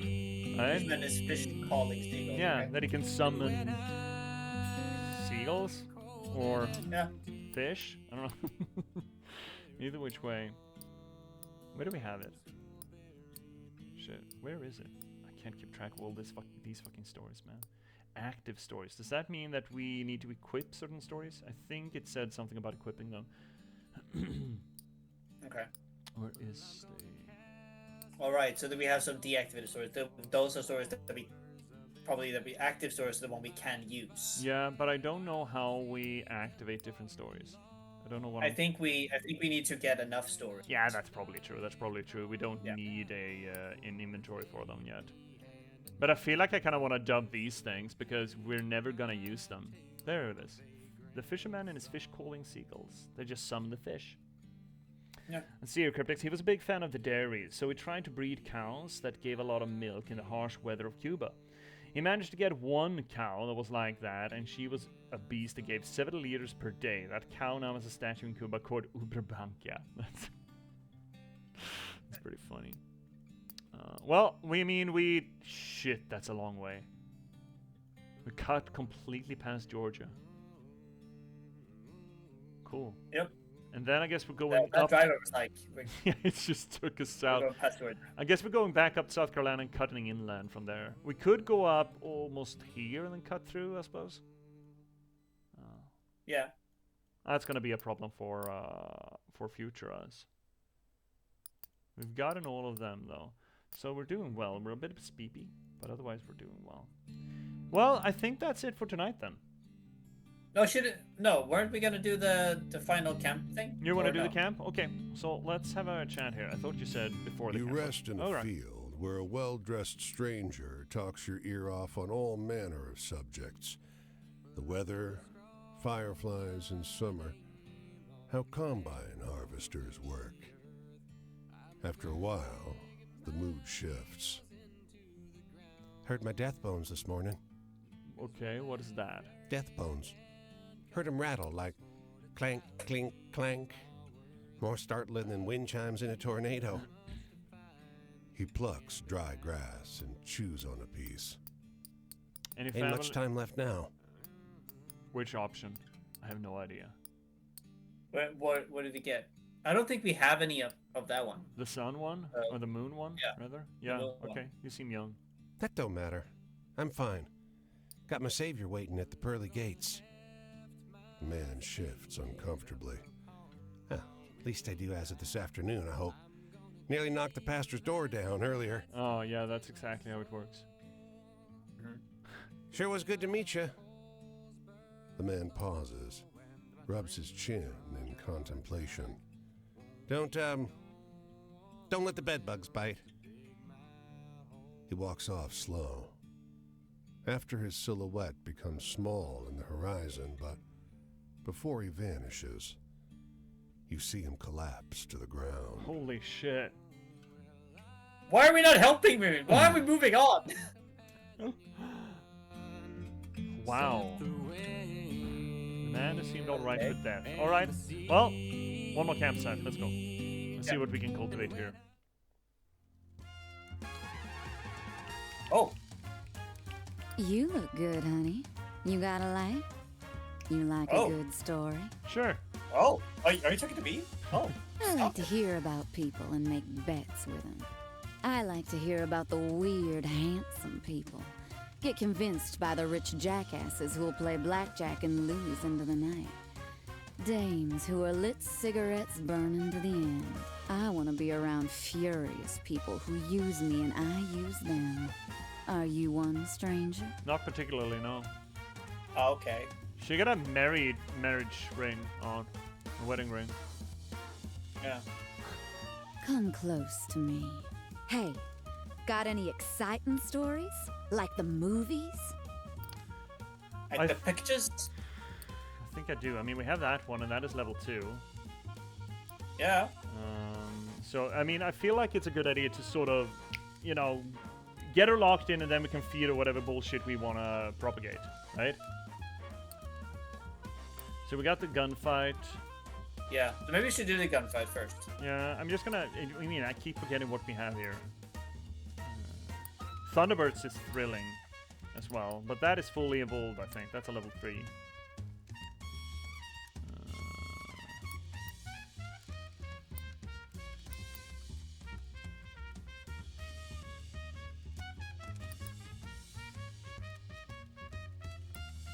There's so many that we've already propagated, but I haven't found them yet.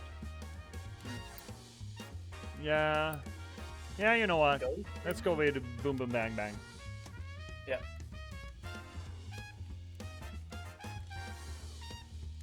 Well, well, they should let you make the movies, honey. The law? I can get by with the law. The law thinks I'm a victim, a sad girl of the streets, a damaged girl, a girl who ain't got no fate and whose daddy didn't love her. Freud is like, what? What? What? Unaccepted my rule! Yeah, it's like a dog who heard the food bowl jangle. It's like, what? My daddy's dead, and all cops are in my pocket, stranger. I will tell you that if I tell you anything. The law's bad for us Roman kids. It does not serve us. But you learn to get that sad, pale girl on. They love that. Sometimes you gotta promise them something more, and... well, I don't say it's pleasant, but you born in a body. Sometimes people treat you like you need the power taken from it.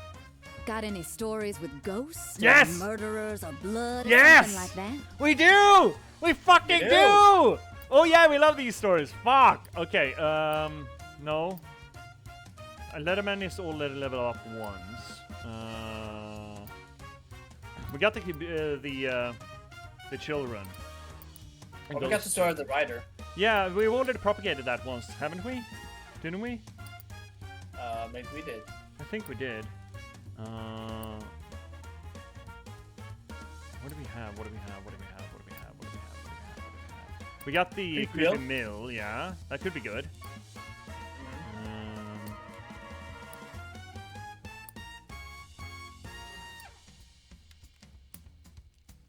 We've already propagated that. I like Creepy Mill or what was it? Creepy Mill or Ghost Twins.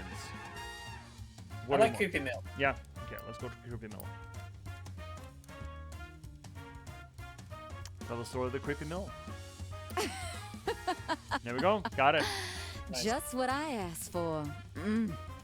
That spooky stuff gets my heart going like a good hand sometimes do. A good... Wow. Okay. Okay. I like my horror like I like flicking my bean.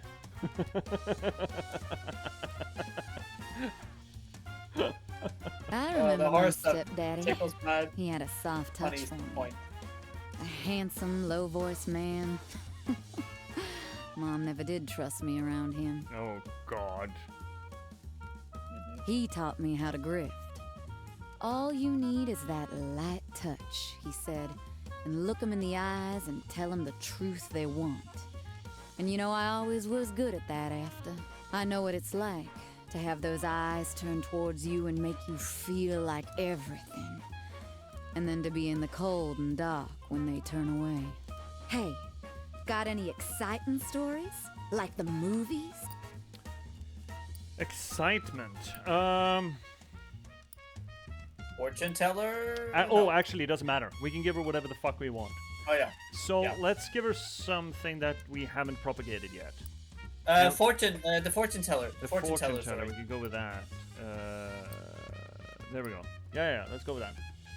Yeah.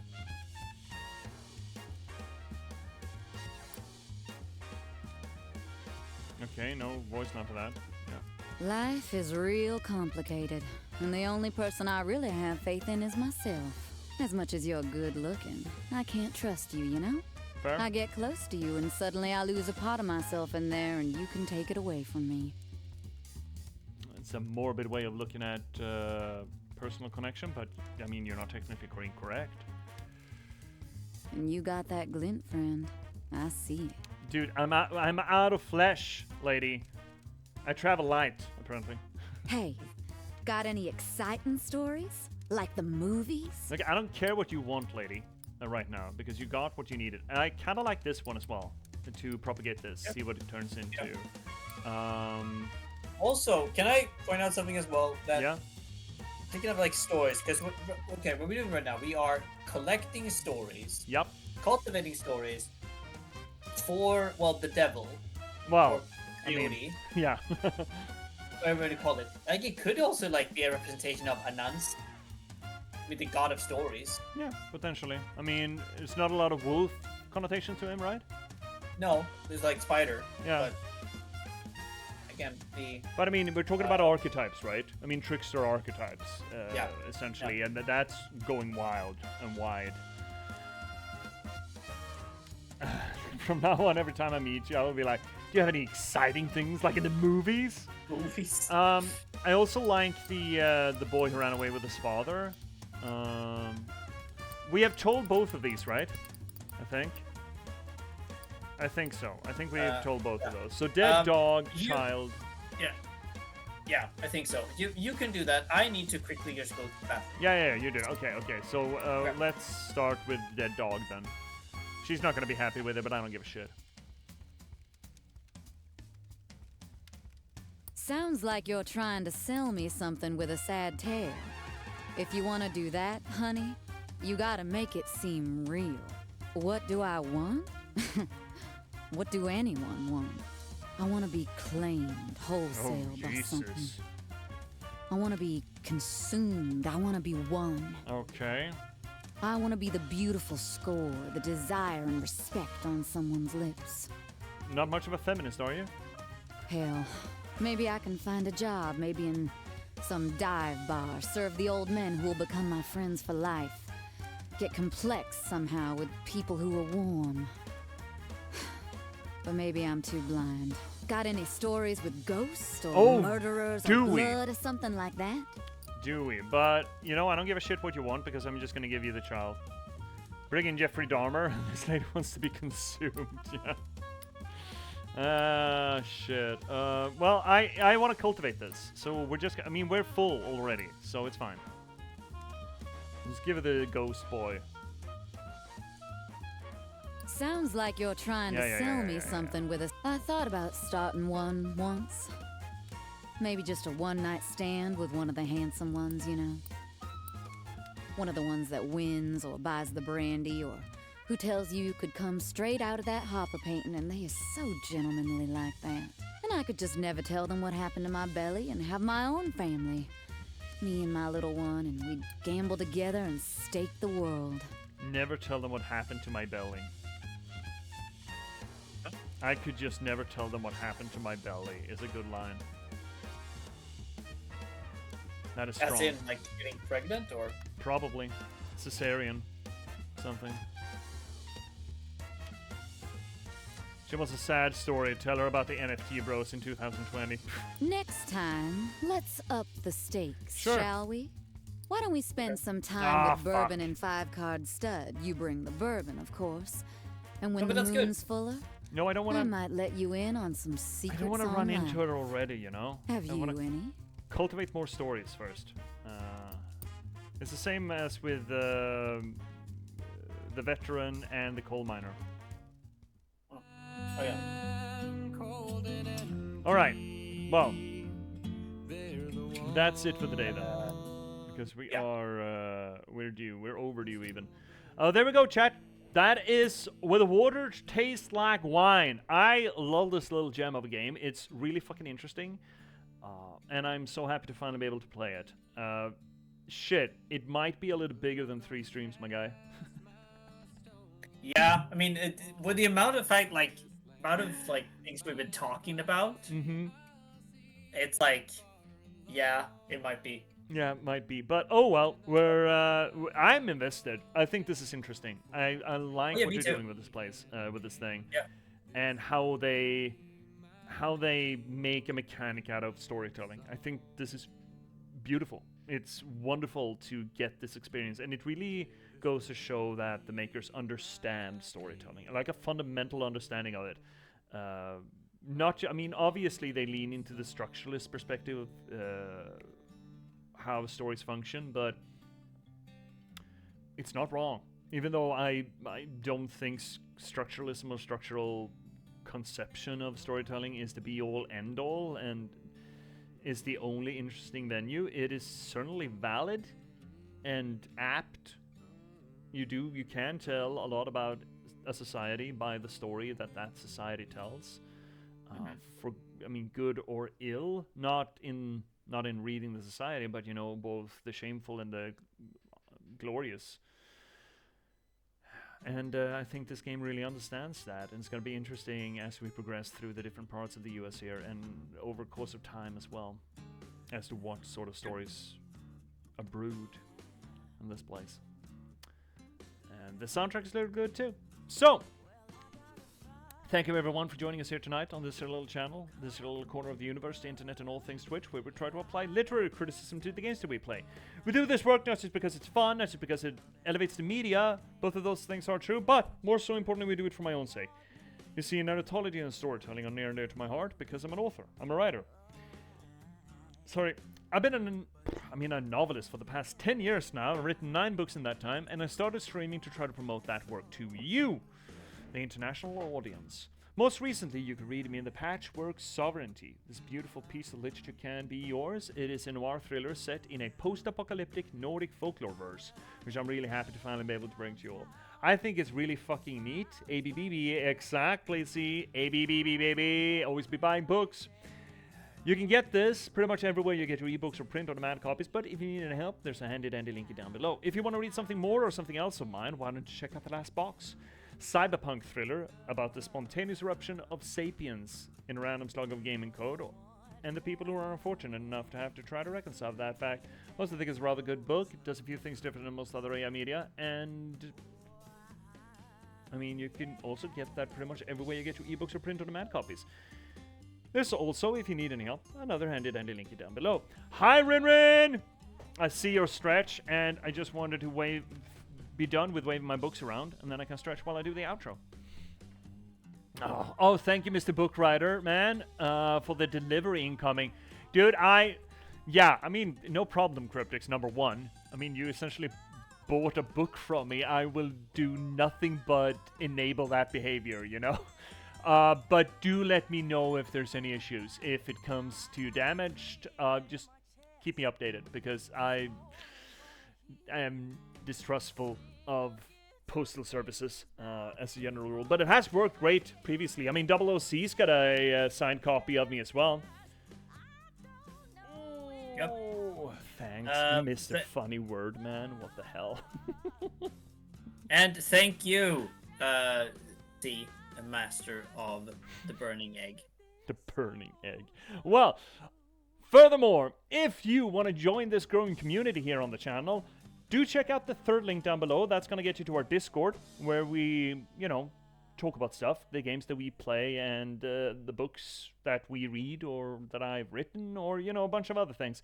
So do swing by the Discord. If you want to check out what else we have played here on the channel, what previously we've done analysis on, fourth link down below will get you to our YouTube archive. There's a lot of fucking good stuff in there. New song just dropped, by the way. So do check out the YouTube archive. Oh, God. I mean, God, that's good. See, you could definitely be a mistress if you want. Need to add a command for Discord. Yeah, Rin, I haven't dealt with any of the automation yet. Anyway, if you want to give a little bit of kickback for the work that I do here on the channel, well, of course, you got the infrastructure of Twitch itself available to you. You know, don't forget to spend your Bezos buck. If you have a Prime subscription, you have a free Twitch sub to deliver to your choice. You should do it somewhere. You should really spend that. You don't have to do it here, but you really should use that Prime subscription, because it's essentially taking money out of Bezos' pocket, and there are a few other pockets on the scroll screen that deserve that more than his. But if you, I mean, or for that matter, you know, the reason why we're here, ABBB baby, just as C said, always be buying books. Buy my books, read my books, review them. You can't tell you enough how helpful that is. Or just refer them, put them into hands of people who might enjoy them. It's all about distribution, right? Get them out there. But if you don't want to do any of that, or you already have and you still want to give a little bit of a kickback for the work that I do, well, chat, fifth link down below will get you to my Buy Me a Coffee page. Now, tonight, on Sundays, we've also had here with us our good buddy, the Cosmology Scholar, Finnick Twitch.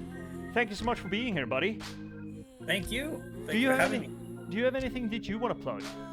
Yes, I do. Little pluggy. That I decided to want to do. It just kind of, I found this video recently. Well, it was released like 4 days ago, by Nordic Animism on YouTube, and it's the title of this video is "Deconstructing Christianity, Practicing Animism." Okay. And thank you, Z, by the way. And so, and what it essentially is that it's a Nordic Animism, the YouTube channel, commenting and sort of focusing on like, okay, how do you practice animism while deconstructing faith, while deconstructing religion? Sort of how to sometimes get out of Christianity and into animism and that kind of thing, but also how we shouldn't, or how animists, she argues, should not blatantly go against and try to dismantle Christianity. Excuse me?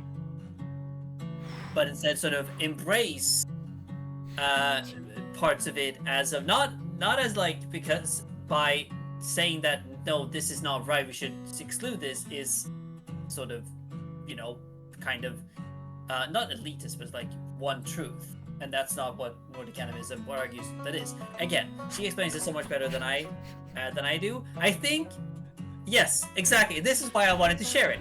This is why I wanted to share it. Is that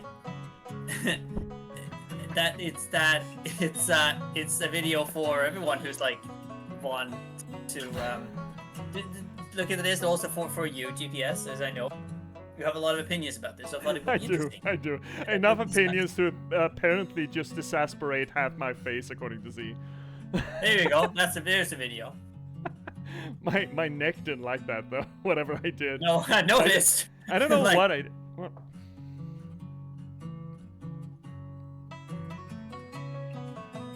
Yeah.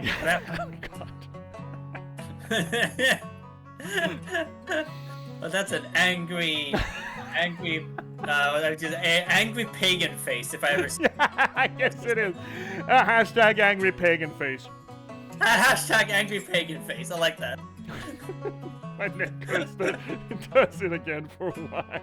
Let's make that a what are they called here? An emote? Like, yeah, just make that an emote. Angry pagan. It's too granular, but it would be funny. Oh, yeah. Well, there we go. That sounds like a video that I would have thoughts on. But yeah, check that out. So I'm actually gonna quit out because the music is just drawing my attention too much because it's so fucking good.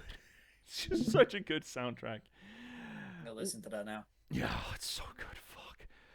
All right, chat. Twitch, I will have further words for you, so don't go anywhere. We're going somewhere. Just sit in your fucking seat. You don't need, instantaneous, always have keys jangle in your face. And until I send you on to somewhere where you can find new keys that are jangling in your face, let me talk to the other people in the room who have been so patient with us sitting through this. Hi, YouTube. Thank you so much for watching, YouTube. It's a damn delight to have you here, as always. Don't let Twitch chat tell you differently. You don't have to wait until next we're online, which would be tomorrow, in this time, but not your time, probably. Well, you don't have to wait. You can just click on whatever hovering around my head, and you're going to find more of this material, and there's so much material for you to go through, so I bet you're going to find something cool. So until you do, thank you so much for watching, YouTube, and good night. Good night, YouTube.